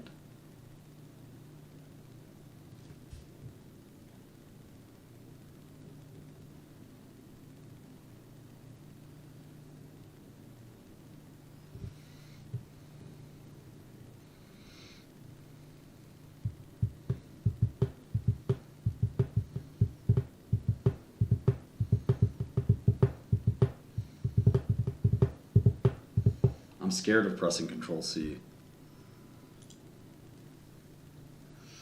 It didn't take too long to get this working. I'm going to try to put the... I want to see it finish an entire book, and then I'll put it kind of in the in GitHub, and then we'll go from there. Control W.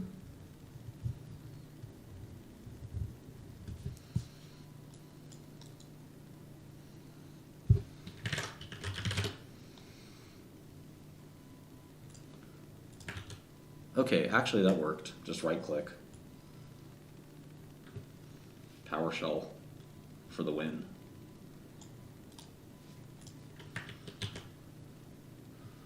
Okay, so this is 5,000 words, 8 pages, chapter summaries.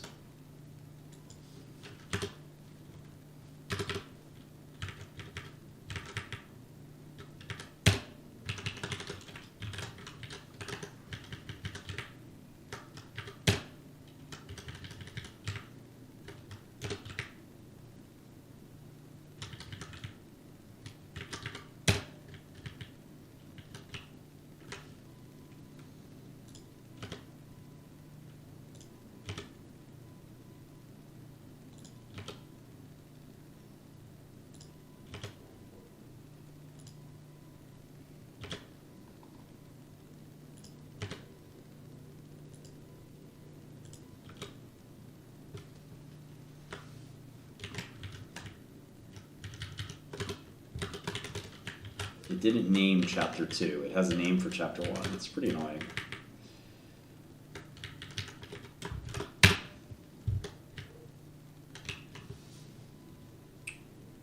Okay, no, it did name it, actually. It's calling it Shadows and Secrets.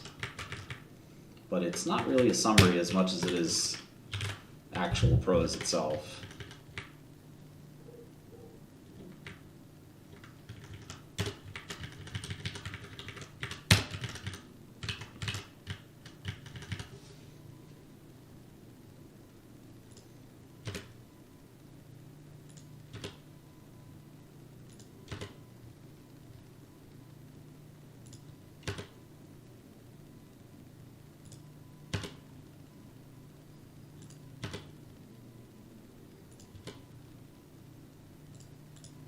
I mean, this is definitely the best I've ever seen her write.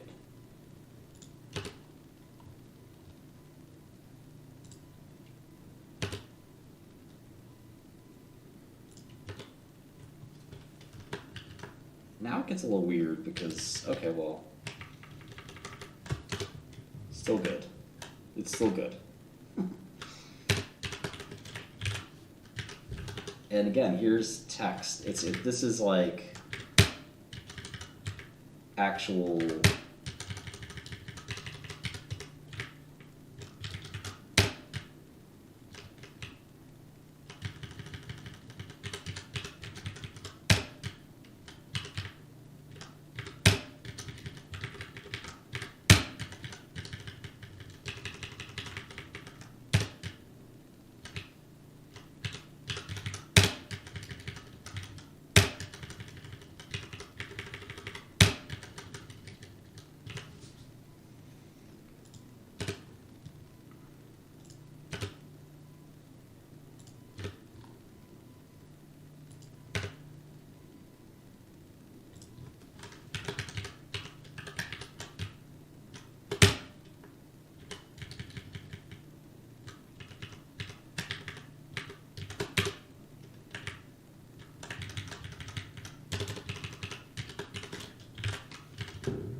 this is hanging together surprisingly well.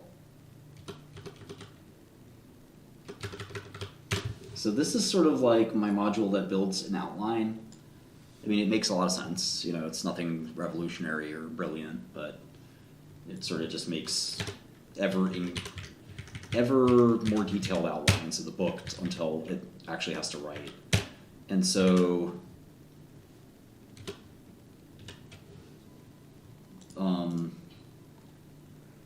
basic idea makes sense, but it really is crafted for a ChatGPT 3, not even ChatGPT 3.5, but literally ChatGPT 3, which was very limited in its abilities and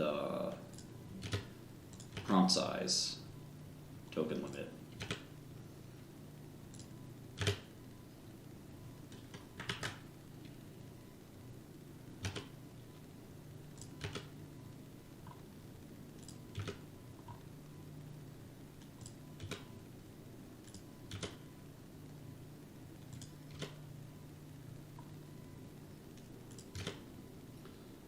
Anaphora.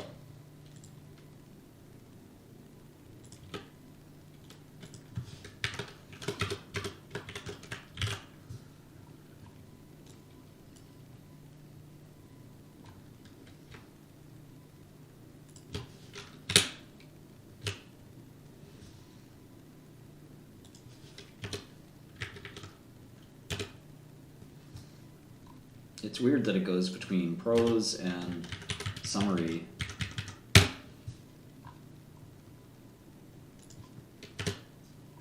To make sure that when it does these summaries that here it's even stranger.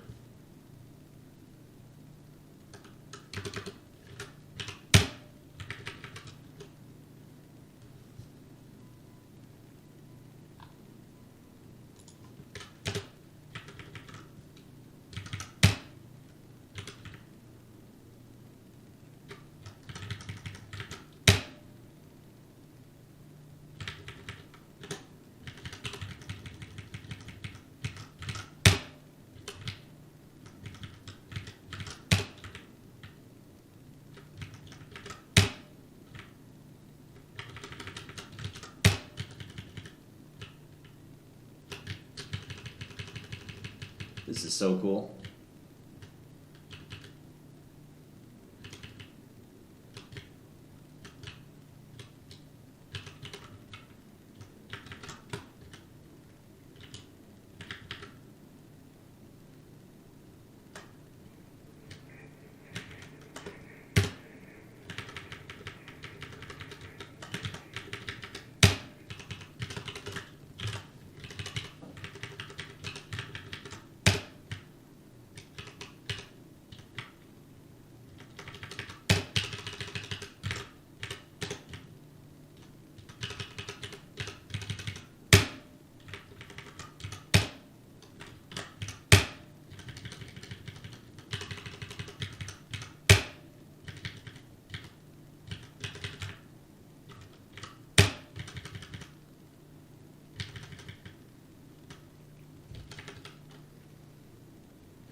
So we're at 13 pages here, 8 chapters, summaries.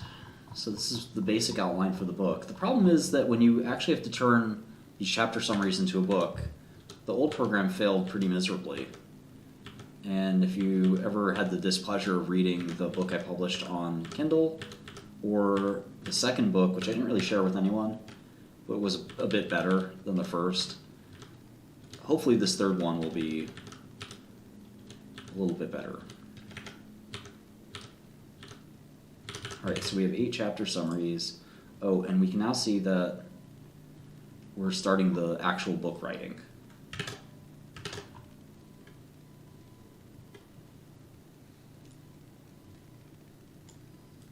So you can see generating final full text for chapter 1, page 1.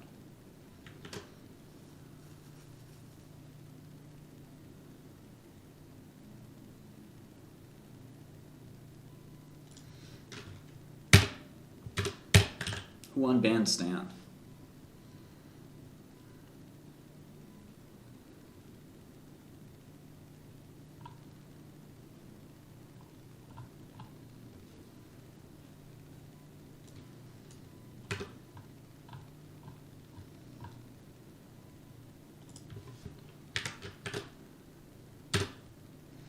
I'm gonna put this on my GitHub as soon as we finish. Oh shit!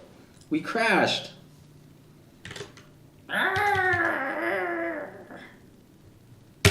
Oops, I did it again.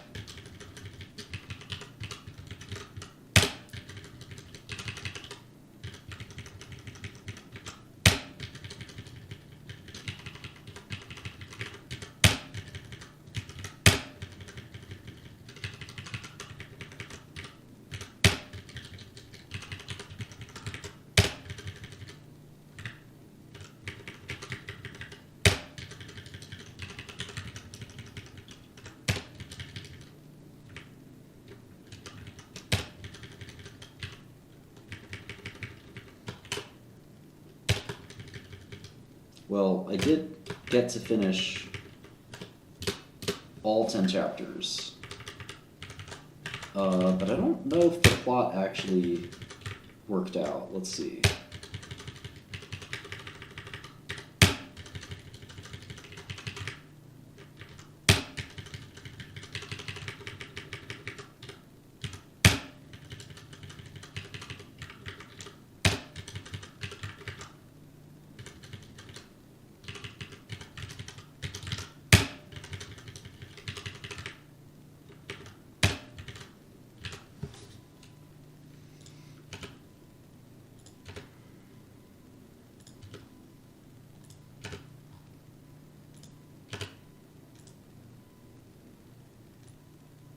That's weird, because it did a poor job here of not concluding the book. And in fact, yeah, there's some discontinuity here, it looks like.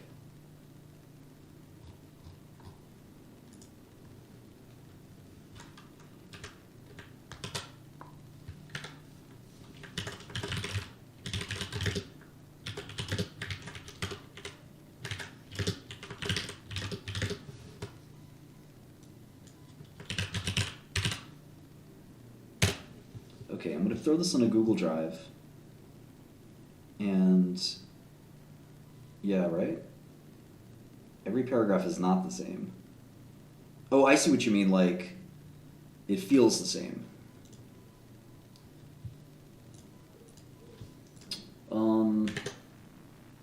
So I'll throw this in a Google Drive, but I also want to debug whatever the fuck, happened here. Oh my god, it's in the...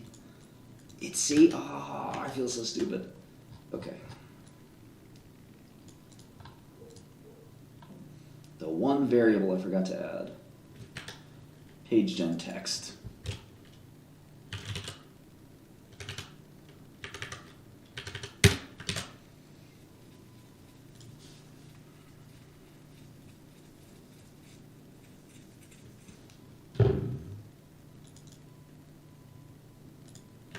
Okay.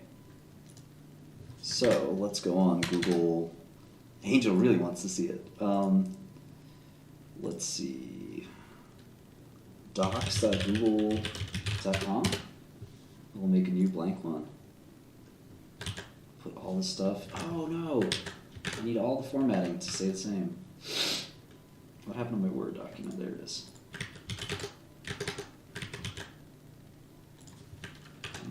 Cool.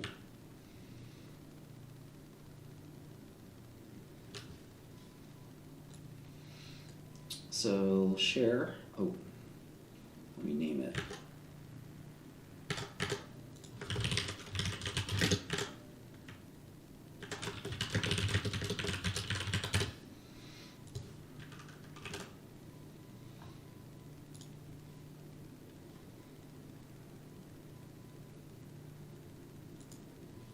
Let me know if you guys can open that. We could definitely hard code Andrew Tate. I'm just gonna post this on Twitter too, so I'll WhatsApp myself.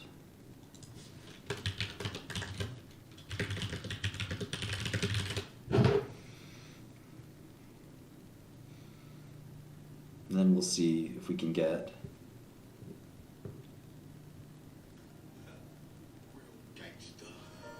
I'm chillin' with the goons, we gon' ride tonight. We gon' hit the block and make a scene. That white coming from Colombia, gotta make sure I serve the fiends. Ooh. The ops is plotting, if they pull up, got my 9. We gon' get it in, I'ma put 'em in line. Blah! They mess with me, then they gon' see. I keep the chopper and a couple goons with me. Yeah, we that deal, so let them know. Well, now they know. I'll let it blow, let it blow. No coming back anymore.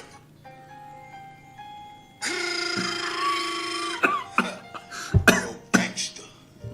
I'm chillin' with the goons, we gon' ride tonight. We gon' hit the block and make a scene. You can put gangster rap on anything. This guy Rise Hendrix is pretty funny. That's his series.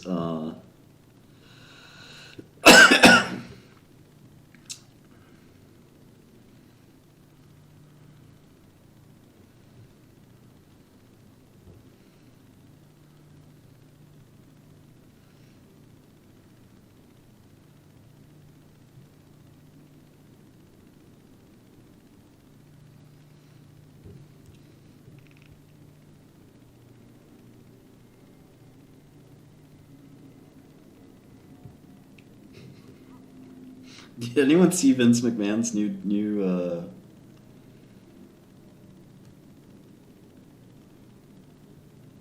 look?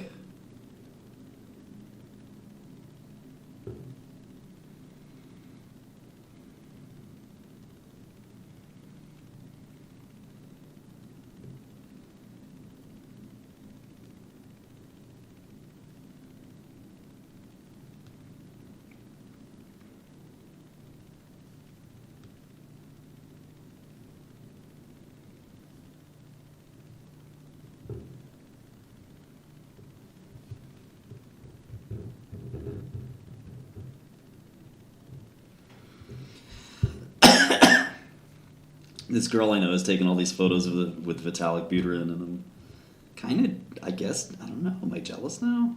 I'm not sure.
All right, let's see if we can get a 200-page book.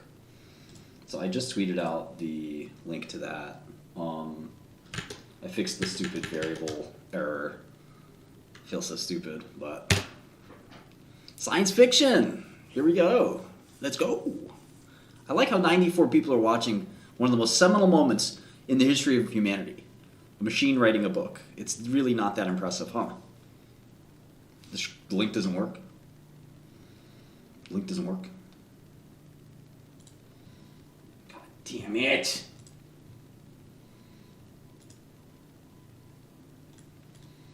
Anyone with link? All right, try it now. Try it now.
Nibbles.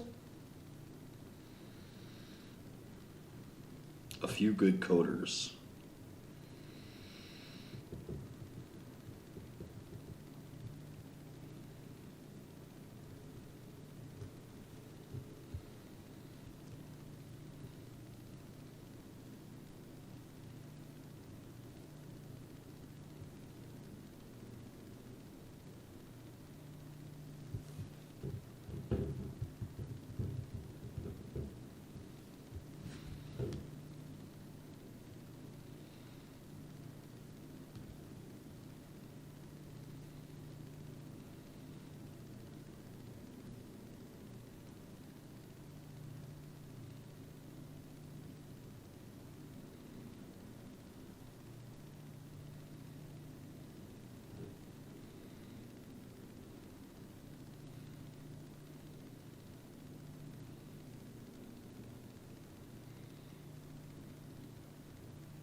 All right, so we have a new book, it looks like. The Temporal Nexus. This is a science fiction book.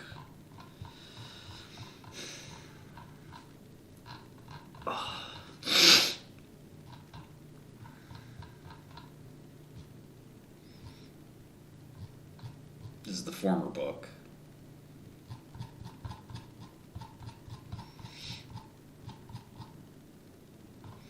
Here's the temporal nexus. Earth, year 2592. The Intergalactic Alliance. Okay. The temporal nexus is a time-space anomaly. Okay. Characters: Dr. Cassidy Ivers, human scientist and time researcher. Rigel Vose, alien diplomat and politician from the Yabaran species. Gianna Costello, human space engineer. Glorbin 7, android history archivist. Commander Silas Gray, human military leader. Azon 4, alien scientist or doctor from the Kra species. The Entity, a mysterious time-manipulating being.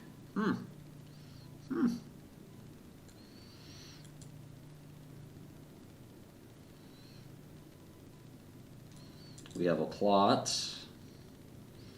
Pretty lengthy.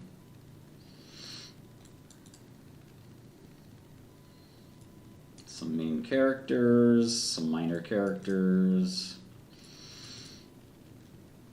Pretty good so far. This is all created by ChatGPT, yeah. So we're having ChatGPT write us, ideally, a 200-page book at the end of this. I think I have all the code working now, so I just have to sit back and wait. Oh, my little cat is stretching. She looks very tired. I'm pretty tired myself.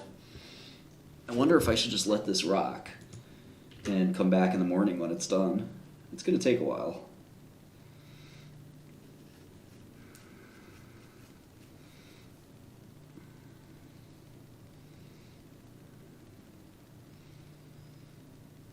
I do want to work on Hume, but I also want to record this amazing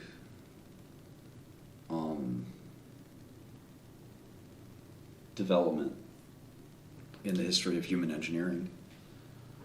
Getting a stateless machine to write a book. Creating OpenAI's LLM is a little more complex than what I'm doing here, but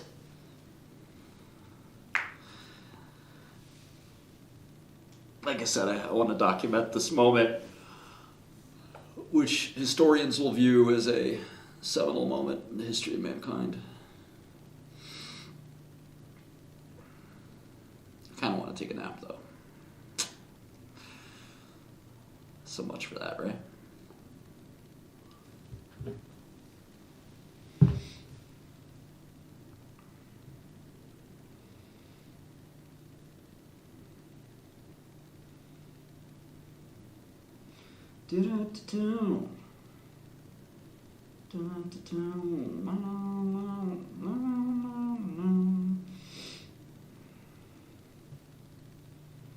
Someone said, is ChatGPT down for anyone else?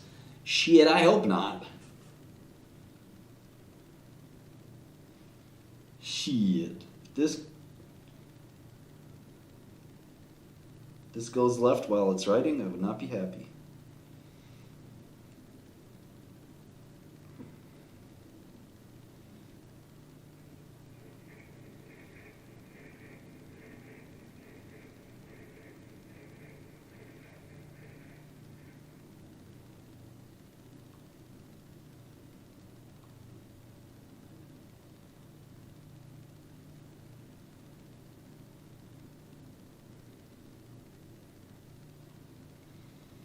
Temporal Nexus. Alright. A post-credit scene? What is this, a movie now? Hell yeah!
Chapter 1. Write your eulogy. Frat Rodriguez is a hilarious fucking character. What in Joe Rogan are you doing? I'm having ChatGPT write me a 200-page book. Hopefully it'd be better than the last one. Last one was terrible. I didn't give up on Hume. Hume's taking a break. I wanted to put this on GitHub as soon as it's done. Take one day off of Hume and you guys are upset.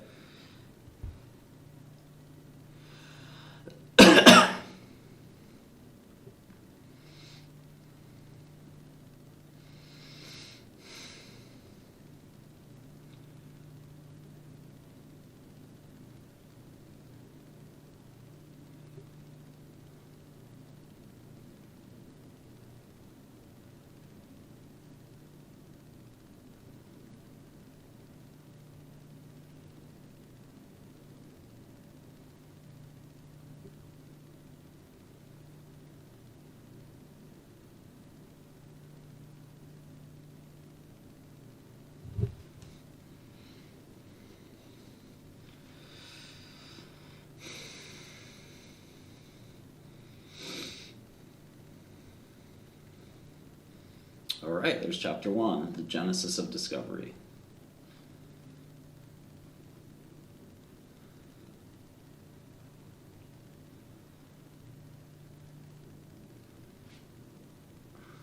Plans with this book, I mean, I'll put it on Kindle, but there's no real thing for me other than just seeing what it's capable of.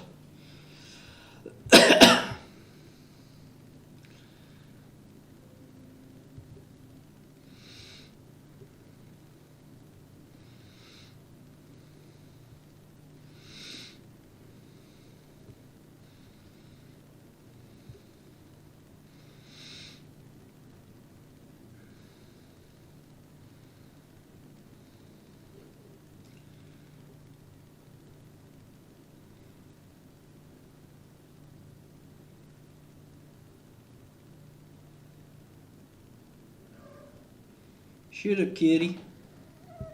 What happened? What happened? I love you. Yeah? Yeah? What? What's up? What's up, little baby? Yeah? What? Yes, your little baby, I know this. Oh, a little baby wants some food, I see. I see. I see. Here, why don't you eat a little bit right there? Why don't you chunk you up? I'm gonna chunk you up.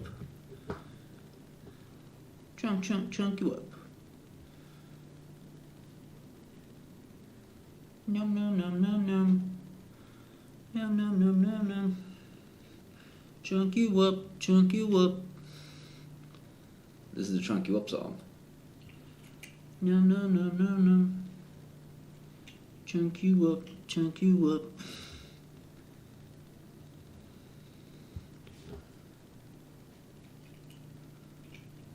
Nibbles is skinny, she's too skinny. Oh, chunk you up. We're just gonna chunk you up. Yum yum yum. Renedippity, what's up? Yum yum yum yum yum. Chunk you up, chunk you up. You're gonna fall. Stupid baby, stupid baby.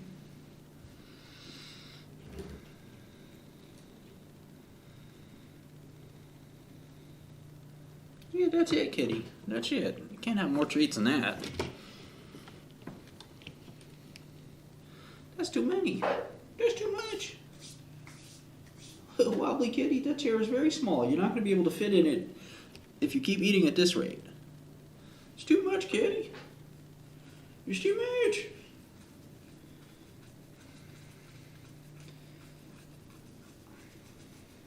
Right, little mama? You like that? I could tell. I could tell you like that. But you don't love me. You're not gonna rub your head on me. You're not gonna rub your head on me? I don't care. Okay, you don't care. You don't care. You just get treats. You don't care who gives them to you. Chunk you up. I'm gonna chunk you up. I'm gonna chunk you up. Fat kitty's a happy kitty. This is my library called BookGen, which is writing a 200-page science fiction book. To my knowledge, the first time GPT has written an entire book of novel length.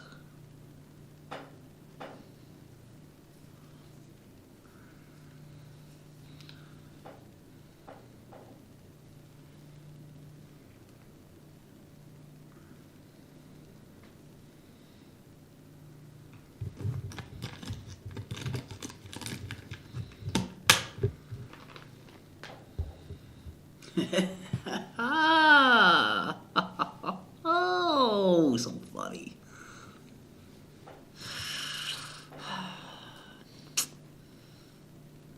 We've got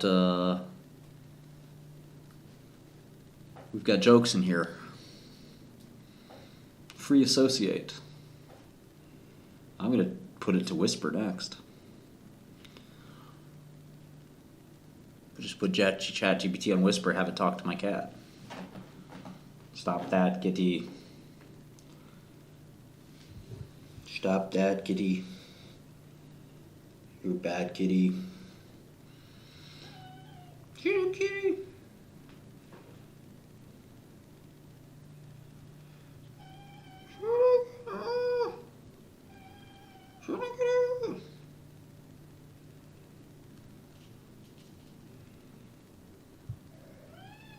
Meow.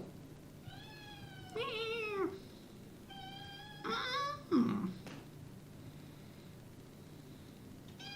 You little beast. You little beast. You little beast. You little beast.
Okay, chapter 5, almost there.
Big fan of the Post. I don't really read the news. Yeah, I need my own handle.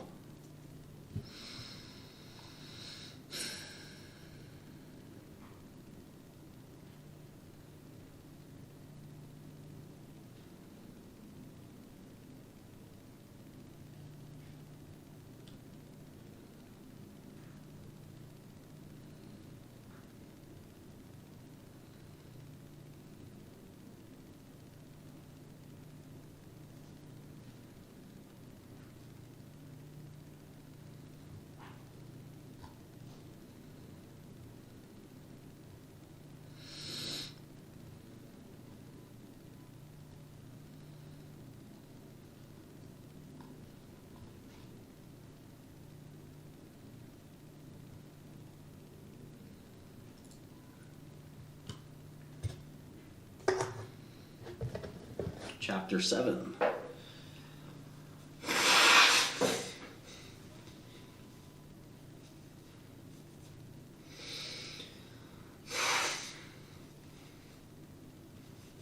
I'm going to start to unfollow more people. Hi, Lisa.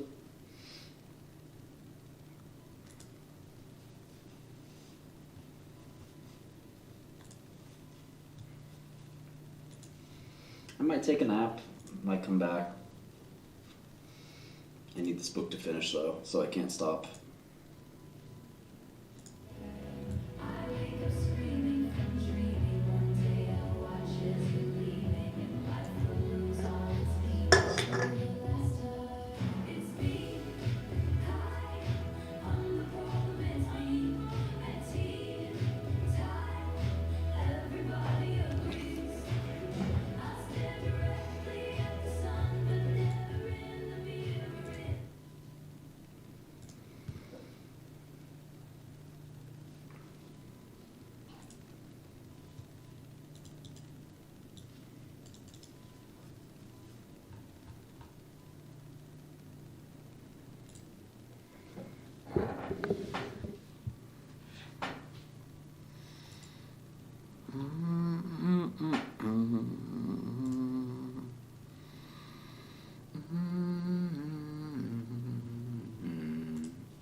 All right, I'm too tired.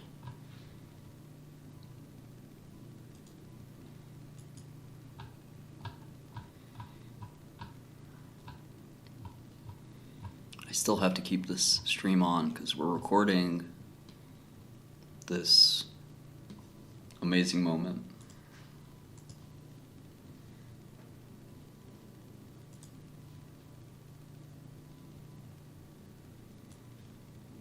It'd be cooler if the book was like coming out word for word, but that's not how it works.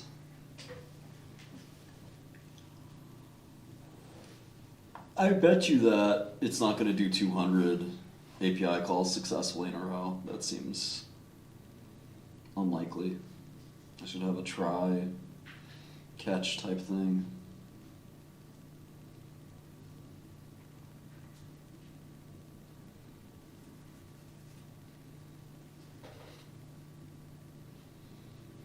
Monk. I'm kind of waiting for the rest of the team for Monk to get everything sort of going, and then looking forward to it launching. Yeah, we're all neural nets. Oh shit. Monk is a online casino.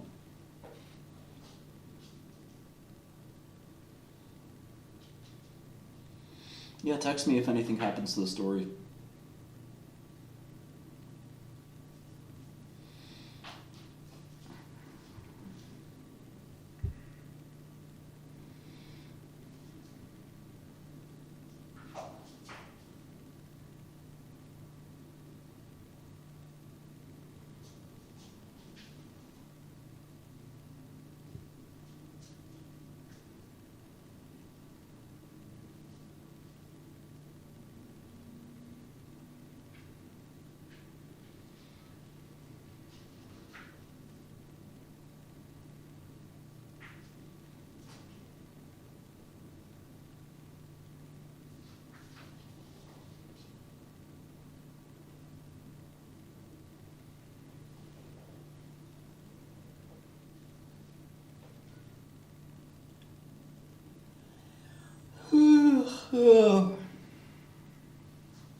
Chapter 10, the last chapter.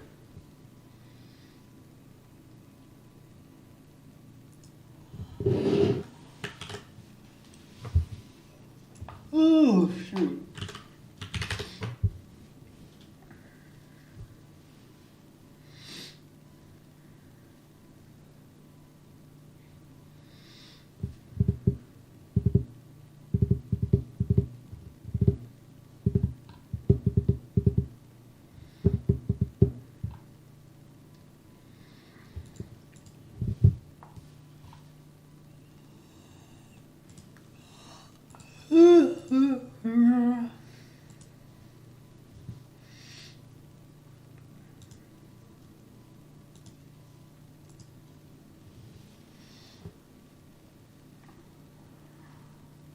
All right, we are done with the summary. So now we need 200 pages. Let's go.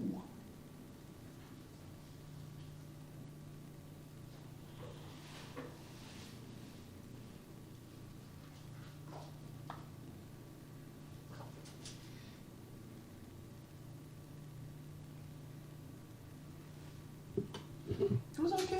Hurry.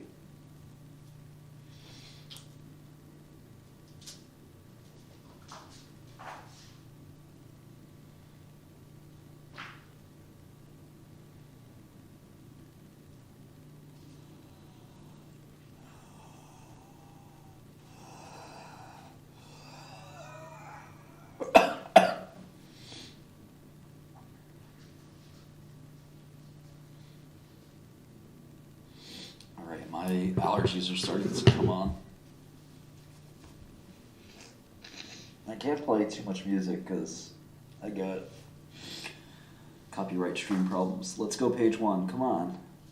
Don't crash. Don't crash. Page generation module active.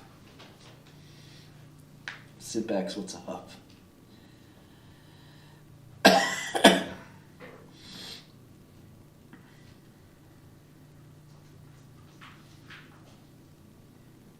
She's playing with the mouse toy. What's up, kitty? What's up, Snoopy? Snoopy, Poopy. Poopy, Scoopy. What's up?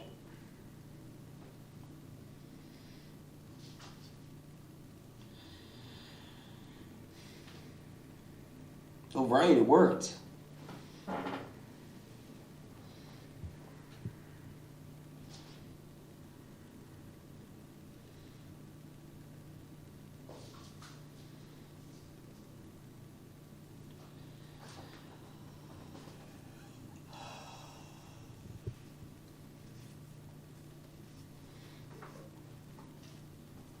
Page 1, done. Yeah, I thought I was going to be a programmer most of my life, but I just fell into hedge funds. Right, kitty? We just fell into that. Working for Kramer. What? Yeah. Ooh, Jim Kramer. Yeah, the crazy guy on TV. Yeah. Yeah, kitty.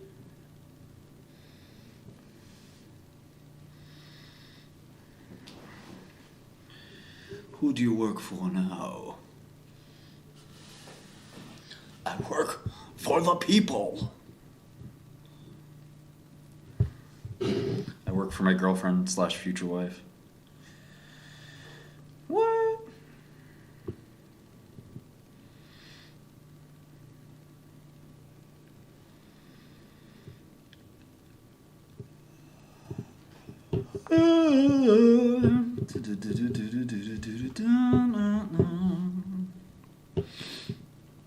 Let's go.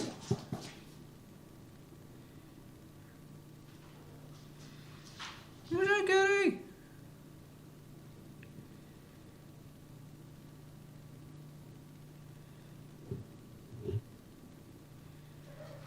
Hmm?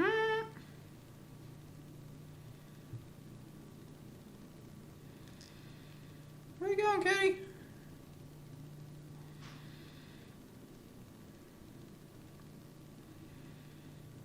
All right.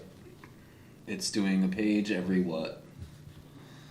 How long did that take? Can we rewind the stream? I think let's do that. Or it should say, okay, here it is, 120 seconds. So 2 minutes a page, yeah, 2 minutes, 2 minutes, 2 minutes, 200 pages. Times 2 minutes is 400 minutes. I'll see you guys in 7 hours.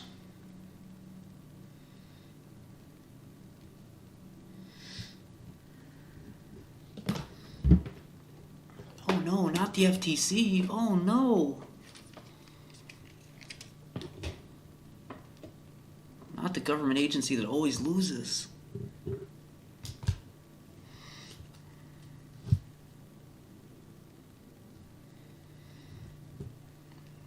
The FTC overcharges, and then when the appeals court slaps them down, they actually lose worse, because then they set precedent. It's really come back to bite them quite a bit. If they just did what they were supposed to do, they'd be in much better shape. All right, so 6 hours of prompt engineering.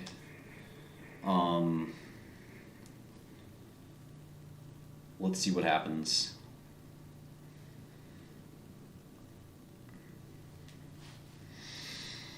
Good time to go to sleep.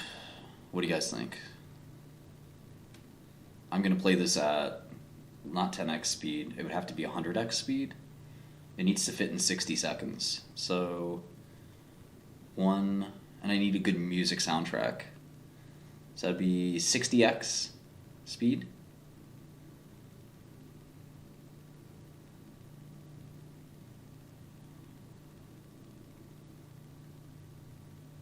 The current prices there are pretty low, I think.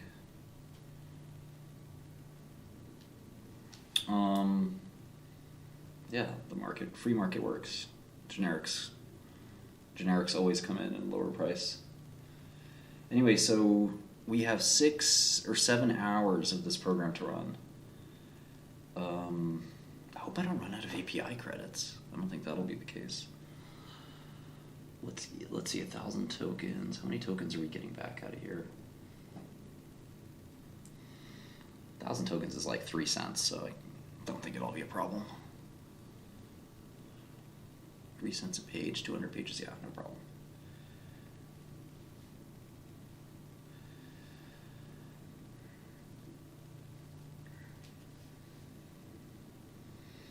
It's funny, these drugs go from too much supply to too little supply to too much supply to too little supply, and the price reacts in normal economic fashion, right? What's up, kitty? What you doing? It's kitty power hour? That's what's going on? Oh, you're running around, jumping around. Okay, great. Thanks a lot, kitty. It's 1 a.m. Stupid kitty. We're going to go to sleep. We're going to let this go, and then we're going to come back. You guys can read the story in the meantime. It's a 200-page story, so if you want to read an interesting book, the first ever book written by GPT, you can pause the stream and read each page as it comes down. Here's page 1. In the sprawling metropolis of New Earth. Just press pause and we'll go to page 2 now. Shut up, kitty. Here's page 2. Read that, press pause. Here's page 3.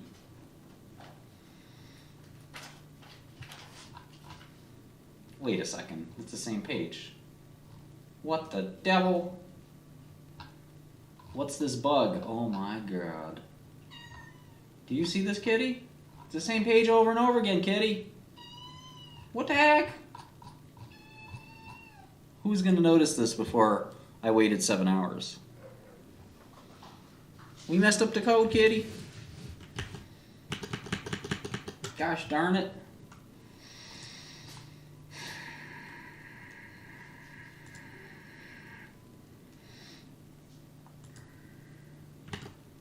It's not that it's taking too long, it's that it's giving me the same page each time.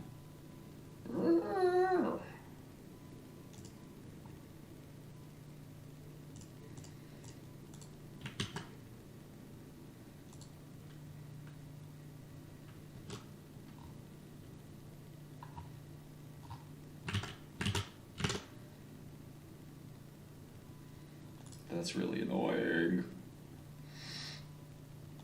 Append file, chapter header. What am I console.logging anyway? Oh. Maybe. State that full text, I push.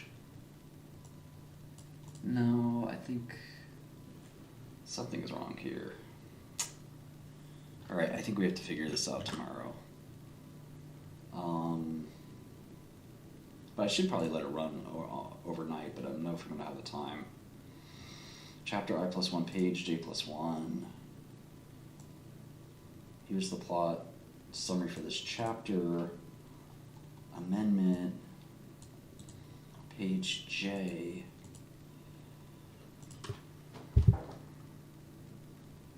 We're incrementing J.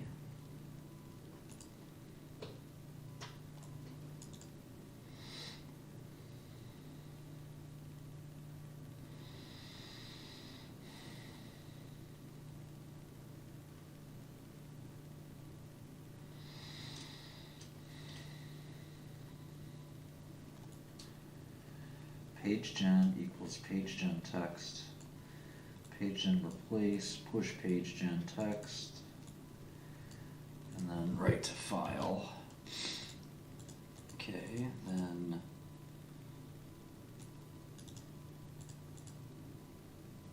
print I. Should I be printing I or J? I think I should be printing J. State that full text I. Shit. Let's see here.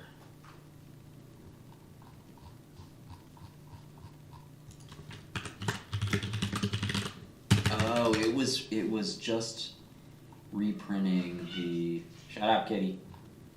It was just reprinting the. It's reprinting the page, but it wasn't. Fuck.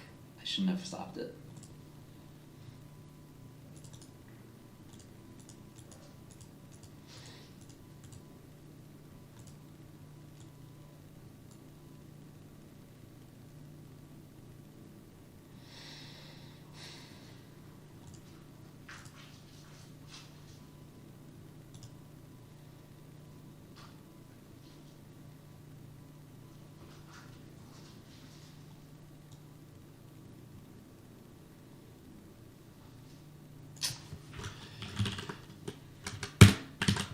Alright, well, I'll save. I guess I'll save this stuff. I'm very annoyed.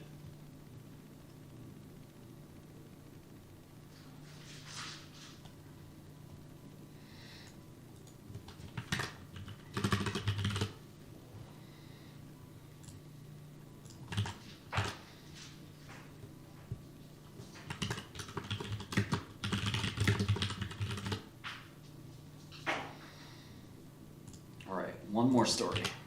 A legal thriller.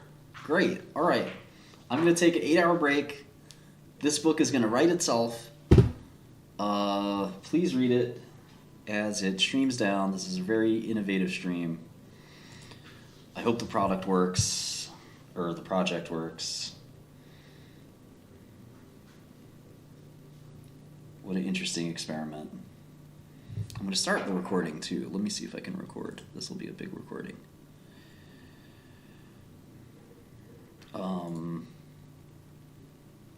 This book is going to write itself over the next 8 hours.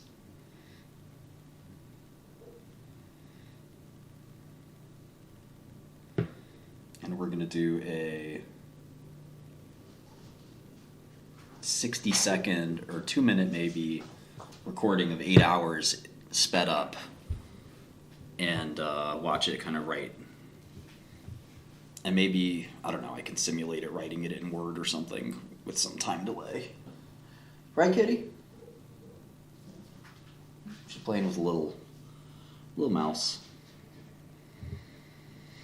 It'd be much better if it was like writing it as it was going, like, and I probably could create that delayed effect, but it wouldn't be authentic. All right, I'm gonna get some water. I'm gonna take some medicine and call it night.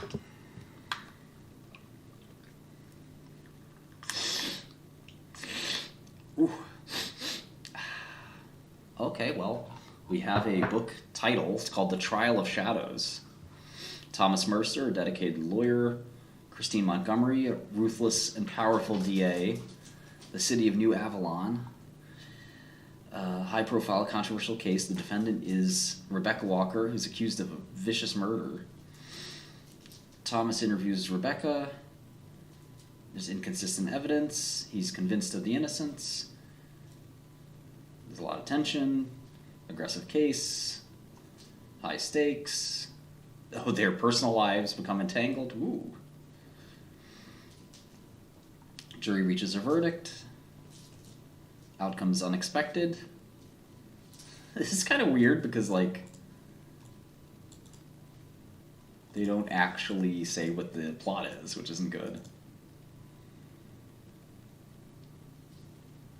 We need to know, even though we'd like to wait to the end to see the plot, we do need to know.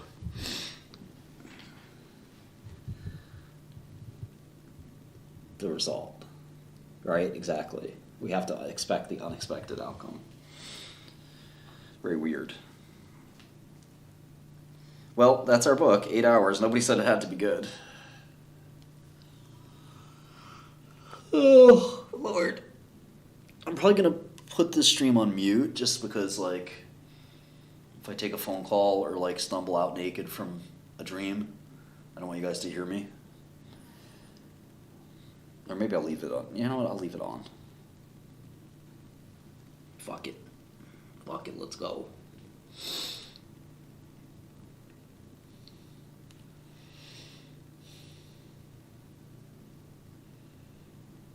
The novel ultimately serves as a powerful indictment of the corrupt legal system and the individuals who perpetuate it. I'm with you. Fuck yeah.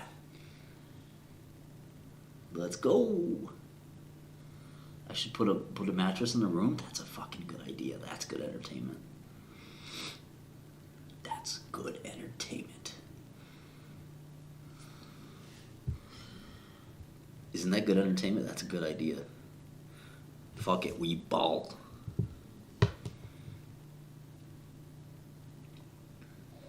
Shut up, Kitty.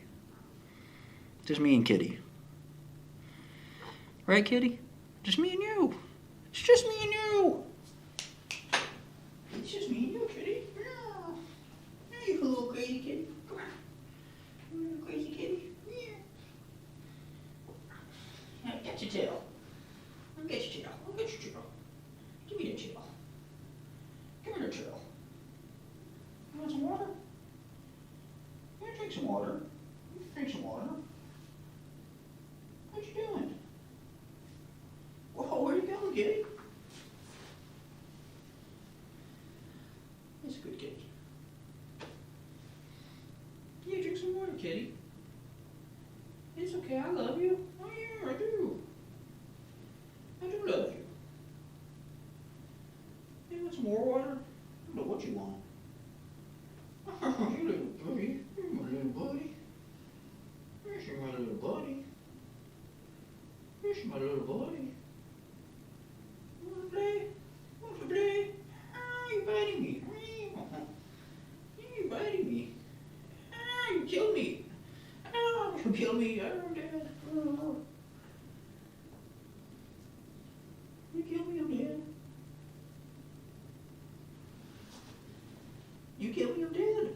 You don't care. Long hair, don't care.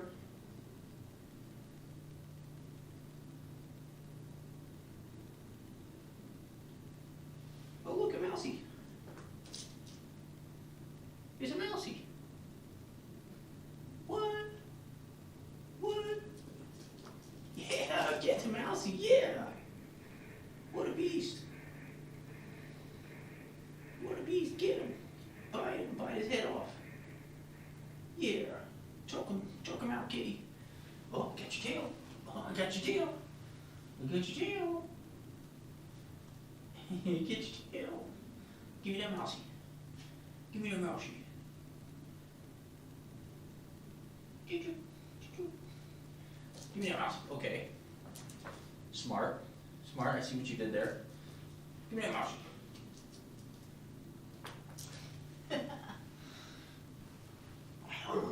Monster, going to eat you.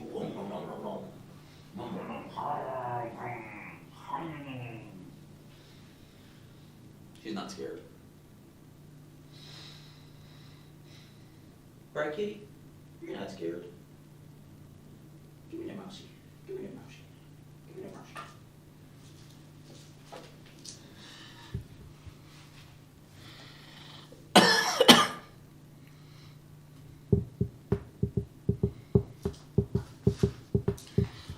Two bedroom, 3 bathroom.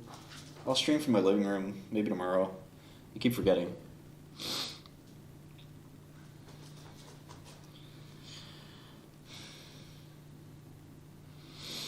I just have a lot of computers in here, desks. Not sure why, but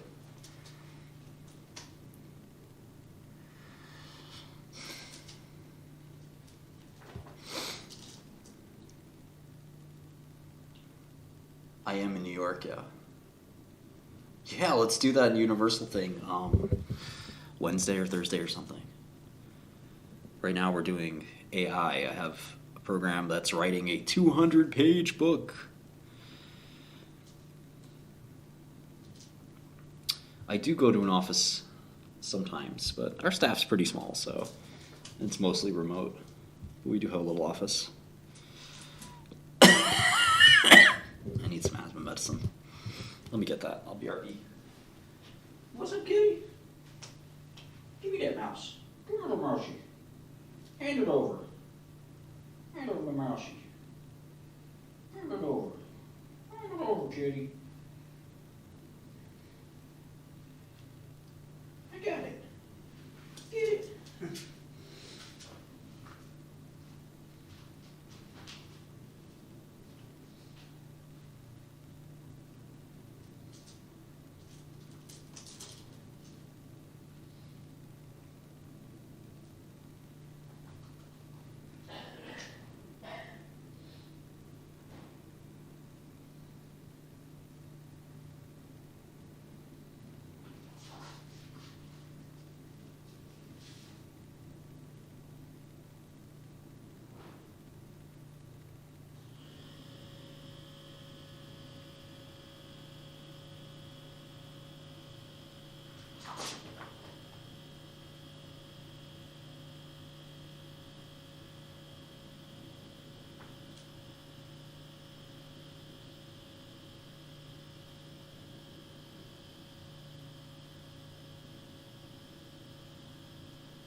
All right. We have The Theory of the Leisure Class by Thorstein Veblen.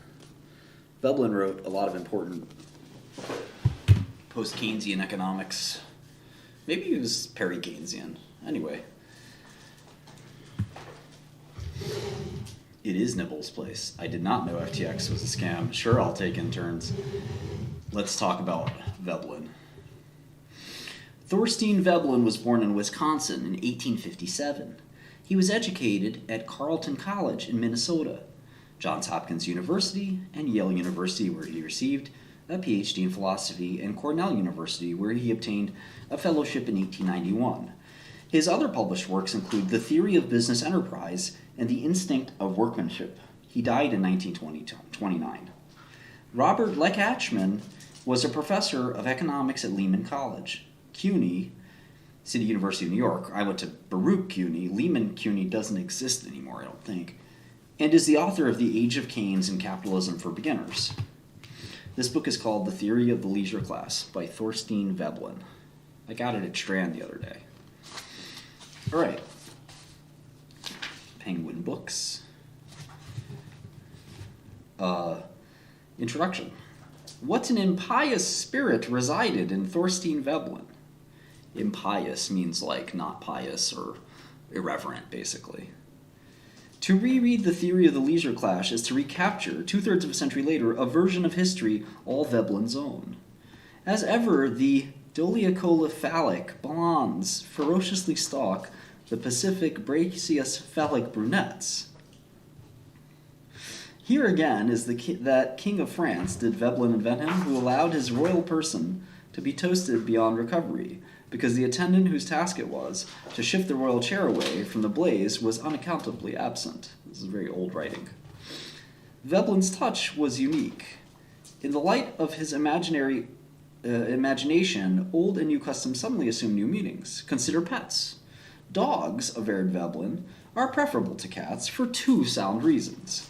Being more servile, dogs flatter man's sense of dominion, and, never chasing mice, dogs cannot be accused of serving any useful function. Thus, it is that dogs, like horses, are nearly ideal tokens of wealth, and the owner's capacity to waste large amounts of economic resources. Or examine the walking stick. Save in the minor instance of the infirm, it is entirely superfluous as an object of utility. Nevertheless, those who carry it know what they are doing. The man who holds a stick in his hands advertises to the world that he is idle, and his idleness in turn is a testimonial to his pecuniary standing. As a bonus, the walking stick has its appeal to male ferocity. It is a possible weapon, an aid to domination over lesser men without walking sticks. In these displays, women fare badly. The corset worn by the Western lady, like the bound feet of her Chinese contemporary, proved to the world that its wearer was incapacitated for active labor. Unfortunately, corsets are also horridly uncomfortable. Still, no well-brought-up lady could have hesitated to sacrifice comfort to display. So anyway, Veblen, this book was published in 1899. The Penguin edition, maybe 1994 with this introduction, but nope, 1967 with this introduction. And so anyway, Veblen talked a lot about consumption, conspicuous consumption. Oh my god, not a crash.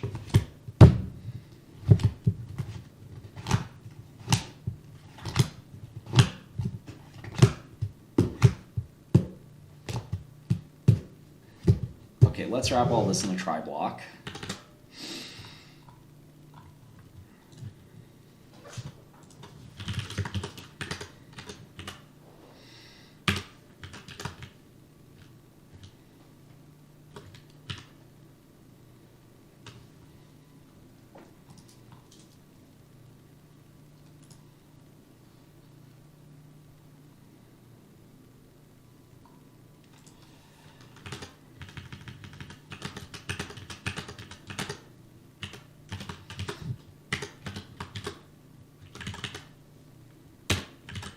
I actually think it should be like a do while.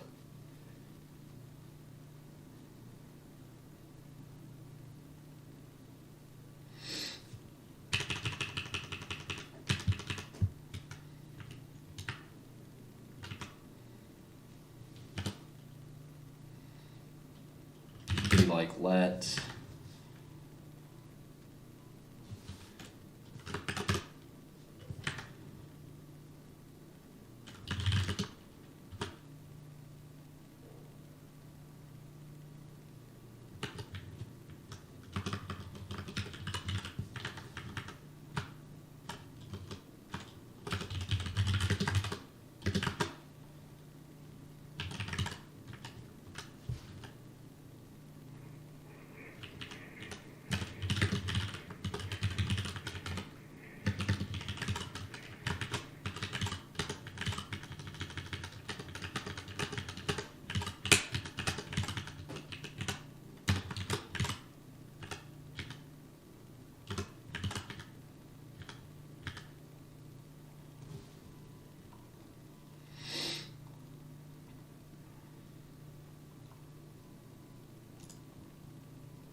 This is nothing to do with my company. Or the company I work at, maybe more precisely. Not everything is mine, you know.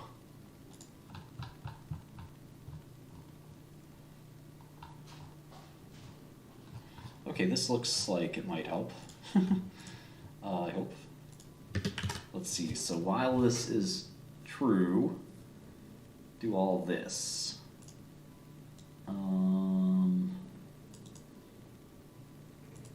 Problem is, if this fails,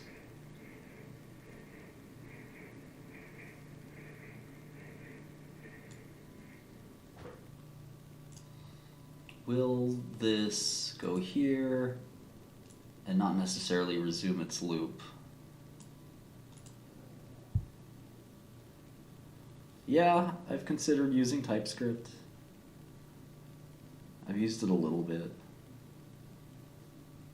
Thanks, Canadian Corn Dog. JS, trial and error. Lots of books, friends, coworkers. Alright, so let's see. If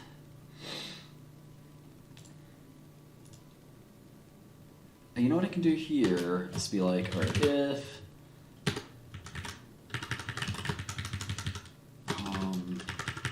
that, then I could do continue return out of a while loop, or would we continue?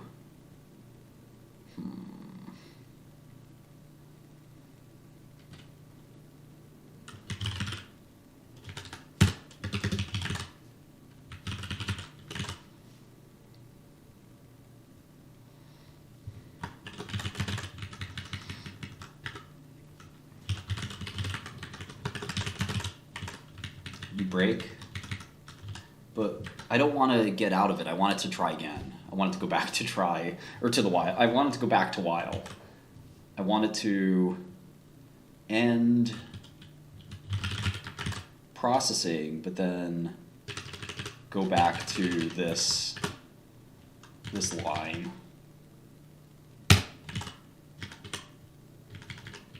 This should cover it.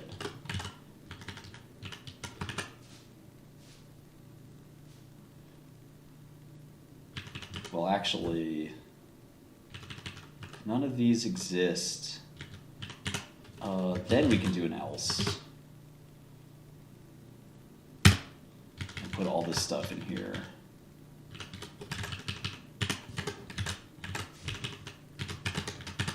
Ah, this is good code. Okay.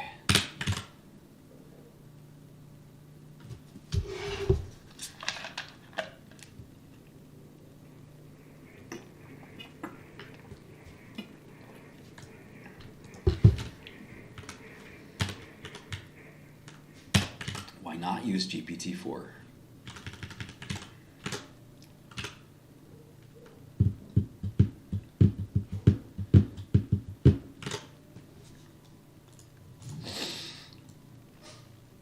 right, let's delete or remove this to text outputs. What was this? Sci-fi. All right, let's go. Yeah, media, that's how the media is. What can you do? They'd rather tell a story. Oh man, teenage. That's lame.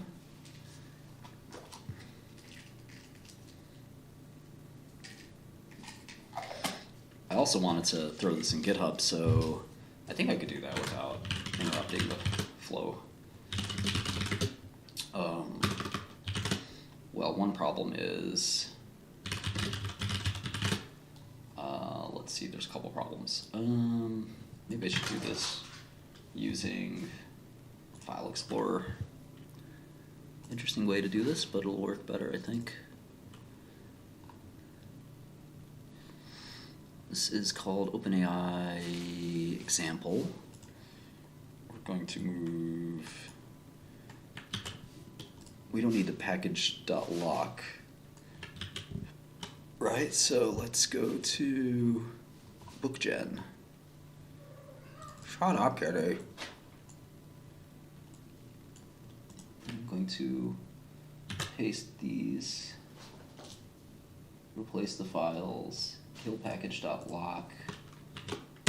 What's in the story? Nothing. Can kill that too. I've got the git ignore, I've got the environment file.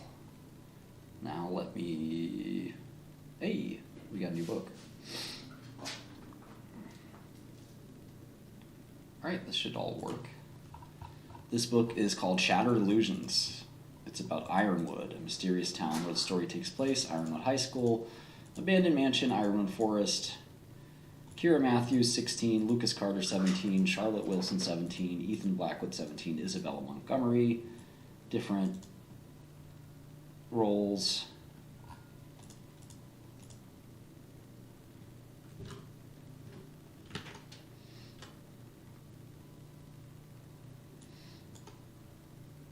Let's go to bookgen.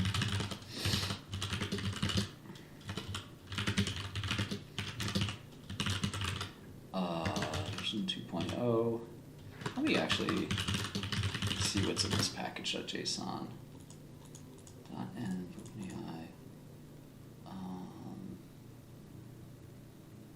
I didn't copy over the old package.json. That was probably a mistake. Let's take a look at what we have right here. Nope, everything's fine. Okay.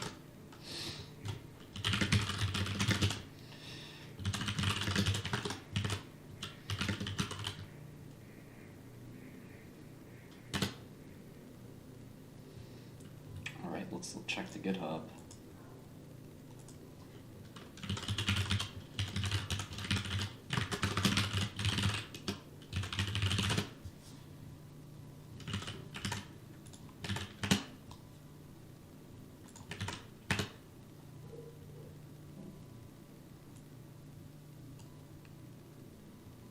Oh no, not the .env, fuck. Don't go to that site. Let's see.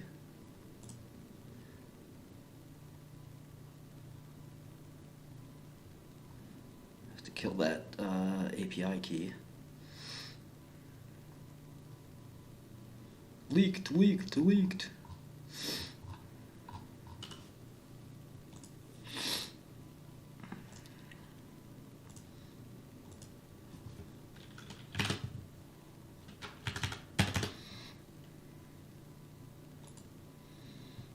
Okay, why did that happen?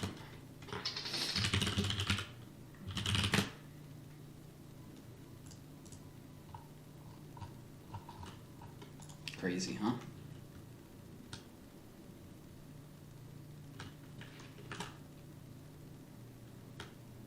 Right? Does that work? Will that cover it? Stupid.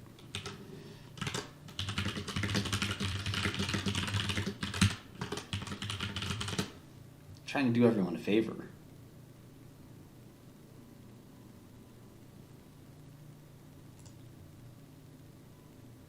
No, I still see the ENV. Still right there.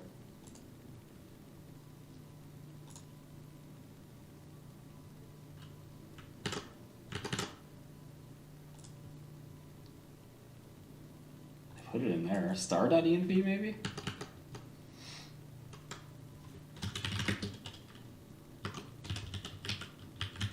Oh yeah, I gotta delete it from the repo, right? Oh, fuck. It's crazy.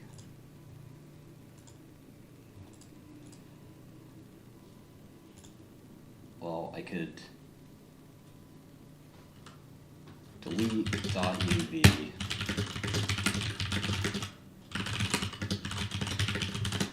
Okay, now I can copy it again.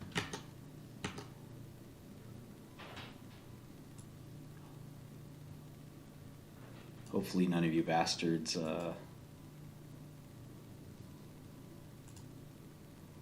also want to remove it from like the commit history too.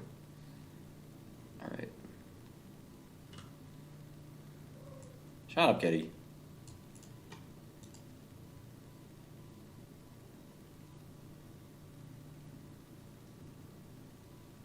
If you browse the repo in that point in history, you can still see the ENV. Ugh, what a mess, what a mess, what a mess.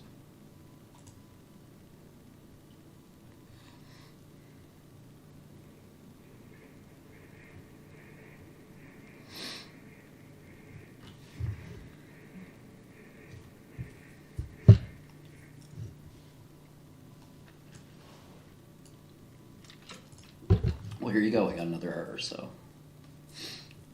no big deal.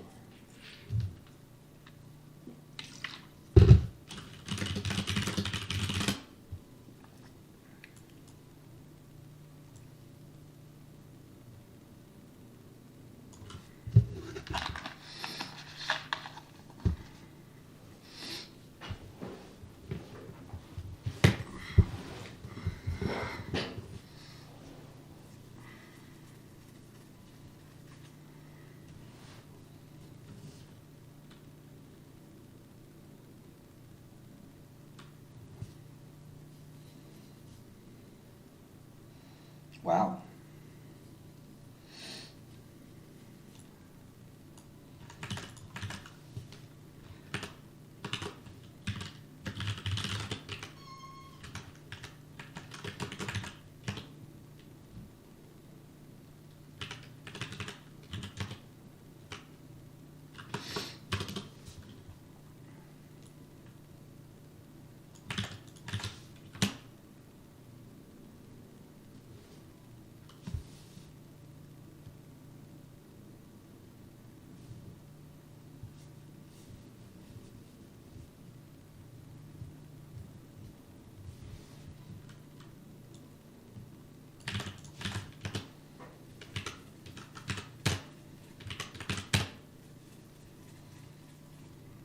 Git master right here.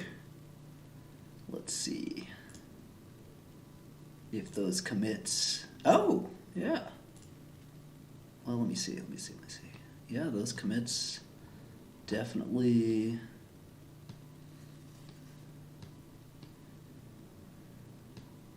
I don't see it anymore. Thanks a lot, FFFFF.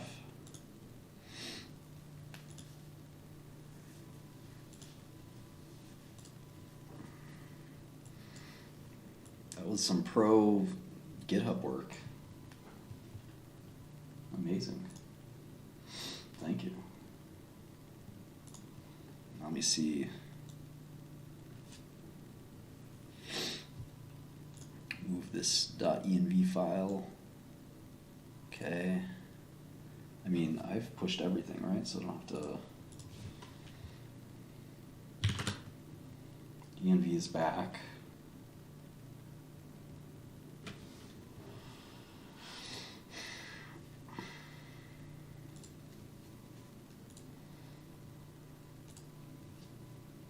I'm looking at the code, all the commits, there's no, it's like the commit vanished basically, or it didn't vanish, it's just, there's no env file. And then in the latest commit, remove env, cool. So now I can turn this public again.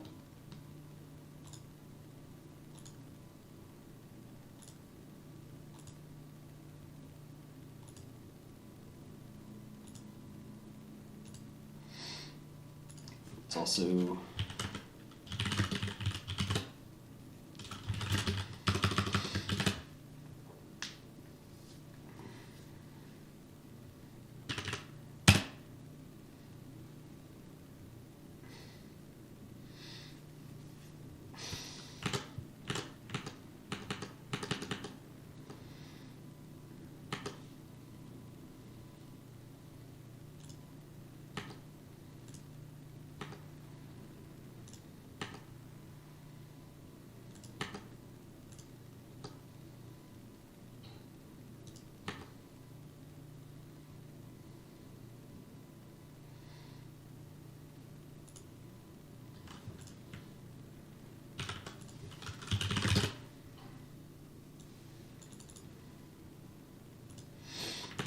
this crash, 61.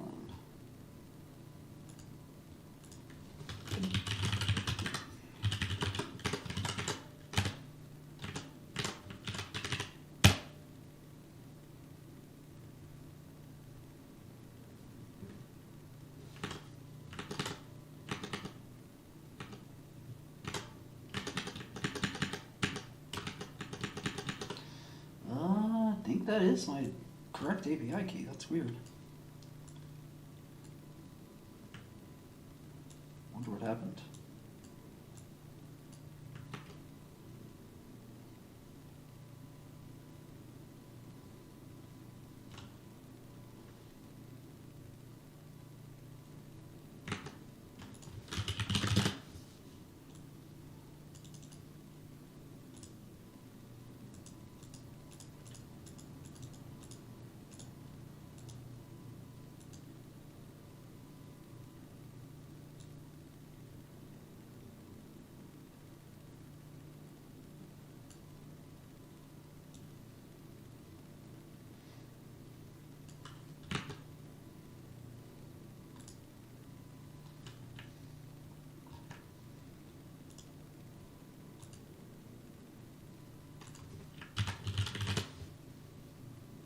API key disabled. Your OpenAPI key was determined to have been leaked, which has triggered a key disable and a friendly notification email. Pretty cool. Alright, new secret key. Copy, paste, okay.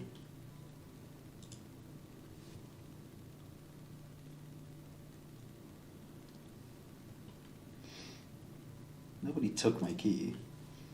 Fool. Fool.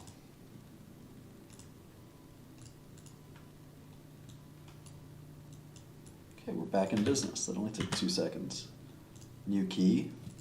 No worries.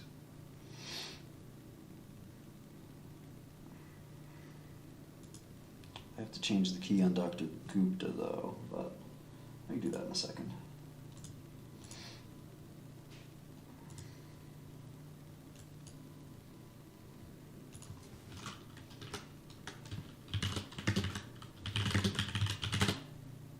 All right, it works.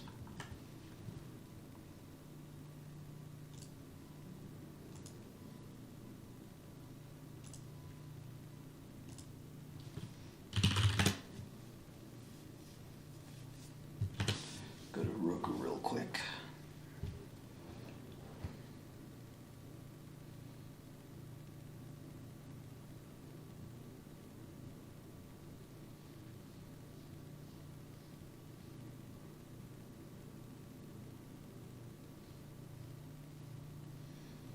Utopian satire? Maybe.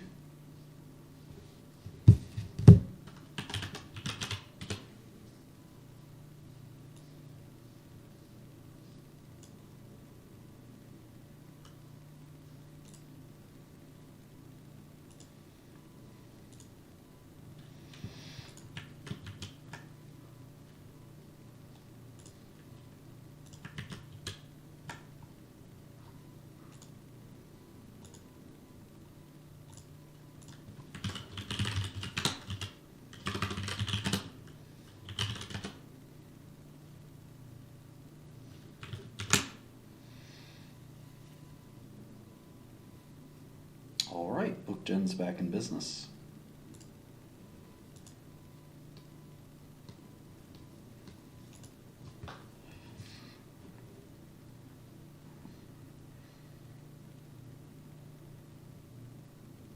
All right, the new book is called another protagonist named Lyra. Isn't that odd? I'd say that's impossible. Oh, it's the same. Oh my God, it's the same name, Elysium. A Brave New Dawn is the name of the book? Come on. This is lame. Lyra, oh, and her name is Lyra Dawn. Okay, that's kind of cute. They see it on GitHub. But have you considered TypeScript? Yes, I have. My cat teases me about not knowing TypeScript, so I don't want to hear that shit from you either.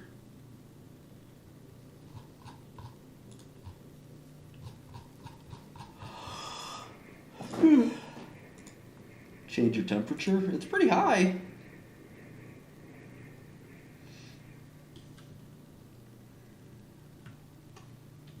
Good question, Rithwick. I can show you. I have the temperature up pretty high. I can make it higher.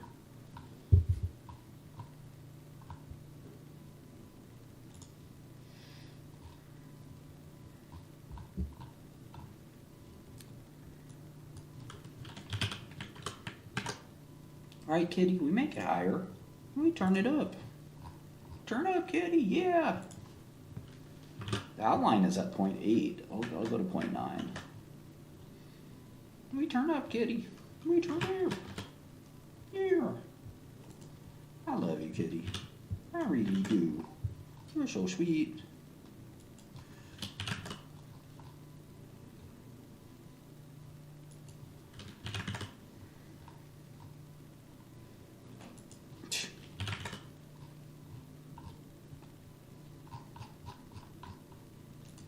FFC.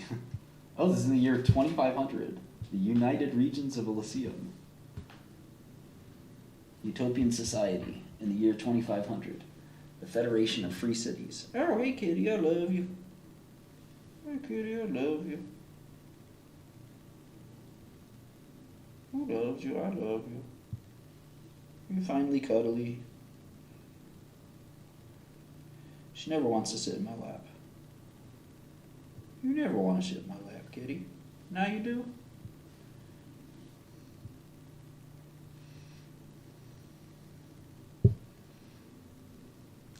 Well, I hope you enjoyed this book as it streams live, all 200 pages. Hope it goes flawlessly. But I have to go to sleep. It's 1:30 in the morning. Autumn RPG? Is that AP? Right, Momo. Right, my little Momo. My little 3-pound love. I think you're maybe 5 pounds now. I think you're maybe 5 pounds.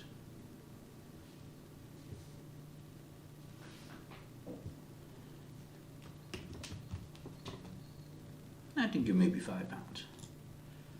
Maybe 5 pounds, 12 weeks old, 100% love, big heart, right? Big heart. Her tail is wagging, she's happy. She's very happy. She's a little monster.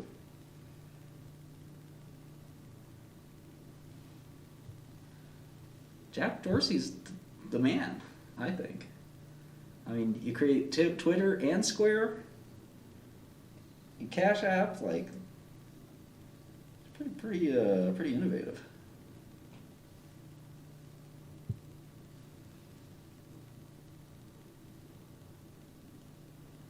Multi-billionaire. You know, he's obviously a bit of a weird guy, but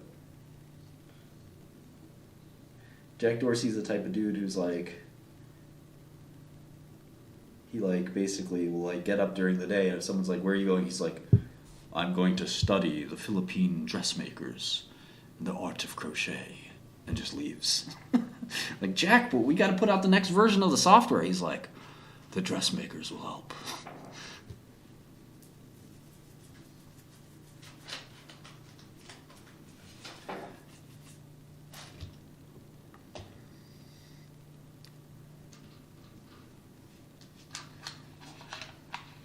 Glad you guys thought that was funny.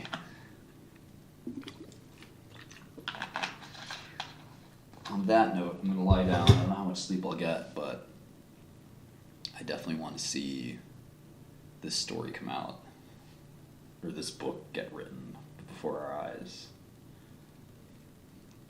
Yes, I can live on a beach for the rest of my life.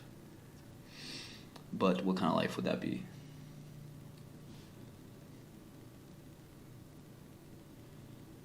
This book seems like it's gonna suck.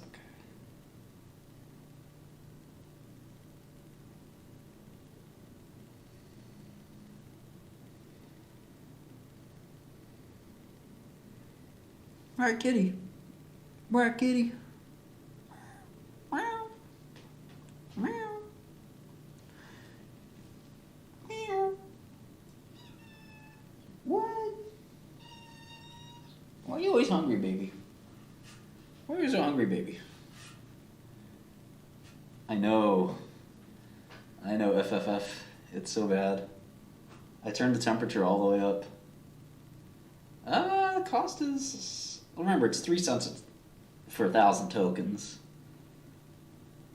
So, I mean, I probably spent like 50 or 100 bucks tonight, but not that big a deal. Right, kitty? Yeah. What? What? Hop, jump, skip? What? What the heck are you doing? You schizophrenic kitty? You schizophrenic? What the heck? What the heck?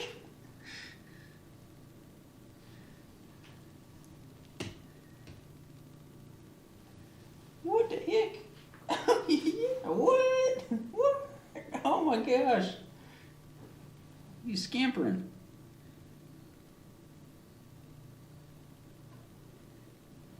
Whoa. What is this? I did not ask. What the fuck? This is not the writing style.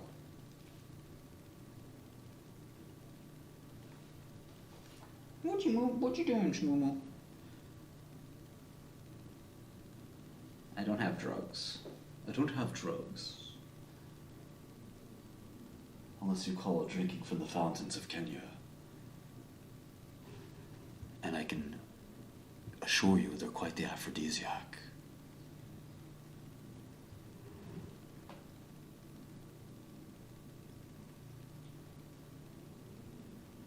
If you've never seen the Dave Chappelle skits for Prince, it's pretty funny.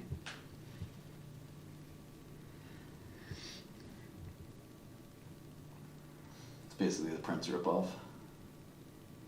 Why don't you purify your souls in the waters of Lake Minnetonka? Kitty drinking water? Alright, kitty, that's good. That's a good kitty. I'm happy she's healthy. Drinking water, eating tuna, playing like a good little kitten. What? Chasing her tail like a little idiot. That's good.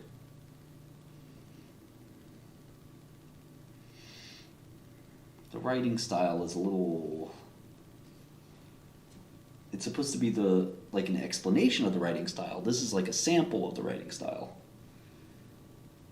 Alright, now we're going to get the chapter summaries, the short chapter summaries. Then we get the long chapter summaries.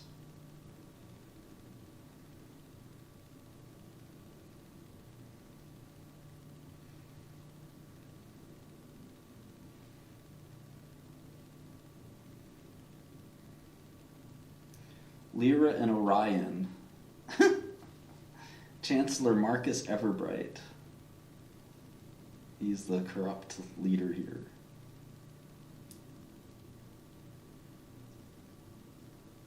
And then they have a romance. Authenticus. Thank you. Nice name, too.